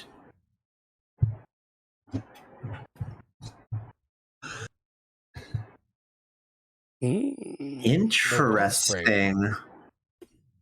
There we go. I like the I was Legion gonna say, a lot more than Wellspring. I was like, do you think they saw a play there? I was like, that's interesting. No, I like this a lot. This is a really, really strong turn for them. They can put some energy on the EVEX that they want. They're still threatening a Carnelian next turn, so everything coming up Rex so far. Absolutely. And with no other Pokemon in play, what is this Zoroark going to copy if it in fact gets powered up this turn? Well, we do have 9 cards plus 2 Zoroark EX in hand, so we'll get something done, I bet. Unless we prize the Reshiram, in which case, uh-oh. Yeah, another thing that hasn't made its way out here is the dog. So I'm curious as to when that's going to happen.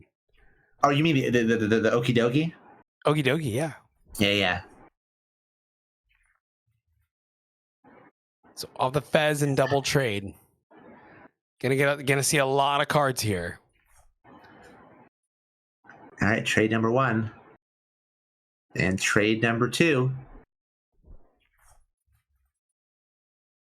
Pitching an Artisan makes me think they have some way to get to... Okay, another Artisan. Some way to get to their Reshiram.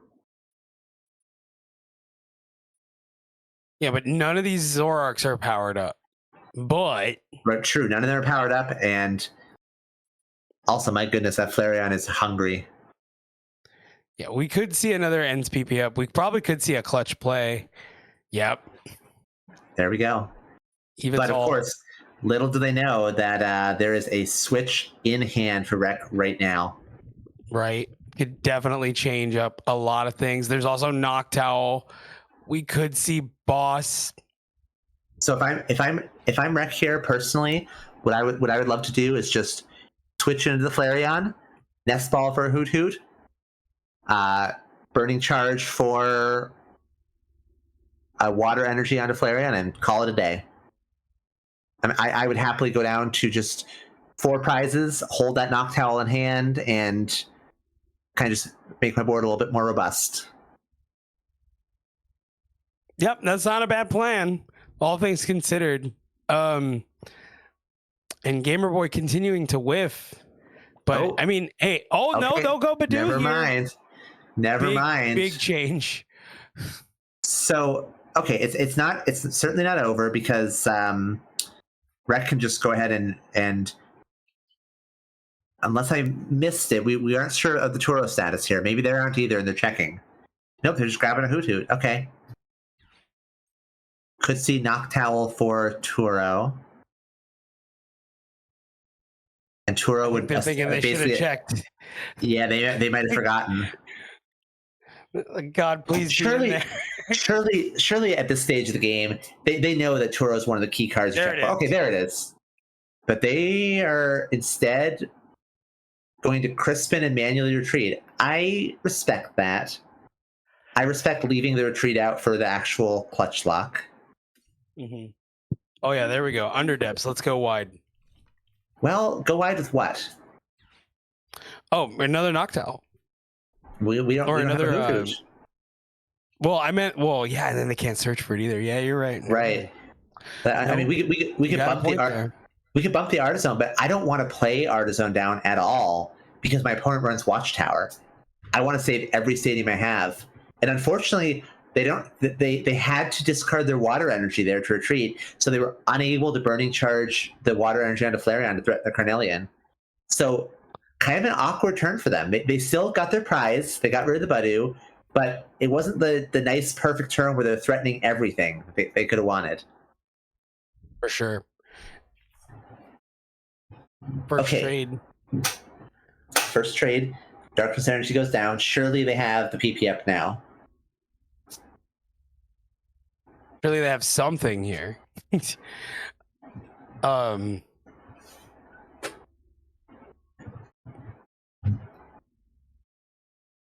Yeah, 13 cards is a lot of cards. Although I have had hands with like a double-digit number of cards with absolutely no plays at all. Pokemon TCG can be funny sometimes. All right, Artizone potentially grabbing the Darumaka. Maybe just looking at the deck. Maybe grabbing a Zorua. Who knows? Oh, of course, grab that. That's important. Mm-hmm. I can't believe I forgot about that guy. Yep, All right, very important. The traded. Reshiram. Very important. Yep, that's me. Egg on my face once again. Yeah, my thing is though, I don't know how prevalent Reshiram's gonna be if you're always gonna get O code. I don't because how are you gonna get damage or keep damage on one of these Zoroarks? Well, it's not a guarantee that they get one-shotted here because the Flareon does not have a Water Energy, and all the Water Energy are accounted for. So it's basically a matter of that Sparkling Crystal. And the Sparkling Crystal. Yeah, it's a matter of Energy Switch, the one Night Stretcher, or the one Sparkling Crystal.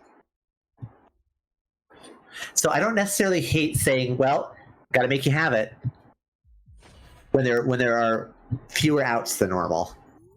They found the out, but it is what it is. Sometimes you just got to play to the outs and hope.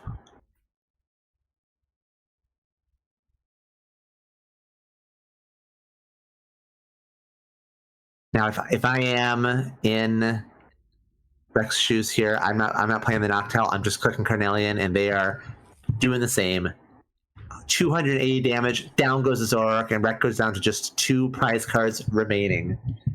But we saw Gamer Boy last time. Their back was against the wall then too, and they pulled out the win. So we've learned we cannot count them or their Zoroark deck out. Yep. Nope. And and the way that they play this deck, right, is that of something we've never seen before.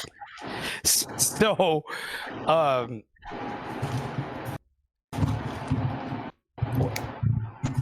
I think the moral of the story here is through trade, all things are possible. And even more so when you throw a little bit of Retreat Lock and Monkey Dory in the mix.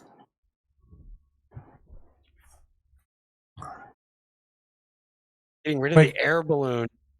Quick Go update. Jolly Flying Man has beaten Prince Vortex 2-0. Oh, So that will be Venusaur going up against Charizard Pidgeot in the semifinals, as Venomous Stroke and Salty Steak are in game 3, and obviously we're in game 2. all right. Jungle Well, Dump. that's interesting. Moving on. We're jungle dumping gamers. Well, so much for Prince Vortex's blessed run. I'm sad to see them go. Did we commentator curse them? Well, okay. If you're taking blame, I won't. I was just saying we to be nice, but okay. Nope. I'm so sorry. I'm gonna say it right now, Prince Vortex. I picked you to win, and I should have just shut up. I shouldn't. I just felt like he had the best opportunity, and well, I was wrong. So All right. I want to draw your attention to something here. We have an Ends Zoroark deck with 1 Zoroark in play, 0 Zorua. This is just a toolbox deck at this point. I think There you that's kind of the bit there, right? Oh, and then Itchy Pollen. Itchy Pollen on the Flareon.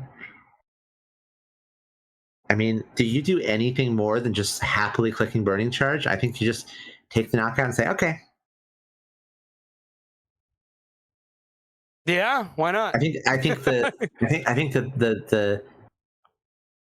I mean, it's a little unfortunate that. Well, no, I think you're fine. Like maybe you put energy on Noctowl, but I think you just chill here.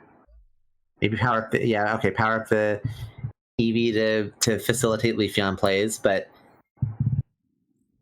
oh, okay, interesting. Tactical pass. Okay, I'm into this. So, did they Carnelian last turn? Is that what happened? They did, didn't they? They Carnelian last turn. They can't attack this turn anyway. They can't attack at all. They can't Burning Charge. Correct. Carnelian just says can't attack next turn. Okay, can't attack next turn. So not a tactical pass. Just well, it is what it is. But there it is, the big bad Rocket's Watchtower. But it wasn't paired with the Hilda. Doesn't matter yet because there's no energy in Rex hand. And actually, how many stadiums have they been through? I'm pretty sure they got one stadium Ionode back into their deck. Have they used the other one? They discarded the Artisan earlier, I believe. They did not. No, I'm talking Rec here. Rec has not used the stadium yet. No. Rec hasn't played the. No, and they have Noctowl here, so. So they have 2 stadiums in their deck, but they. Oh, they can't play the Noctowl because of Watchtower. Correct. Yeah, there's nothing. Yep. They That's what I'm can't talking search about. for anything. Yeah, so they have to Burning Charge here. At this point, I like the Burning Charge because it gives them a prize and it also shuffle. Well, I think they've already shuffled their deck since they got Ionode, but it makes sure the stadiums are shuffled back into their deck and not sitting on the bottom. But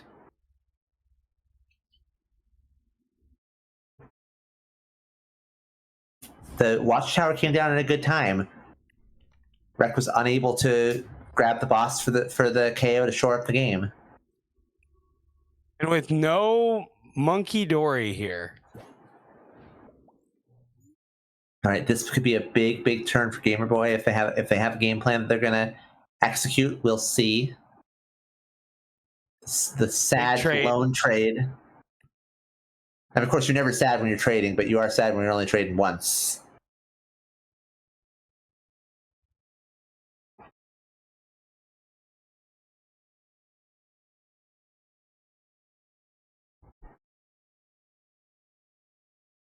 All right, flip the script. That's maybe even better than a trade. And okay, there's the PP up. Gonna get an energy accelerated into play. So, I mean, this could be a turn where we KO the Flareon and just kind of hope.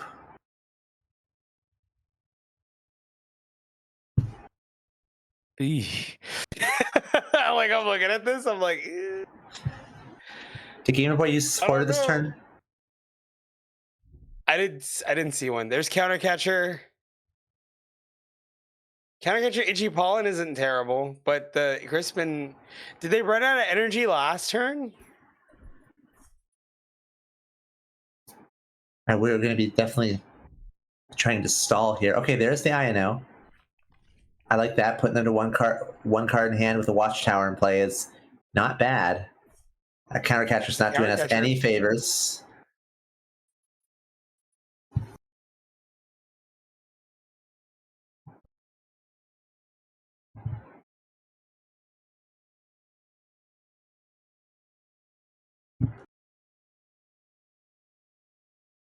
So let's talk about, because we saw last game when we thought Gamer Boy was desperate and just playing out to play it out. They were playing to win.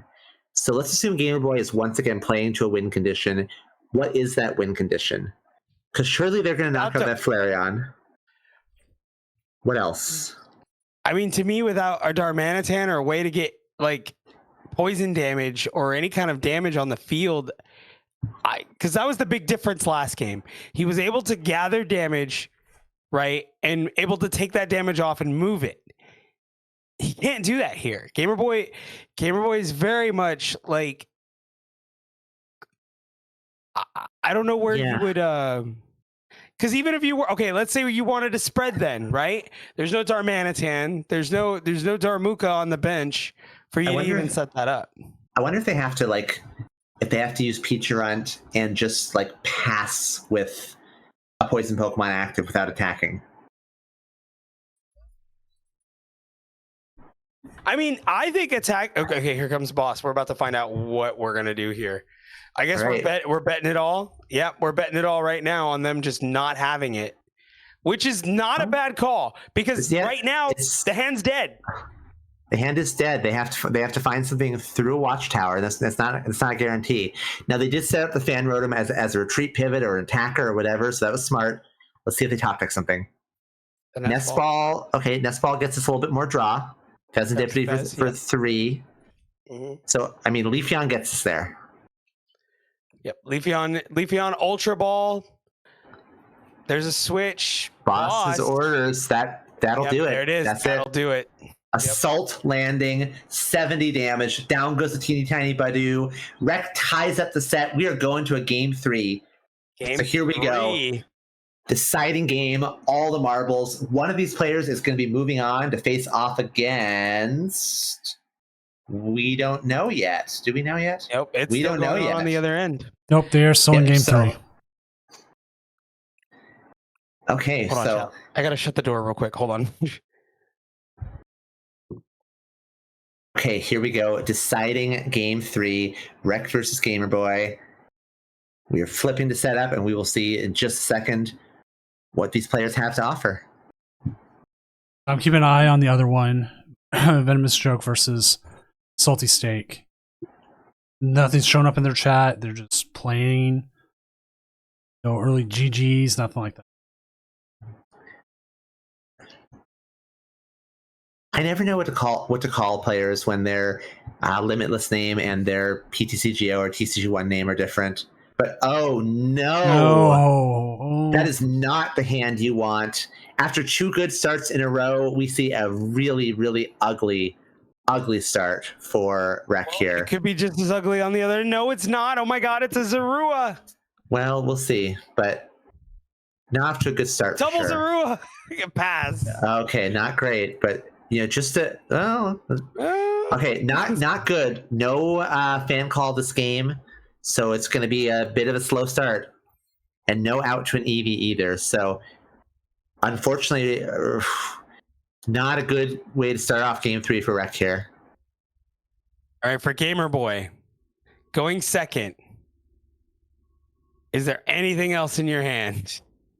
No. Oh my goodness. Oh, Crispin. Okay. Well, you know what? That underwhelming Terrapico start is a lot better against Zorua Pass. Yeah, just load so your we're going to see a unified beatdown for not a knockout. Oh my goodness. You would have wow. Oh man, there's another Zorua. Turo as well. There's Zorua.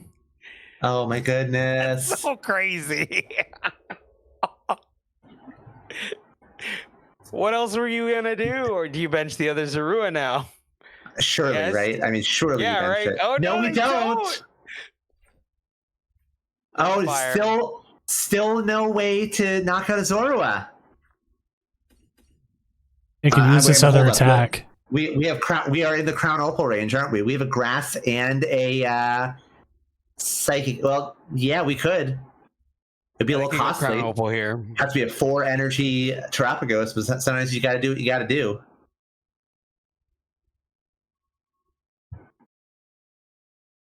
The big problem I have with these Terra Stellar Pokemon is remembering the 3 energy combination that they need. I'm pretty good with Flareon because it's Fire, Water, Lightning, which is the Flareon, Jolteon, and Vaporeon. Easy enough to remember. But after that, I fall apart. But okay, surely we're going for Crown Opal. Yes, we are. Yep. I love it. I love it. Crown Opal KO punish them for not benching the third Zorua, and we just passed. Look at the And Ultra an Ball. Ultra Ball. I mean, we could establish a Flareon better late than never, and another Buddy or a first Buddy Poffin out of Gamer Boy. But Please, getting basics. Getting basics isn't the problem here. I mean, Buddy Poffin, what's it going to do? Get us one more Zorua, and that's it. Yeah. I think the only card in the deck that it grabs is Zorua. Okay, there's a counter catcher. Not going to slow us down for too long. That Clefairy can just treat. Oh, the Ino. Okay, giving both players a new lease on life, a fresh hand, and not an amazing hand for Rec. I wouldn't say terrible though. Yeah, I mean we could. And then the energy. Yep. Yeah, it's not terrible. Nest Ball could grab us Latias for the free retreat. We can Ultra Ball and establish. We could grab a Noctowl. We can establish an Eevee. We have some options. Yeah, no, for sure. I don't think this is necessarily the worst hand for the EV box player. No, for sure, the Latias fine. seems like a good lineup play. Yeah. At some point, we could just casually energy switch the superfluous energy off the Terapagos onto a different attacker.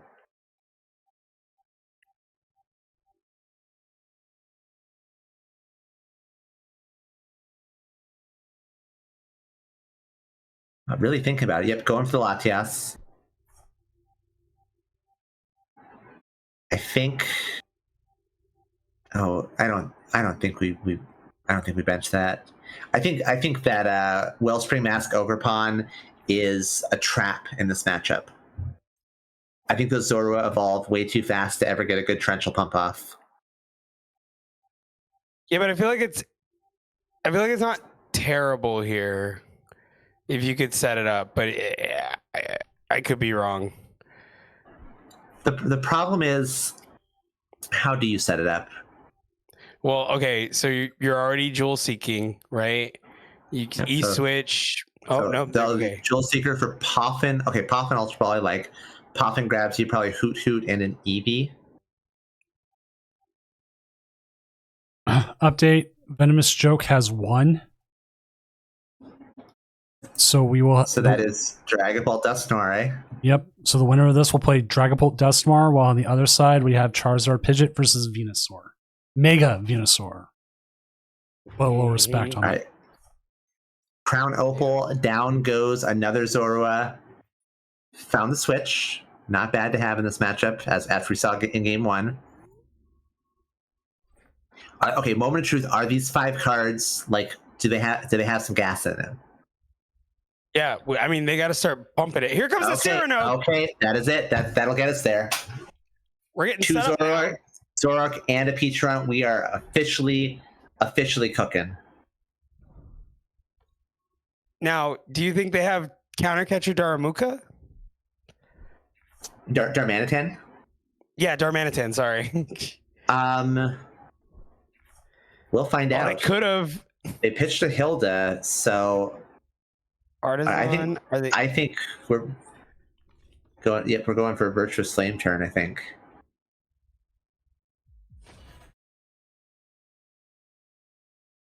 I would have liked to have seen a counter catcher on the Hoot Hoot there, just to clear them off the board.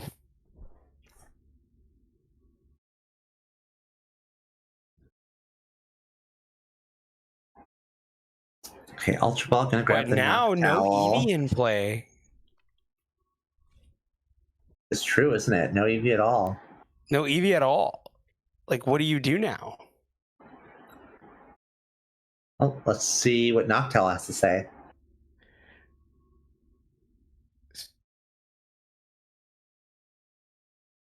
Do you think that's what they could be waiting for? Is for them to bench the Eevee?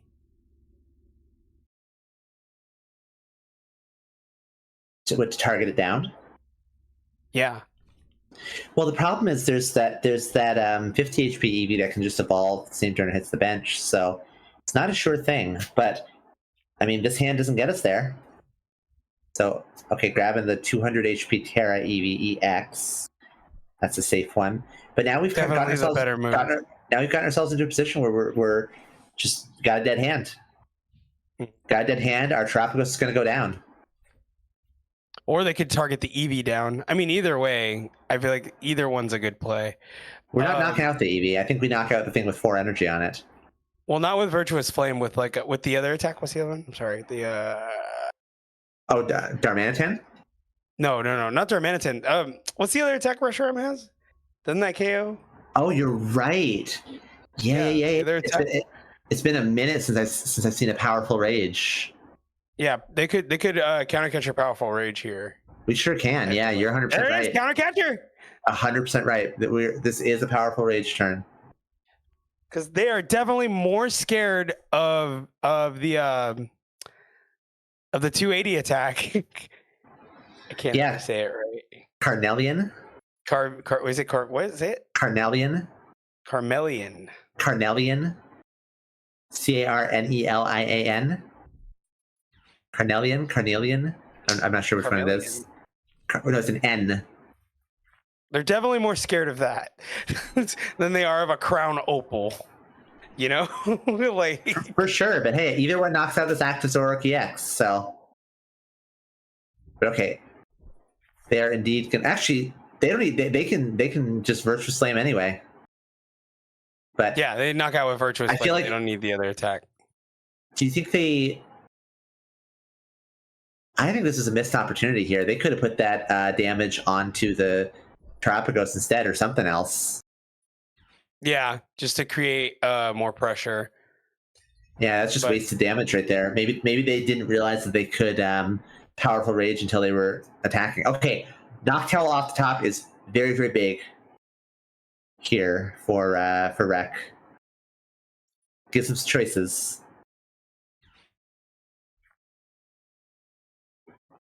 Now there is theoretically a world. I have to. There's theoretically a world we could see a Carnelian here. Yeah, off of the With the right sequencing. yeah, because they have Sparkling Crystal. Yep, Glass Trumpet. Glass Trumpet. You have Water Energy. You can make a lot happen here. Cyrano in deck.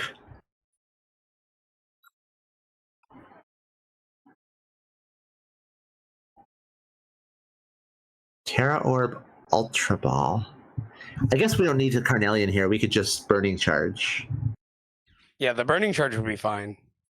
Burning Charge KOs, and you get another attack off. Yep, I like that just fine. With them having no way to KO.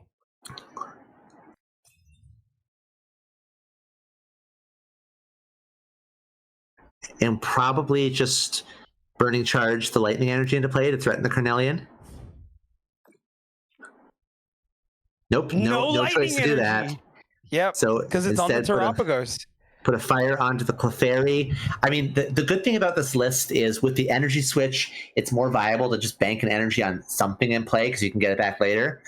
So still in a bad position here for Gamer Boy. The Tropicos is heavily damaged, but it survives an Adrenabrain. Gamer Boy would have to target it down with a Gusting Effect to KO it, and otherwise it's just holding on to lots of energy that can be moved around later. The Flareon is an energy switch or a Sparkling Crystal away from a Carnelian. There's an Ultra Ball in hand for another Noctowl, assuming the last one's in deck. I haven't checked. So we're kind of in a position here where if Gamer Boy is going to have a response, it probably has to involve at least an INO, and ideally the Watchtower, and Secret Box got them both. So that's a good way to start this. The Secret Box really changed everything here. Yeah, I mean, just we see why it's if not definitively the most popular ace spec anymore, at least solidly top 2. Just such a versatile card. Yeah, being able to grab item tool, stadium, and supporter is actually One of each quite trainer. correct. Yep. Especially with so many one-ofs in the deck, like the one-of Watchtower. Mm-hmm. Just having access to it is a really powerful thing. So Yep. And then, but I feel like if you bump here, they're gonna move the Terapagos, right? The Terapagos is gone. probably, yeah. Yeah, and then they could super rod that energy back into the deck. And they have Crispin in hand.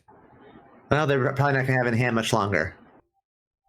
No, I don't think. Oh yeah, I do believe we saw Gaia now. Yeah, the Iono is coming for sure. So of course, the worst thing that can happen is just INOing them into the Night Stretcher or the Sparkling Crystal, but sometimes you just got to risk it. All right, off the Iono. Here we go, 2 cards. Oh my goodness! Jeez Louise. The Sparkling Crystal! Jeez Louise. Oh my goodness! Bro. All right, Rec has that main character energy right now. Iono Here we is go. a lie. Sparkling Crystal off the top. Carnelian. Game. Wow. All right. An awkward start for both players, but I mean, Rec found the lines. They blasted away with the Terapagos for a bit. They found a way to get that Flareon out, and it turned into this. And we just see the Evolutions deck has such a strong matchup against Zoroark. So here incredible. we go, then. I didn't know it was. I didn't know. I mean, I guess, I just never seen it before. So it was never like something I've ever locked down. But I guess, Carmeleon is just so good. It's just so good. Yeah, I mean, Carnelian plus Leafeon. Just 2 huge threats for Zoroark to contend with. So that means we have our top 4 solidified. Yes, and I'm sure Doom wants to. Oh. I'm going to try to keep it on here since we're already here. He's already streaming. Okay. No reason to change it up. It's All one. right, so then It's one of those things like we're here. It's good. Let's keep going. I'm into it. Okay, so here's the story then. Rec has just faced the canonical good matchup for Zoroark. Now they face the canonical bad matchup. Dragon Ball Dusknoir is the matchup that every. Oh, I'm sorry, I misspoke. For Evolutions. Rec has faced the canonical good matchup for Evolutions. Now they face the canonical bad matchup. Dragon Ball Dusknoir is the deck that you fear as an Evolutions player.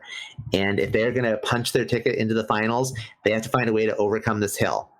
We've seen a lot of good play out of them, so let's see if they can pull it out here against Venomous Joke. Which once they get going, we will get the match up. Huge matchup, big time. They need everything to go their way for 2 games to get themselves in the finals.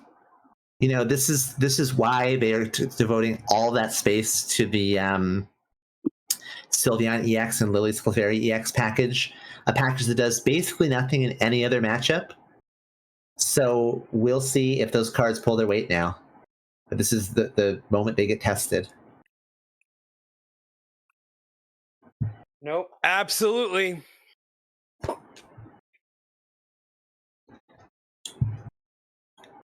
So I'm excited Good luck, to Joker. I'm excited to see this. No, for sure.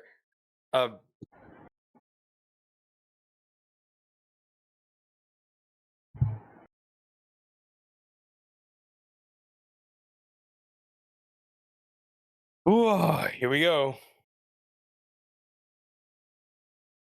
Big game one. I see you in chat. I see you in chat there, Arctic. That was an incredibly navigated game one. Like, you say you're not a good Zoroark player, but you played your heart out in that game. That was really, really strong. I definitely couldn't tell that was your first time because holy shnikes, that was insane. Like, you pulled off some sick plays. All right, here we go. Rek is going first here with an Eevee and a handful of not a lot. We need to see like a nest ball off the top, or we might be in some trouble.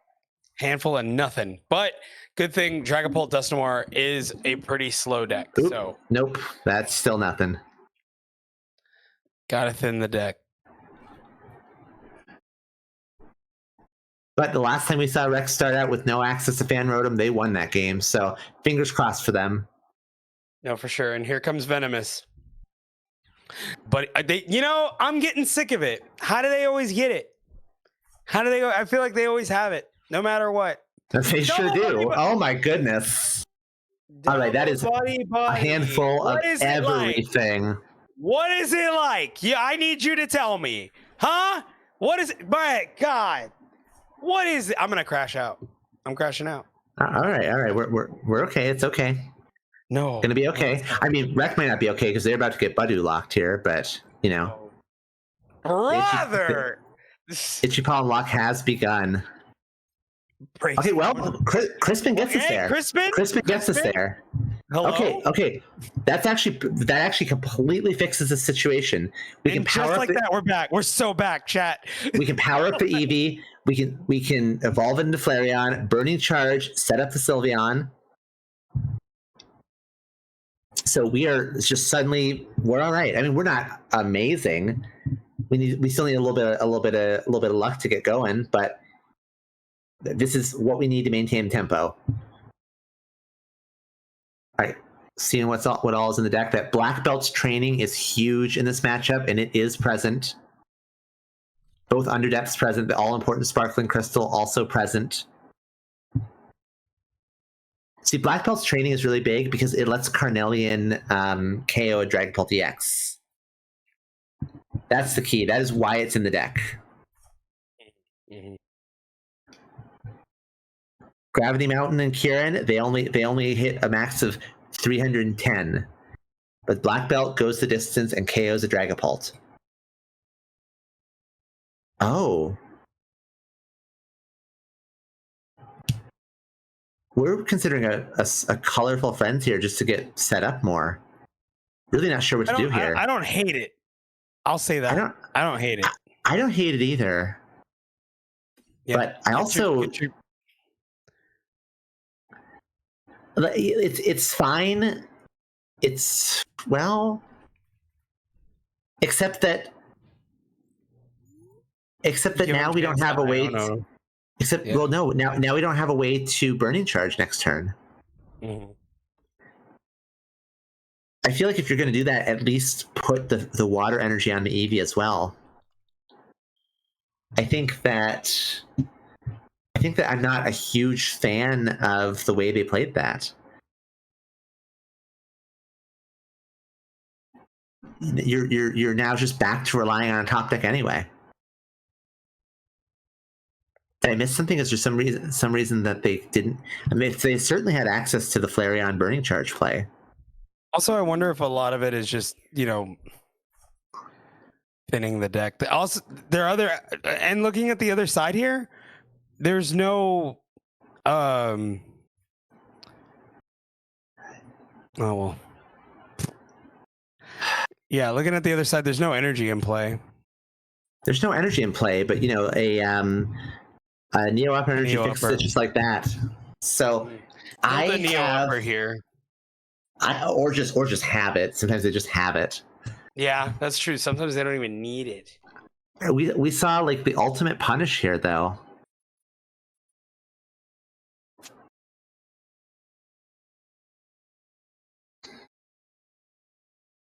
They didn't even like hedge and grab Latias off of the colorful friends. I guess I couldn't grab Latias and Sylveon both. Here comes the Dragapult. Oh no, just another Dracloak. Okay. Yep. So maybe no out to the energy so far. Maybe they have the Dragapult in hand and they just need the Neo Upper. All right, moment of truth. Are we gonna see a Hilda? Nope, just an itchy pollen again. All right, well now we can see a Jewel Seeker. Another Hoothoot's nice, but where do we go here? I guess this is an opportunity for not for Cyrano, who is prized.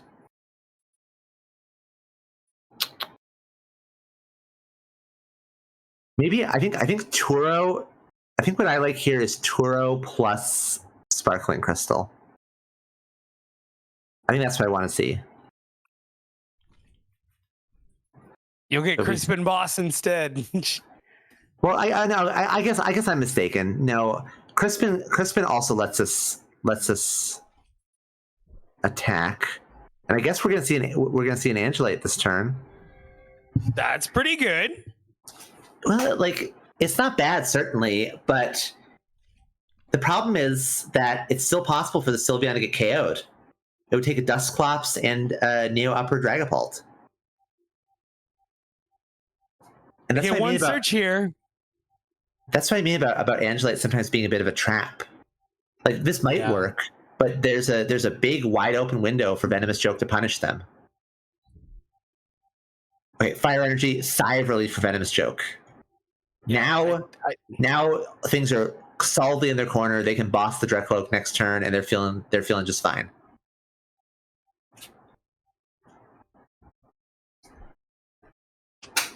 With Angelite, can they attack next turn? They can, but they can't Angelite again. They can't Angelite. Yeah, okay, cool. But they can still attack. They actually, let me rephrase. They can Angelite again, but the attack fails. Got it. Which that actually brings up a funny ruling with Mew, because Mew can actually Angelite 2 turns in a row. Because it didn't use Angelite, it uses the effects of the attack. Yeah, that makes sense.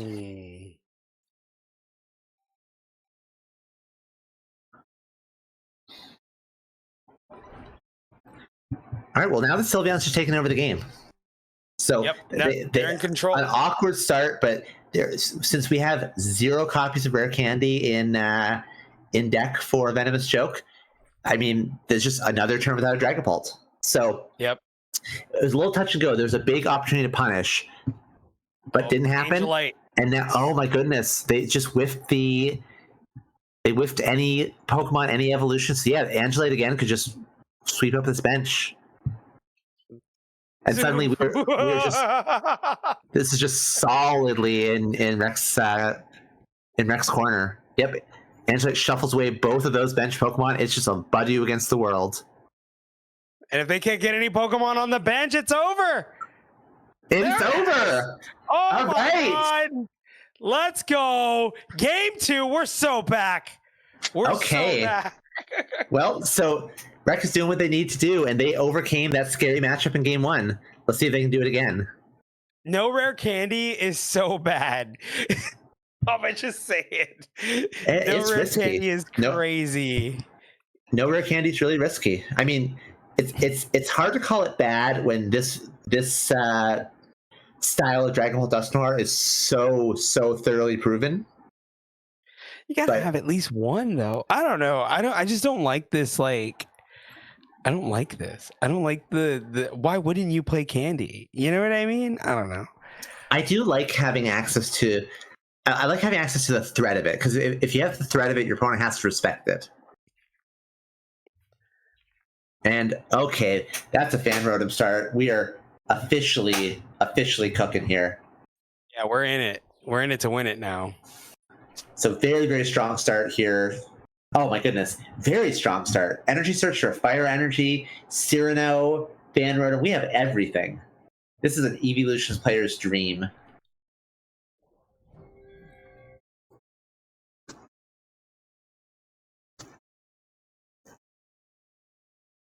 All right, there's that all-important fan rotom. We're going to see a fan call.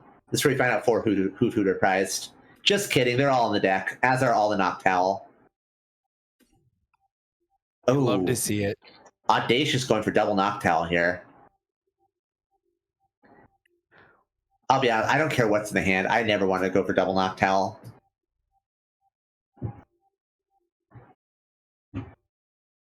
Maybe I'm too cautious for my own good, but I mean, Dragon Ball Dusknoir plays 4 INO. I don't want 2 Noctowl getting put to the bottom of the deck. It's a shame that this is the Pidgeot-less version of Evolutions. I've been singing Pidgeot's praises all night, but we're definitely seeing the benefit in this matchup. Second Hoot Hoot. Third Hoot Hoot. Yep. I like it. It's not bad. No, and I figured that was the case, given that they had 2 Nest Ball in hand. Oh yeah, for sure.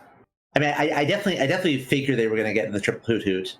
I just was thinking about mitigating the INO risk first and foremost.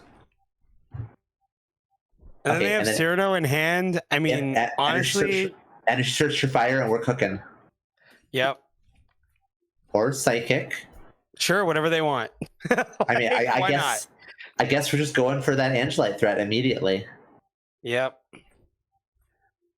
So theoretically, we could see an Angelite next turn. I mean, it just literally takes Noctowl, Jewel Seeker for Crispin. If this is double buddy. No, Crispin won't do it. Okay, there it is.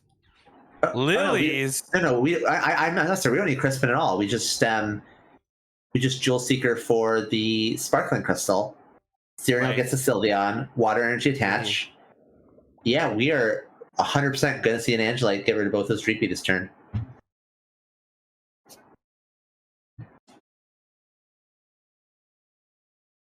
Especially since they didn't Iono him away. Yep, we're going to see it. Oh, never mind. Tower. Wait a minute. That's okay. No, that's okay. Bump it. That's okay. Yeah. Noctowl can bump it. So Noctowl grabs Sparkling Crystal plus Area 0 Under Depths.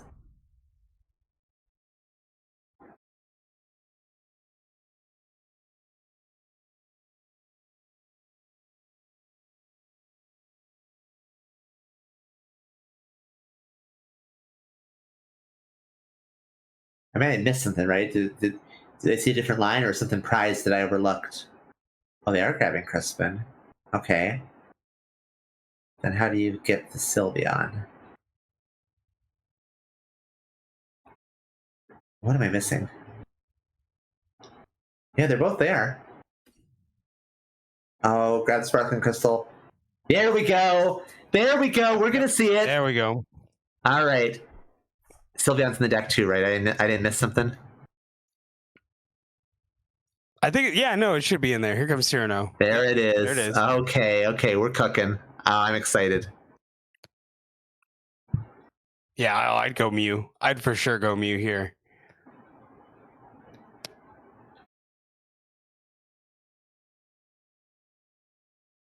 All right, here we go. Empty that the big hand. Angelite coming in hot. And they immediate just conceded concession! Forget it. That's it. All right. Angelite. Well, guess what, chat?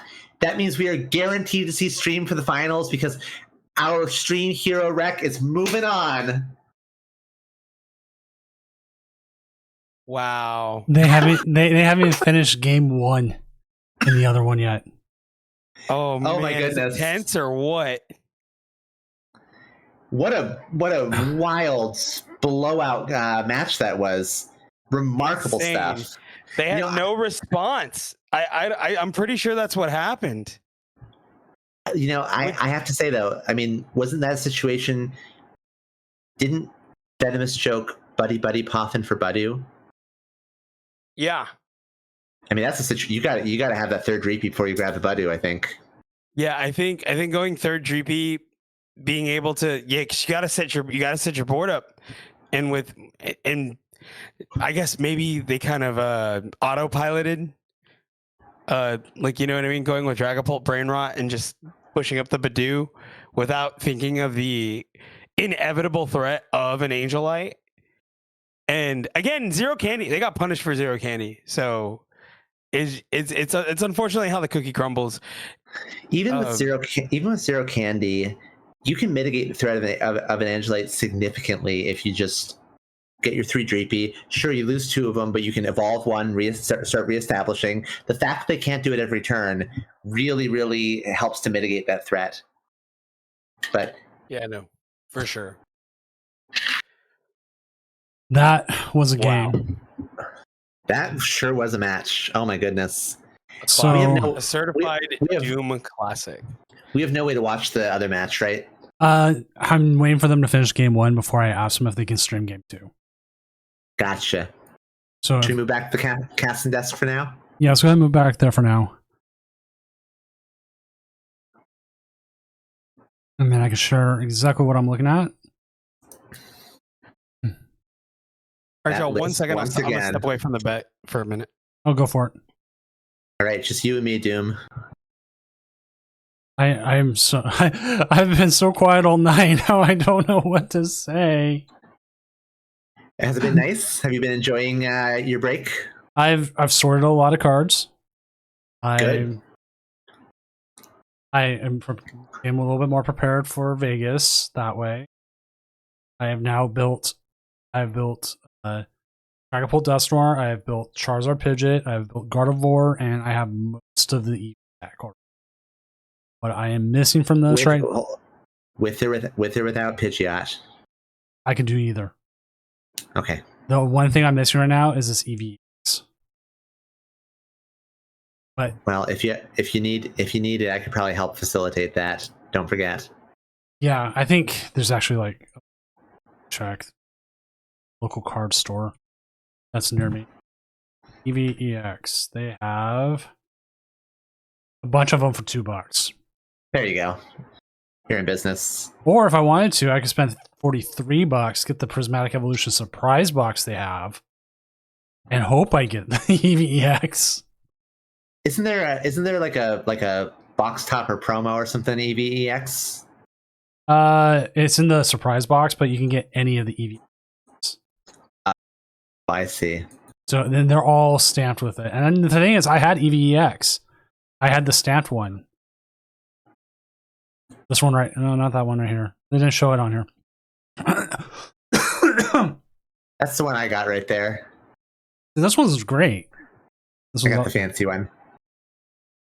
for this much. I'm not too worried about it. And if I do, Of course. if I do go with it, the harder one was getting the Flareons and stuff like that.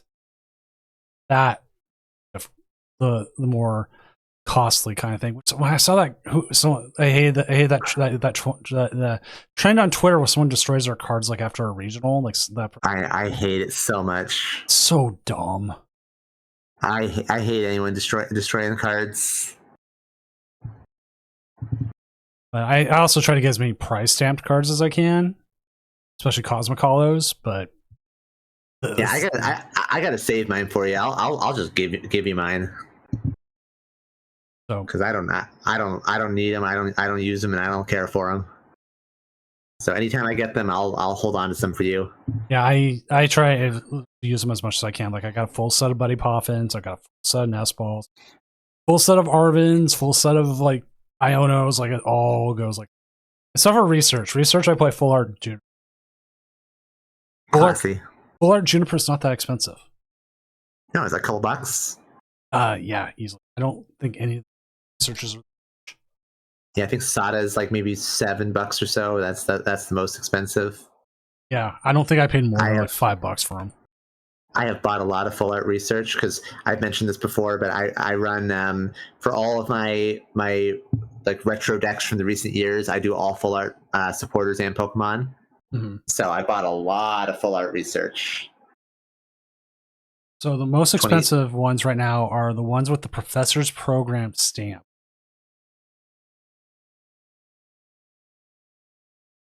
That makes sense.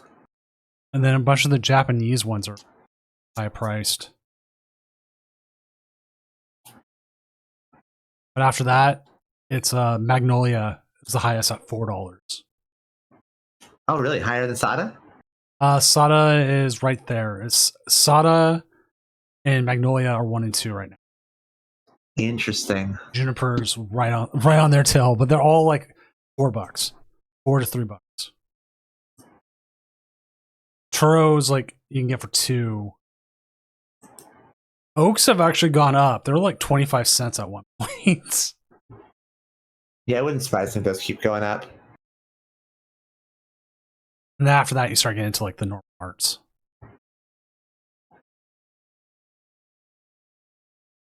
Yeah, top 4 is always good. I'm just going to ask them now before they finish their game. Just put it in there. Watch it or not. Because one of them says, oops, I didn't pidget. Does not sound good.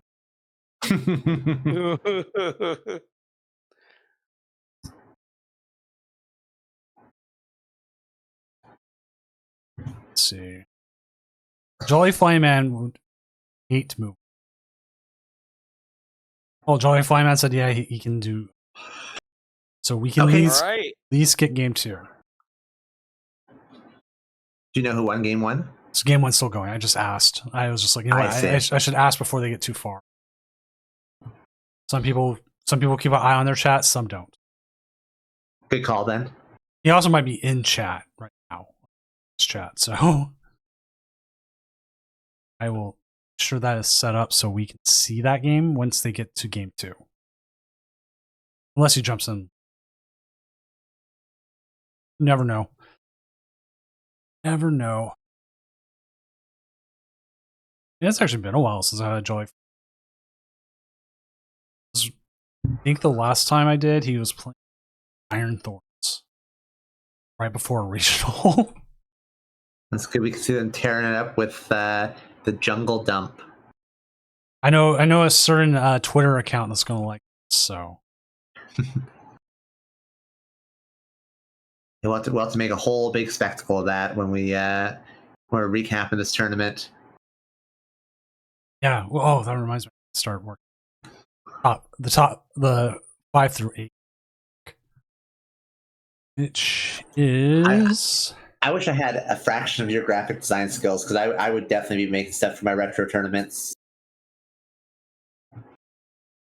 It's 20 years of doing so much stuff, and like I don't know. I don't remember why. Who I saw do something like this? Oh, now I remember. Tabletop Village. They have a guy who like every week puts like the local meta up, and I saw that, and they were using the Smash Brothers kind of graphic. Oh, that's cool. I could kind of take that. Let's make it my own. And since then, that's what it is. Yeah, I think that's like super cool that you adopted that because I just think that we should have more of those. Truly, Cash can't have the monopoly on it. that's right. Frostless Monkeys actually finished 6th and 7th together. I need to get like a graphic designer that I just work with regularly because there's so much I want to do that I just do not have the know-how to do. One of the easiest things you can do is if you can find one who is able to make it that's pretty to edit with something like Canva or Photopea, which is online, something free where it's like, because like Photoshop and stuff has how do you spell so Terul, yeah, like that. What's called smart objects. Like, let's see if I can even show it. Let's check it.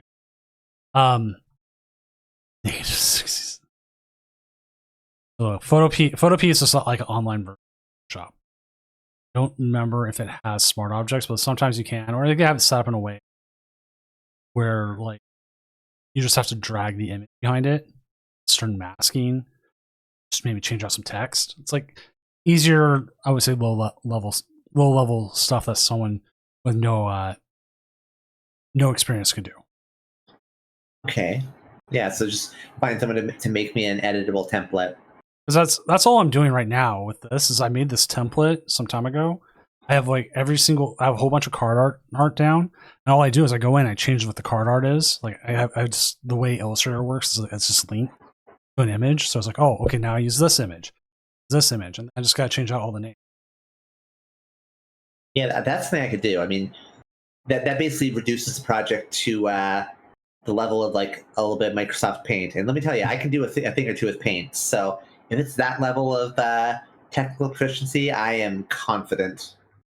Yeah, it's just a little bit of time, a little bit of effort, and make sure whoever you're signing up with knows how to set up a template for it.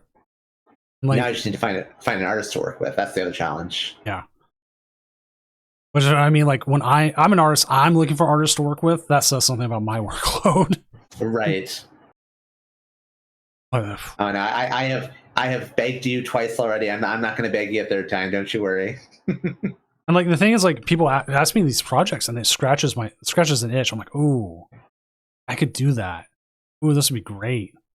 And then it's like I just don't have the time for it. Like I need to get together my Black Friday deal. Matt. Like I got to get it up like in the next week. And what I'm doing is I'm going to do a Dragapult.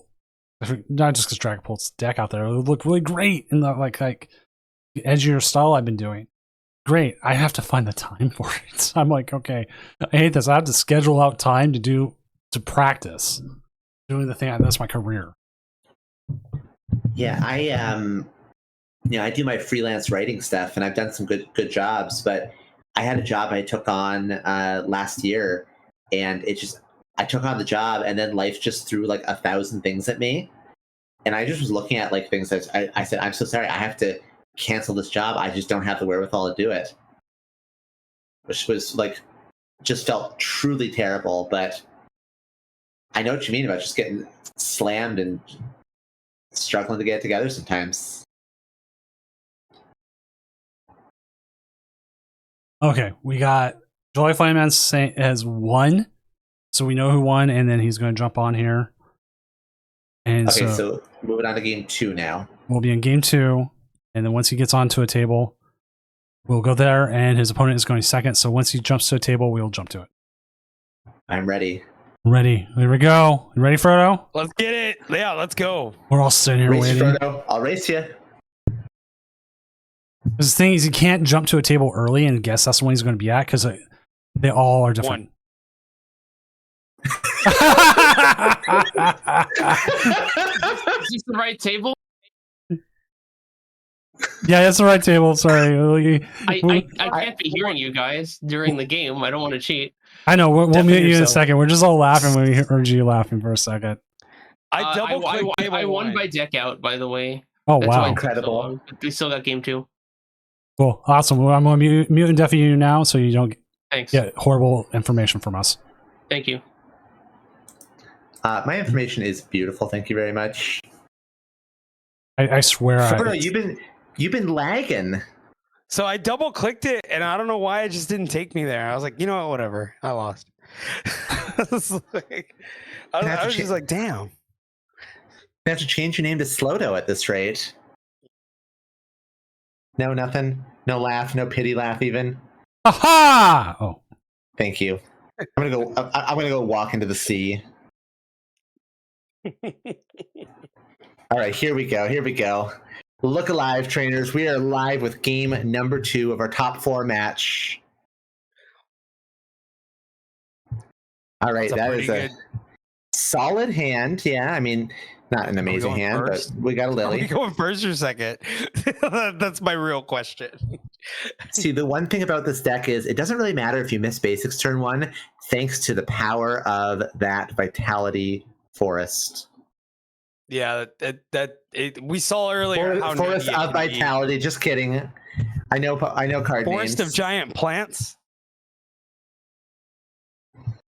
What's the difference between the two cards? Vitality Forest does not work on the first turn, and you can only evolve into grass Pokemon. Whereas Forest of Giant Plants, as long as you evolved from a grass Pokemon, you were set. There goes the Bulbasaur. Here comes an Ultra Ball. God, Okay. just like that. Oh, the dynamic duo, Bulbasaur and Chikorita. I love these two little Pokemon so much. And then pass. Wow, what a first turn. I am such a grass type enjoyer. Like, truly. These are two of my favorite starters ever. And a good start, too, for, oh my goodness, names. What are names? For Bohan, with Charmander Duskull and a Buddy Buddy Poffin. Also, love the art choices here. Beautiful cards.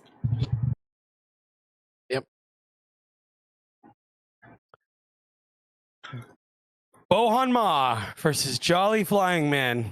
Yep. The semifinals. Oh, Tatsugiri. Retreat into. Oh no, we're just gonna go ahead. No TM retreat. Evo. TM Evo for probably Dusclops Charmeleon. Pretty good start for Pretty Bohan good Ma. indeed. Yeah, I'm into it. I love the ability to threaten a Dusk Noir so fast. Okay, and oh, interesting. Not even go for the Teal Dance. Just put that thing on a Bulbasaur and Lily for. I mean, it's fine. Looks pretty all right to me. Can Teal Dance again? Grab Meganium, grab Bulbasaur.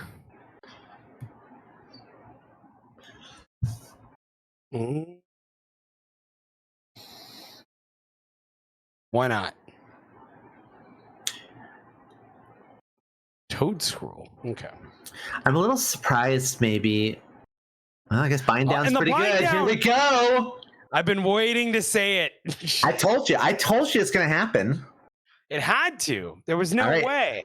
There's a Bind Down and Bulbasaur bullying Charmander. Oh, but that Charmander's gonna breathe some fire. It's Steady fire breathing for 30. 30, yeah. Sure. 60 after weakness, but notably not a KO on this Bulbasaur. That Tatsugiri sitting on the bench like, is it my turn? Is it my turn? But nope, you gotta wait. And oh, boss's orders. Oh, they know. They're going for that Bayleaf right away. Yep. Curse And Curse Blast! Okay, Bayleaf's going down. Wait, yes, exactly KO. That'll do it. Is that what you wanted? Are you happy now? Yeah. Like, Bully the why didn't Bayleaf. why isn't that always the first move? Like, it makes the most sense. Yeah, I mean, Meganium is the reason the deck works.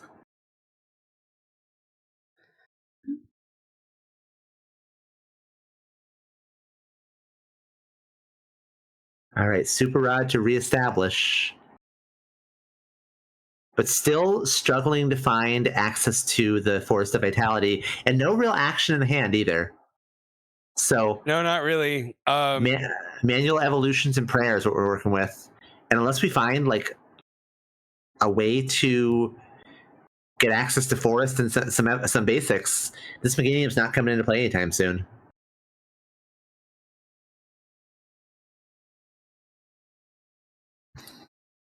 Oof. Yeah, I gotta get Chikorita down. The lone Chikorita, the other one's prized. You I know suppose. what? Not going after the Fez though is interesting. But I guess you don't want to do that so early in this matchup.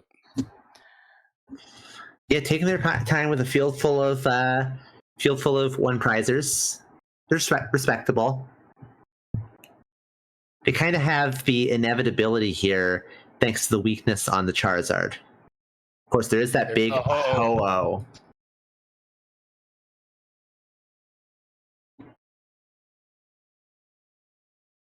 Oh. I do like There's that benefit. I do kind of like the Ho-Oh. The big downside over the oh my goodness. The big downside over the Chi-Yu is that it takes 3 energy, but the upside is that its damage is not dependent upon a KO having been taken. So definitely a much scarier threat for this grass type deck than the Chi-Yu, I'd say. No, absolutely. We saw earlier, Jolly Flying Man in chat was saying that the Ho-Oh is his biggest op, and I tend to agree. Yeah, definitely. Here comes the Iona. Fresh 5 for both sides. Force of Vitality. Force Vitality's good, and Lily to get a fresh hand of 6. Thankfully for Bohan, their own Dusclops turned off the extra draw in Lily's determination.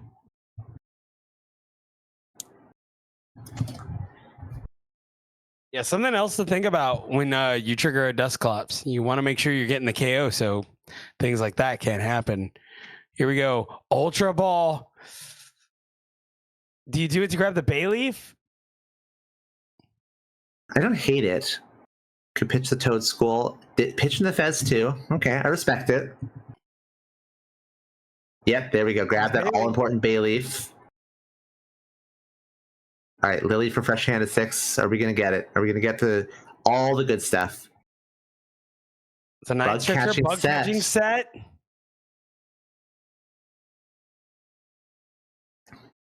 All right, here we go. The big evolutions of Mega Venusaur and the Meganium. Everything you need to get going. There it is. There's the Meganium. I guess are we going to have to move it? Okay, yeah, manually retreat the Bulbasaur there. And they're just going to bind down the Tatsugiri. No, okay. I like it. I'm into it. Yeah, they force them to have a jet energy. And notably not dropping the Mega Venusaur yet. Not willing to expose it to a Ho-Oh. They're saying, you know what? If you want to get a Ho-Oh powered up, you gotta drop a Charizard, and I'm not gonna drop this Venusaur until you do. That's right. They must be wary of the 2 jet energy and the 1 Turo. Yeah, this is a very mobile Charizard deck for sure. Yep.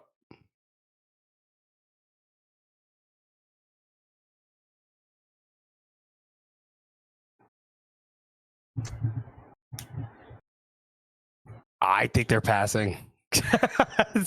I don't think there's much they can do here. Well, have they even used track customers yet? They did. They sure did. Well, I don't know if that arrow down is for bind down or if that. Oh, you're maybe right. Yeah, the markers on TTCG Live are a little inconsistent sometimes.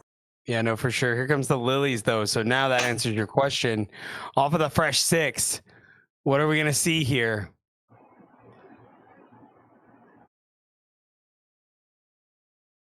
I think if I am Bohan, what I want is Rare Candy Charizard. Okay. Well, never mind what I was going to say, I suppose.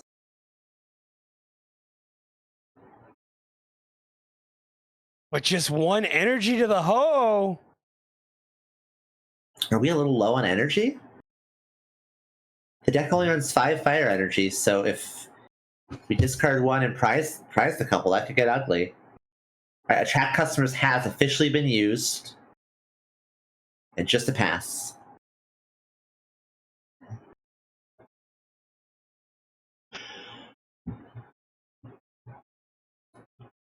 Okay, Jolly Flying Man beginning to power up that Regigigas, and the bind down continues. Yeah, until they can find ways to either gust up the Ho or gust up the Zard, I think we're pretty much just going to keep binding. Both these players are in kind of this like waiting mode here. They both really want to gust. And we see this happen in Pokemon TCG a lot where like neither player wants to be the first to expose their threat to the opponent. So we kind of get this awkward chicken game. And I mean, the chicken game is sort of controlled by the bind down. But still, like, Bohan doesn't want to expose a threat right now with threat of a Mega Venusaur. And, Dusknoir, okay. And Jolly Flying Man. The Pidgeotto. Jolly Flying Man doesn't want to expose a Mega Venusaur to the threat of a Ho-Oh. Okay. So.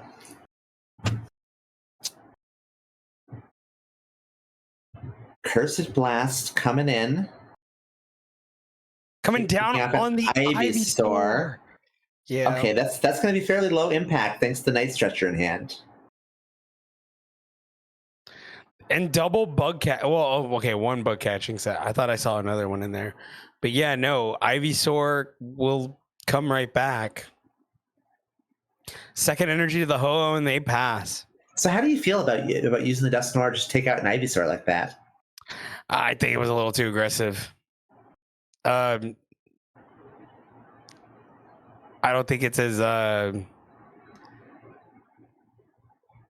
don't think that was as necessary as they thought it would be. Yeah, I feel like prioritizing something like that with the Force of Vitality already in play is just a little wasteful. If you're gonna Night Stretcher here, Night Stretcher for Fez, right? That'd probably be the move. Yeah, if we're willing to finally commit to it, but I'm not sure we're there yet. I mean, maybe we just want to. Okay.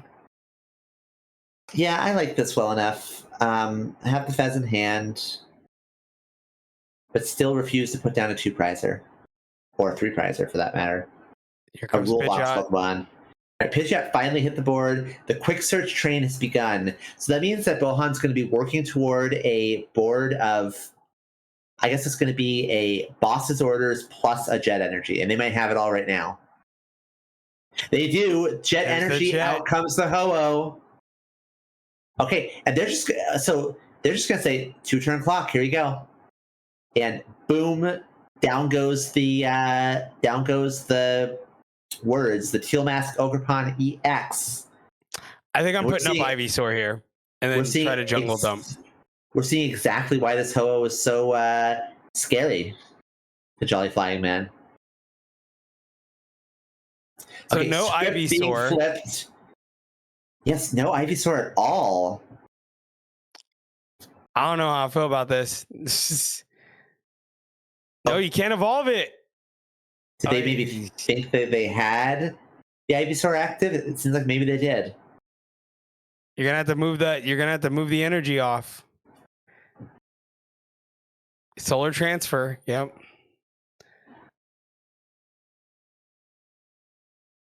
But how are you gonna retreat? How are you gonna retreat this Bulbasaur? It's 2 energy. You gonna do it? You gonna give it back? Okay. Oh, okay. Sure. That's 2 energy now, thanks to the Meganium's wild growth. Yep. And here we And go. jungle dump.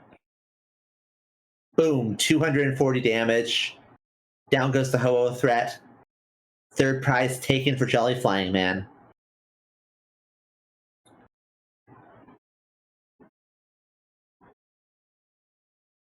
All right. Pidgeot in the active. 2 prizes to take. So all we need is an energy. It's a fire energy on the Charizard and a quick search for a boss's orders, and that could be the game on Pheasantipity. I think so too.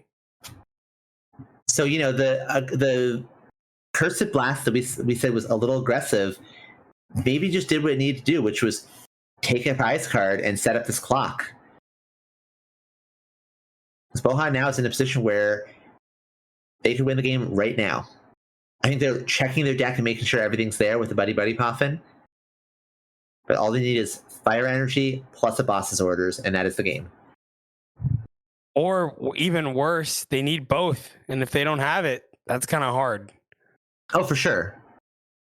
I mean, they could miss it.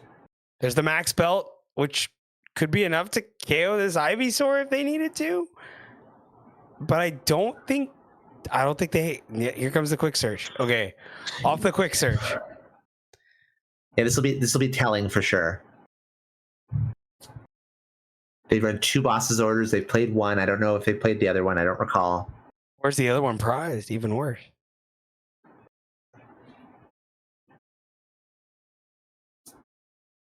This quick search taking longer than I think it should.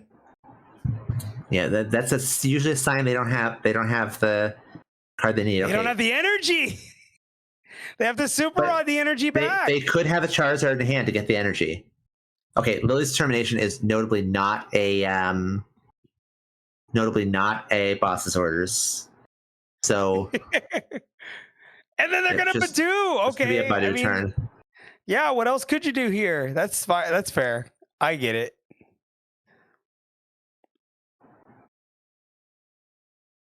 Set up a second Zard.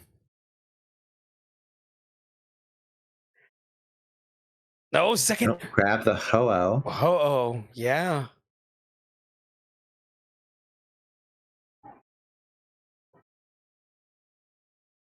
Okay, well now they have some more outs available to them.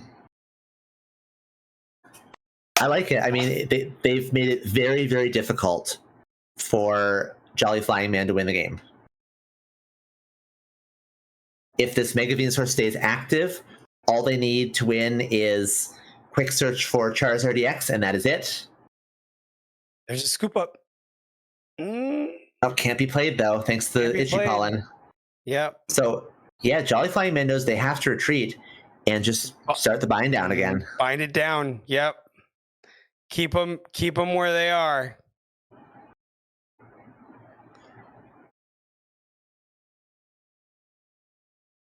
Okay, there's the Tough start. Charizard. Infernal Rain once again. Probably going to put at least one energy on the Ho-Oh. I'd guess fire on Ho-Oh, fire on other Charizard. Theoretically, if there's a Jet Energy and or a Boss's Orders in hand and the other one in deck, we could still see a win this turn. We're about to find out. We sure are. I have to imagine. Hand of two. I have to imagine though they don't have everything, but goodness, wouldn't that be cool if they did? It'd be insane. Even more proof that Iono is a lie. I don't know about that.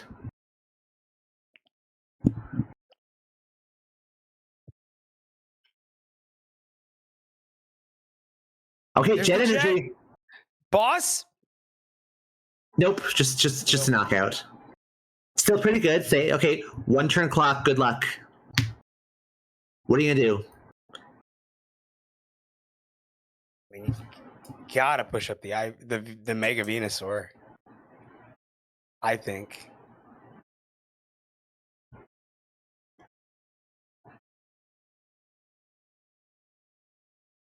Gonna scoop this up.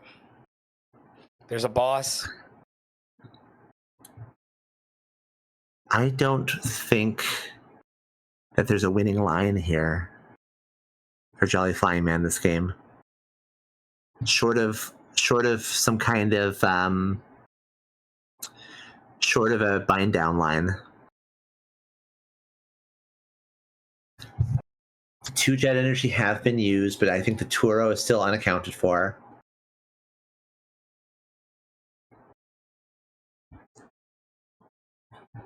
No access to Bulbasaur in the deck.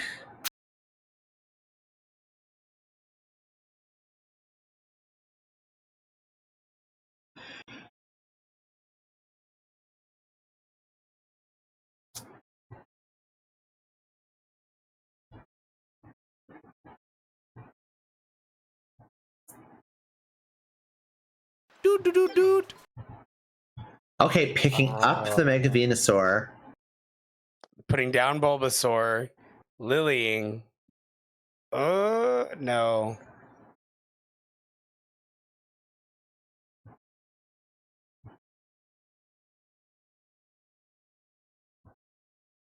Okay, but now what?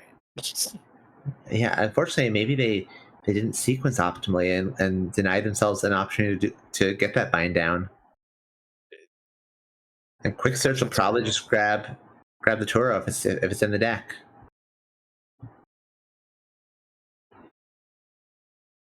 Yep, there it is. And that'll be the game, and Jolly Flying Man knows and concedes immediately. So we are going to see a game 3.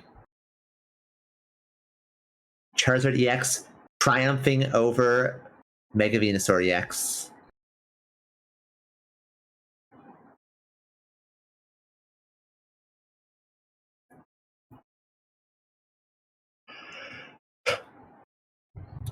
Okay, I am a little bit tired, so let's bring the energy for this final game 3, and let's lock in. You ready, Frodo? Yeah, I'm ready for this. Let's go. Okay, here we go. About to kick off our game number 3 between Mega Venusaur EX and Charizard EX.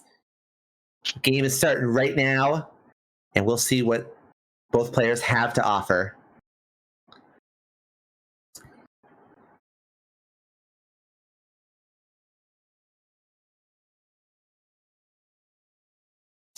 They will go second.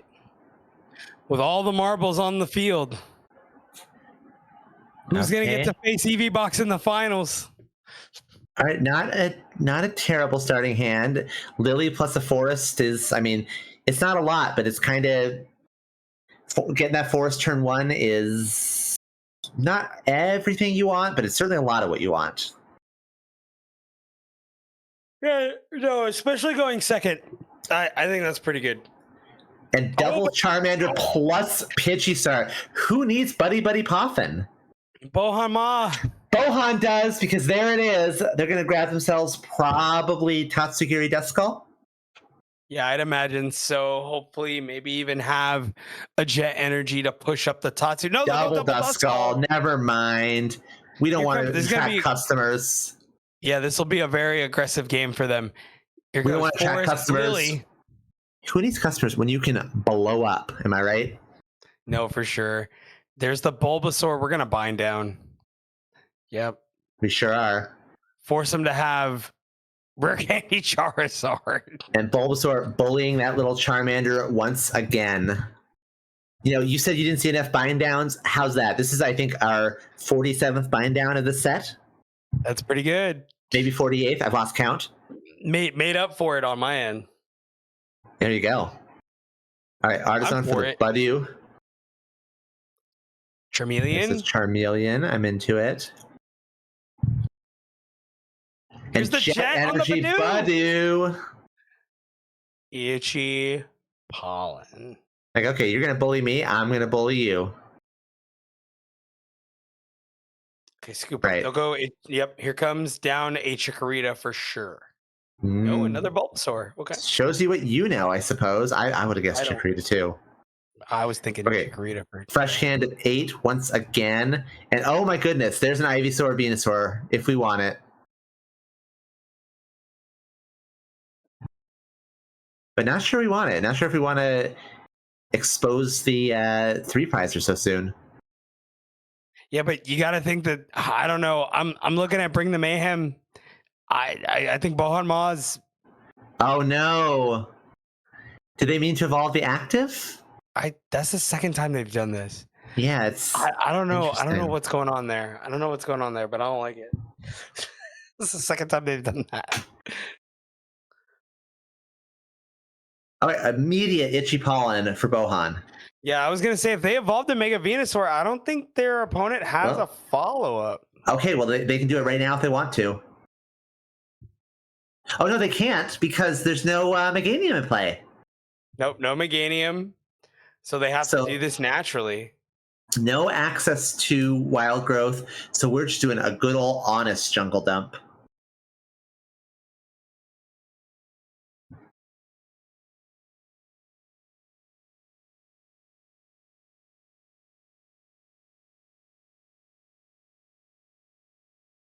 All right, immediate itchy pollen once again.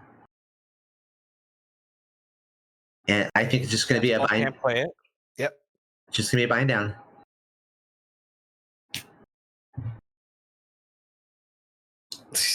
And down goes the Budew. Now counter catcher is online. So if we see Rare Candy Charizard blow up Mew, it is very much a line here. By the way, Chikorita Bayleaf now in hand with a Forest of Vitality in play. Oh my goodness, Klefki. Get up the Klefki so they don't restart?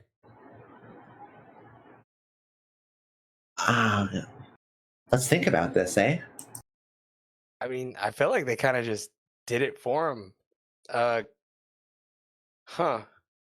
Yeah, it's pretty much just restart and Teal Dance.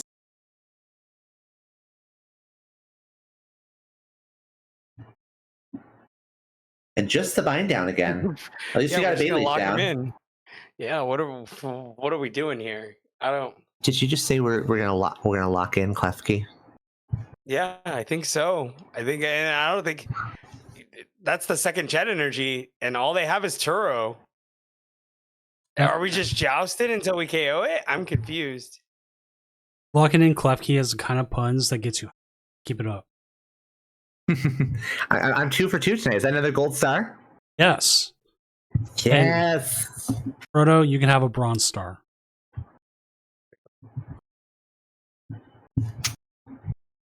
Kitty Cat gets the cutest cat stream star. I gotta get my cat in here to compete. She decided to come up here and start purring and lay herself on my keyboard. Can you tell her that I love her, please? She needs to know that I love her. Okay. Ivysaur has done a razor leap to KO that Klefki, by the way. He So- tried to evolve another Mega Venusaur off of a Bulbasaur, and I'm just sitting here like, what are you doing? Well, This taking is a like a knockout is what we're big- doing. Yeah, I mean, sure. All right, Bohan has another energy on a Charmeleon. There's a Turo. Turo to bring up. Charmeleon, rare can. Oh, Charizard. Here comes Charizard. Is it? Yep, Nope. Counter catcher. Are we going for Meganium? Are we going to bully Meganium? Okay, gonna knock out a Bulbasaur. Got the Are we just gonna combustion for 100? We sure are. Down goes a Bulbasaur. First prize for Bohan of Game 3. But now, surely, this could be a golden opportunity to commence the jungle dumping. Yeah, they gotta start jungle dumping and jungle dumping hard. 2-card hand, I feel like you just gotta go for it. 2-card hand for Bohan. I feel like Jolly Flying Man's just gotta go for it. Yeah, to go start dumping. Yeah, do it.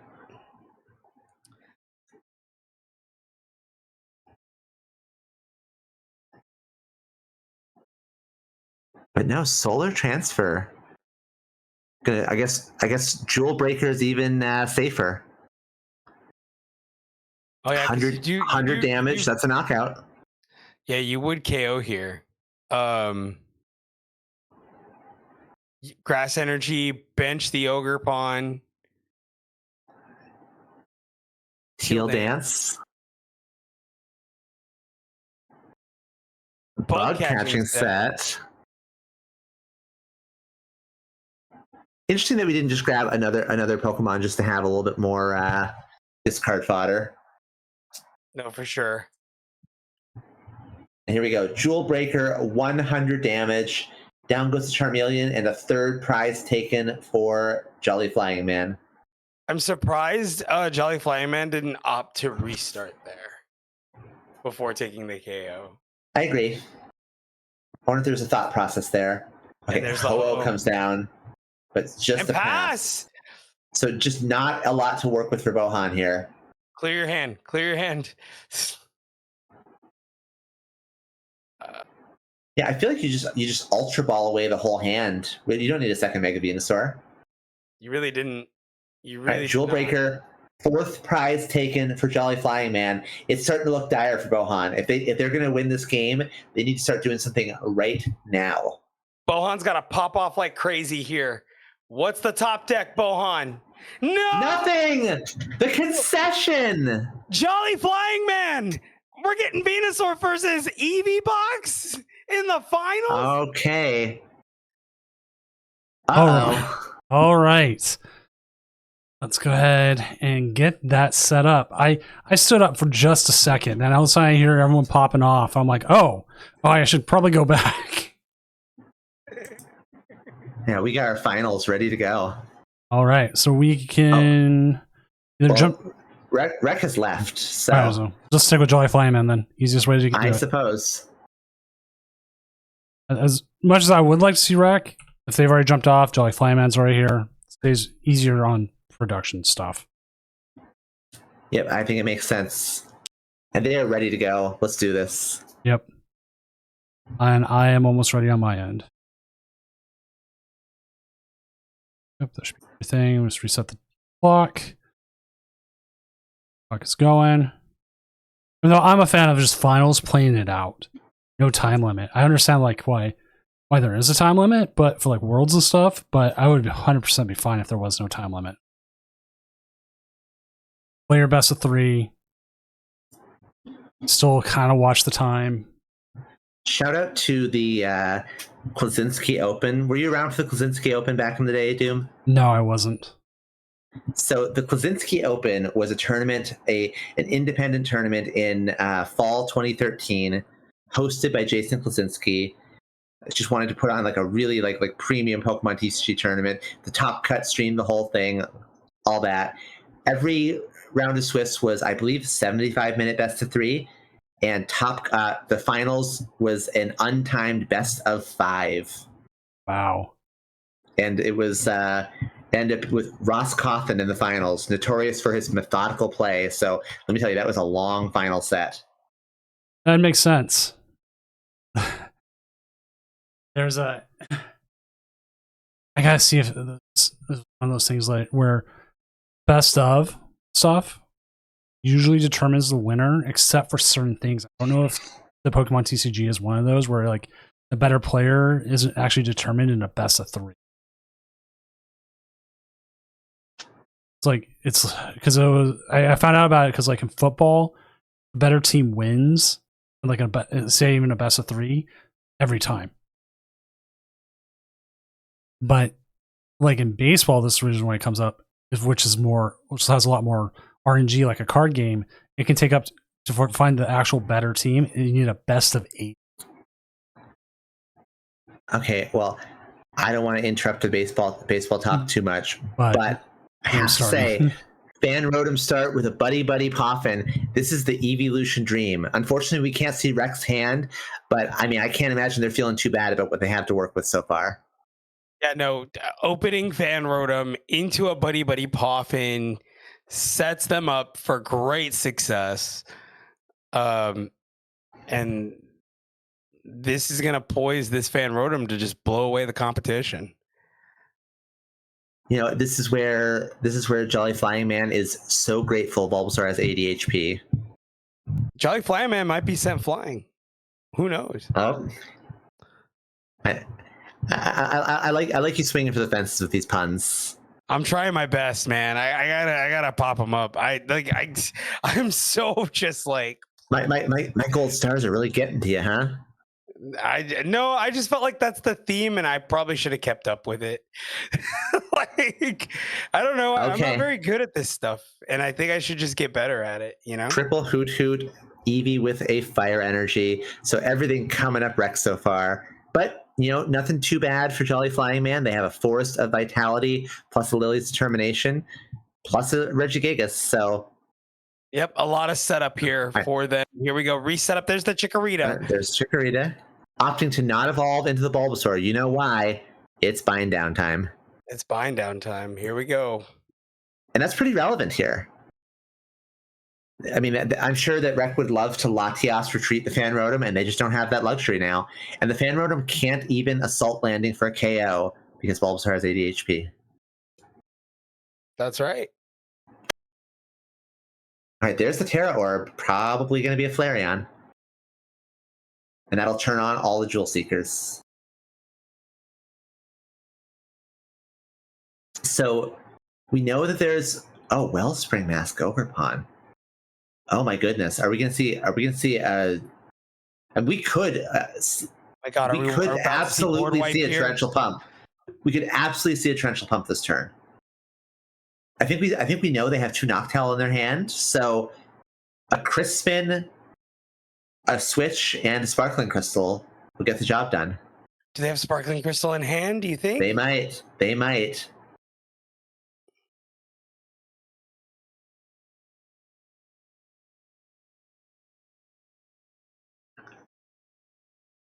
E-Switch. They don't need it. They have E-Switch. Well, where's the water energy coming from?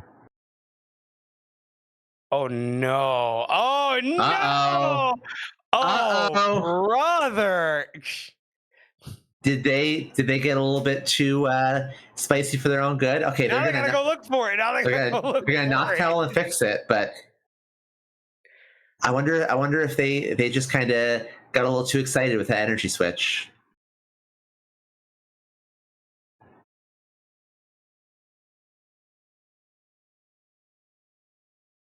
Okay, there it is. Sparkling Crystal and Crispin. Sparkling Crystal. Okay. Switch. Well, they'll at least get to keep the water energy for potentially a back-to-back torrential pump. So that's pretty cool. Well, I say water energy. That's no water energy. Never mind. But they have the Crispin to power up another torrential pump for next turn if they want to.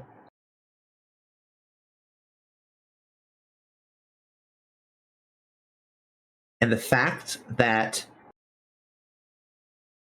Jolly Flying Man still needs 2 manual attachments, best case scenario, to get going is something that Rec can try to exploit. So, okay, here we go. Pheasant Deputy going to flip the script, got a few more cards to work with. There's Chikorita, that's good, but we know already that Rec has everything in hand to punish this Bulbasaur. And no access to Forest of Vitality here in the hand for Jolly Flying Man. Unless we Heal Dance and draw one.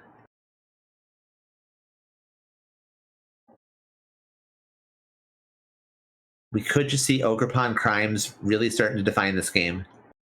Yeah, no, or I mean, what else are we to do here? You know? Okay, so pass on back, and if Rec wants, they could absolutely torrential pump here. Take out the Bulbasaur with the energy.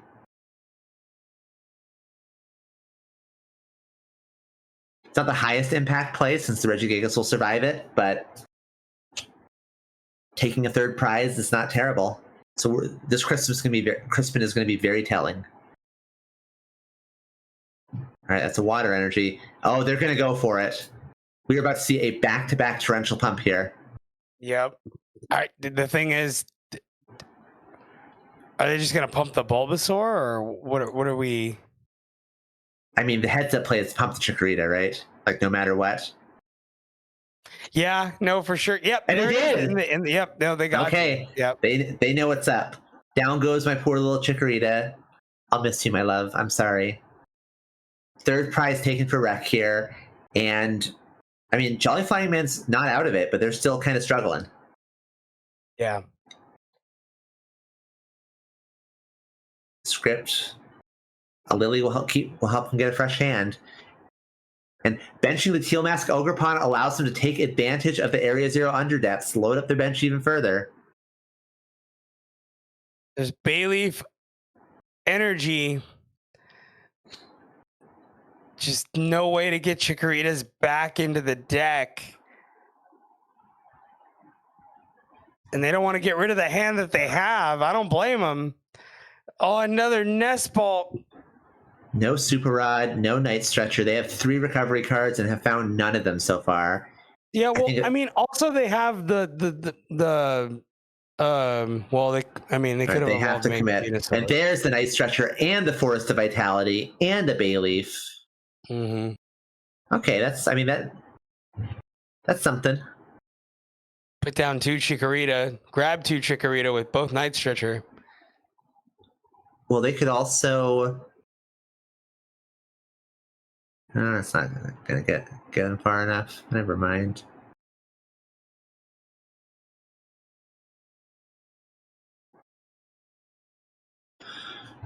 Okay, they bump the Area Zero underdepths. They clear off a couple Pokemon. Down comes the Bayleaf. We could absolutely see. Oh no, we couldn't. Never mind. I got a little excited. Here comes Meganium. Here comes Meganium. 1 card short of a Jewel Breaker KO.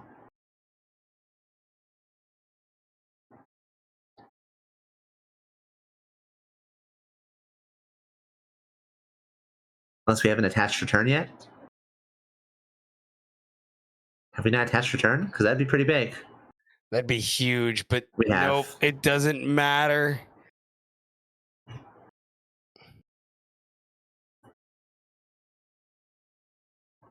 All right. 6-3 to Rec. I mean, this Bench is where, full. if at all Yep. possible, you just pivot into a Flareon and get off a Burning Charge. Yeah, KO the Well- Gigas. Pretty much set up game next turn. I mean, if you have a Crispin, you could torrential pump again. take out an Ivysaur, but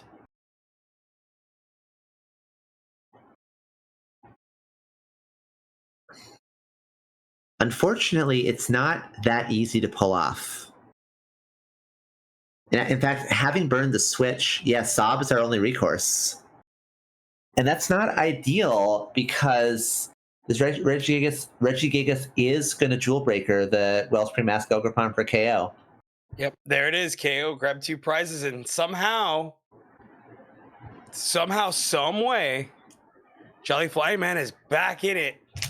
But Rec is still in a position that they're not too dissatisfied with. Assuming they have the cards for it, maybe they don't. Assuming they have the cards, they could KO this Regigigas with a Flareon and just remove the threat of the Jewel Breaker. Probably the scariest thing in Jolly Flying Man's deck from the board. But they're hesitating. Okay, they promote the Eevee. We need energy plus Flareon.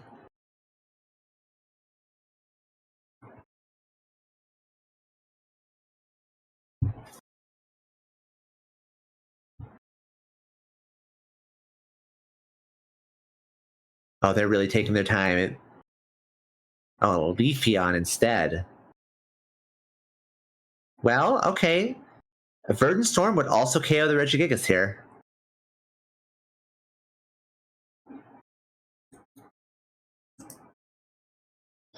Verdant Storm is actually really, really strong against Meganium because it counts all energy in play, not all energy opponent has in play, not energy cards. So presently, Jolly Flying Man has 8 energy in play. This can be a very, very big Verdant Storm.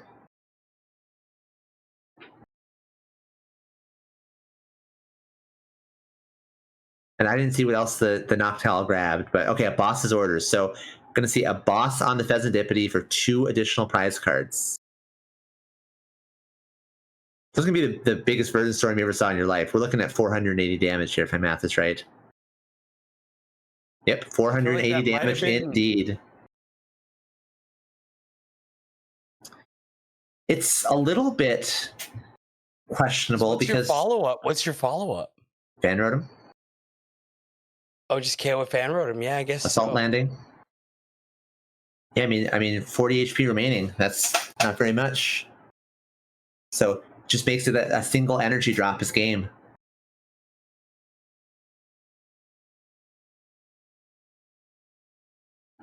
So moment of truth here. 6 cards in hand. Oh, promoting the Fan Rotom immediately. Right out they have the way. it. They have it. There it is. Assault Right. Landing. 1 game Boom. away. Rec taking it 1-0 so far. Flareon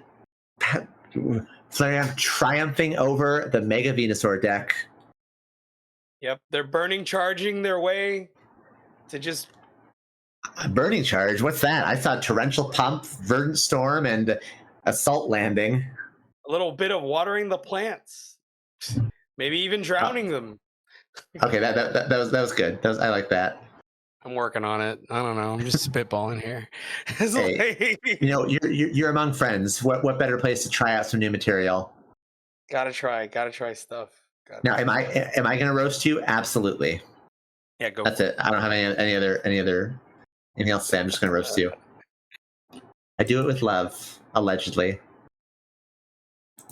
I appreciate that, homie. We are a few Torrential Pumps away from Eevee Box. I think this would be their first Tournament of Doom, wouldn't it? What a hand! Not a terrible hand. The Teal Masks get us a little bit more action. A couple Bulbasaur, but still not a lot of action in this hand. All right, Teal Mask Ogerpon, save us. I'm sure they feel a little bit conflicted about dropping Teal Dance Ogerpon like this. I wonder if they're even going to hold off on it. Okay, they're thinking about it. Would try to be a little aggressive there. I don't know. Maybe because, I don't know. Getting the Bayleaf down or the Chikorita, maybe even a shot at one would have been nice. Yeah, Teal Mask Ogerpon, though, is so scary to have in play against a Flareon. So I don't fault them for being cautious. Okay. Rek's only option is an Ino. Really praying to find that Fan Rotom. And they do! There's the Fan Rotom. They Okay, get it that's every huge. time. Wow. So gonna probably get them at least Eevee, Hoot Hoot, and Noctowl. If they have one of those pieces in hand, they can grab something else. What's it like? And this is honestly not much better of a hand for Jolly Flying Man. I mean, it's better, but it's not great.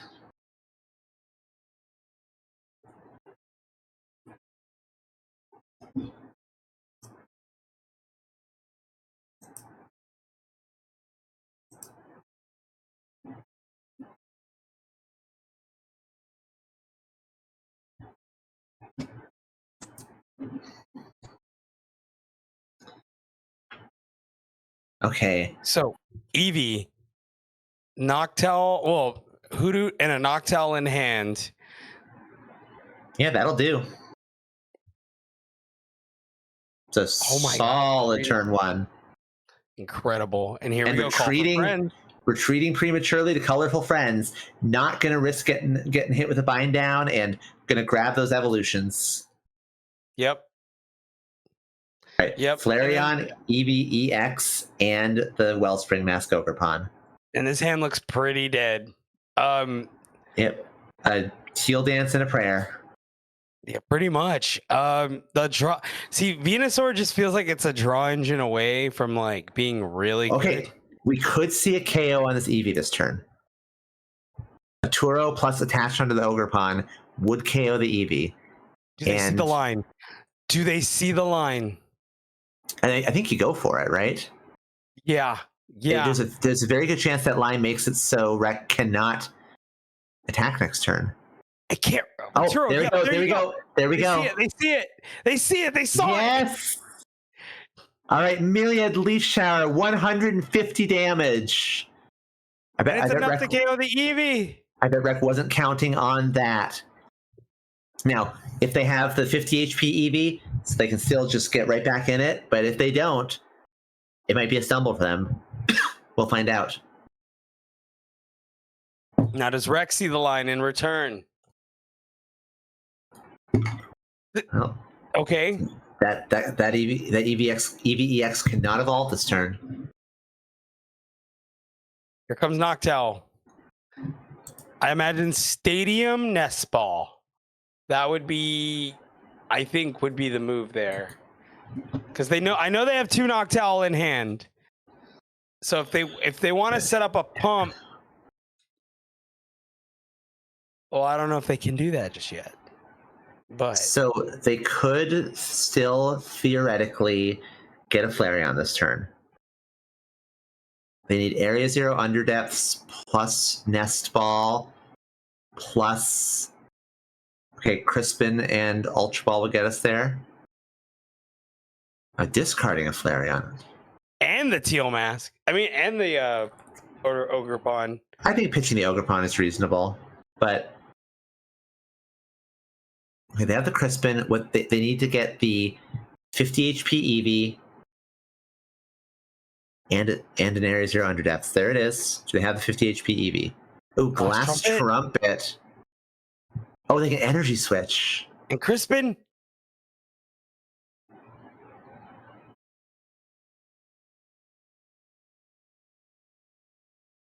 So what are they going to do? Grab a Fire Energy, hold it in hand. Nest Ball for the 50 HP Eevee.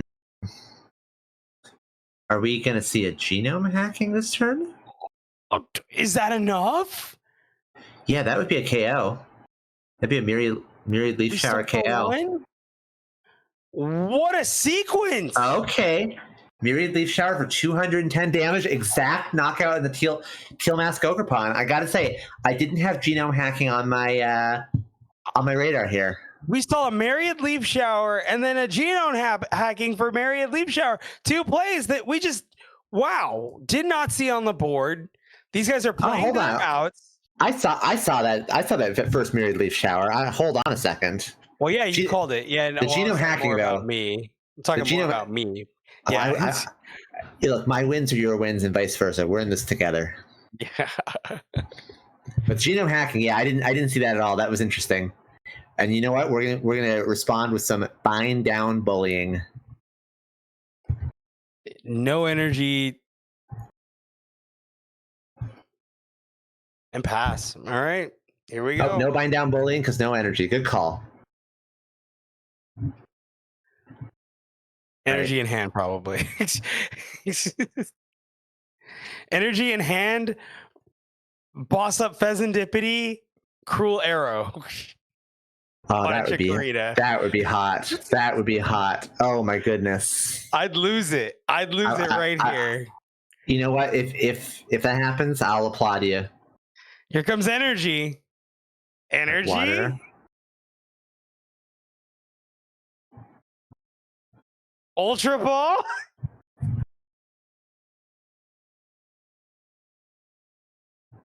I am so excited. Oh. Does Rex see it? Okay, Noctowl. another Noctowl. I mean, that could grab the boss's orders. Yep. Turo. Turo's not a bad idea. Turo seems kind of good. Because then they can just Noctowl again. No shot. Well, no, I said Turo. Okay. And they have no other Gust. But there's Leafeon. So just to bind down. So the Bulbasaur doesn't bind down, so the Mew does it instead. Boss. Bulbasaur's off the top. Much. Gets stalled again, Noctowl. But still no energy, so no bind down. And I believe the switch has not been used yet. There's Noctowl again. Off of the Turo. All right. Jewel Seeker. It's going to set him back even more if they push off the stadium here. I'm telling you, I'm thinking energy attach boss. I hope so. I want to see it real bad. I just think I feel like it's the best move. You say energy, but how do we get okay, switch. Switch is how we do it. There it is. Boss! Oh! Okay, it's happening. It's happening. You called it, Frodo. Oh my god. You called it, Frodo. Chikorita KO. Oh my goodness. Yep. Genome hacking cruel arrow. This is a cruel turn. Not my poor Chikorita. Just executing the game plan perfectly. Oh, and nothing. Oh, but flip the script. Let's see. Scoop up Cyclone. All right, we're still in it. I think they go Iono here. Oh, I don't. I think you got to move the Pheasantipity. You don't want to get cruel arrowed again. Yeah. Get that out of there. Lily's is okay. No energy. Still no energy. Oh, it's crazy. You play 9. I mean, are we at a point where we're just trying to? I mean, maybe like try to restart for a little bit more. Yep. Because they can clear the hand right here. Okay, it's just gonna put down the Venusaur. There's a Night Stretcher. Nope. I mean, there's energy in the discard. Yep, there is. Yeah, there sure is energy. But instead, Teal Dance. Meganium, but no Bayleaf. No. Oh, we can solar transfer. Of course. Mm-hmm. All right, we got there. But well, now this Mew is pretty stuck with both the Switch and the Turo gone.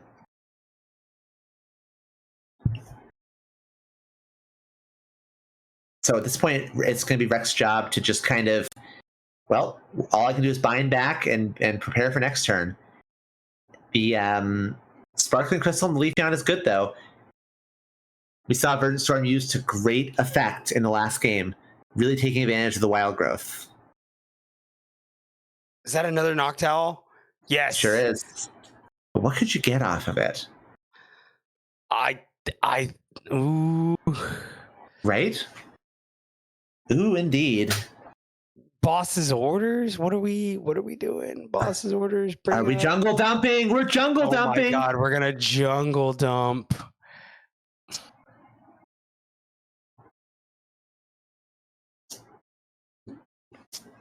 Well, finally, someone's jungle dumping this game. Rex says, you know, if you're not going to do it, I am. The dump has been jungled. Okay, but... Oh. Hold on. I wonder... I mean, there's a chance that that we'll be unable to... There's a chance... What? Okay, never mind. Okay, this Mew EX is going to go down. But this Venusaur might be stuck active. Yeah, no.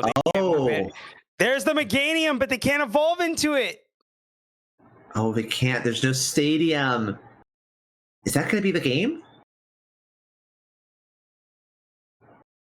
They don't. They're going to try to retreat. Are they going to hard retreat this? You need 4 energy. You can't do it. Oh my god, that's game. That's game. It's over. I think it is. I think they're going. There we go. EV-Box is That's done. the confession. Rec has won with the evolutions. Oh my lord. Okay. Wow. That is exciting. That is some Pokemon right there. Mew EX MVP. Genome hacking, genome hacking, genome hacking. What a remarkable set. Okay, I have to say this. This is something Jolly Fly man said in the chat. He said, "I can't Bayleaf this shit."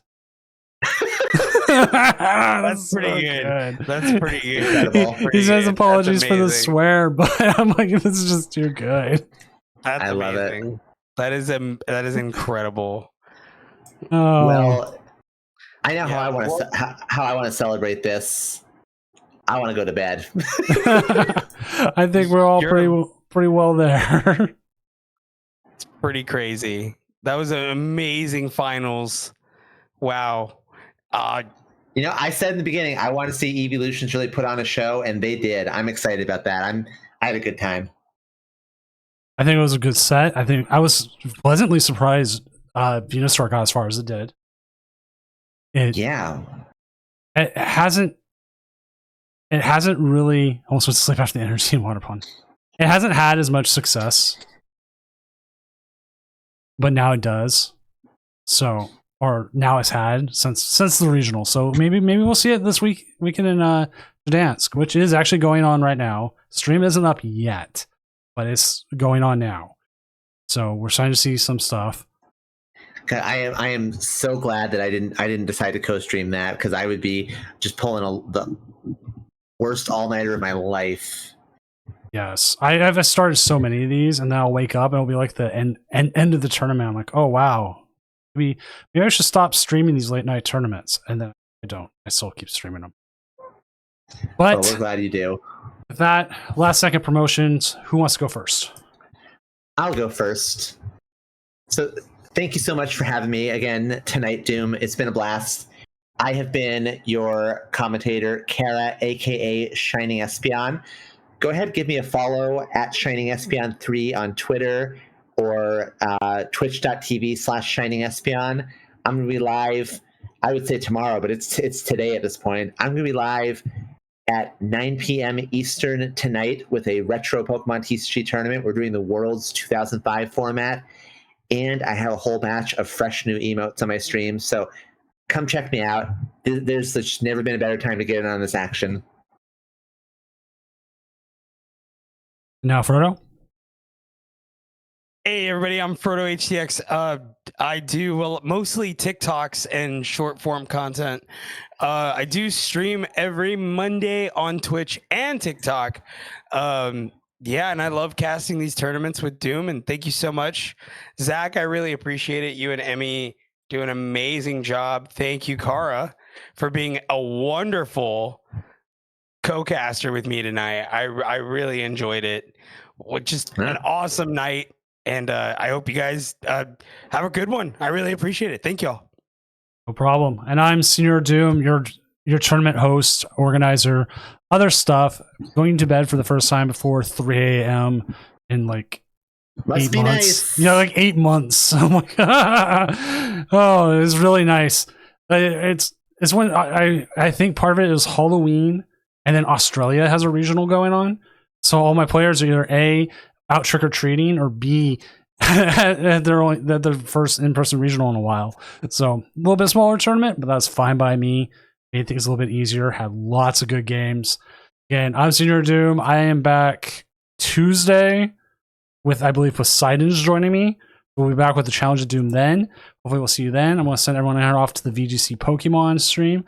Have a good rest of your night or day wherever you're at, and I'll see you then. Bye, everybody.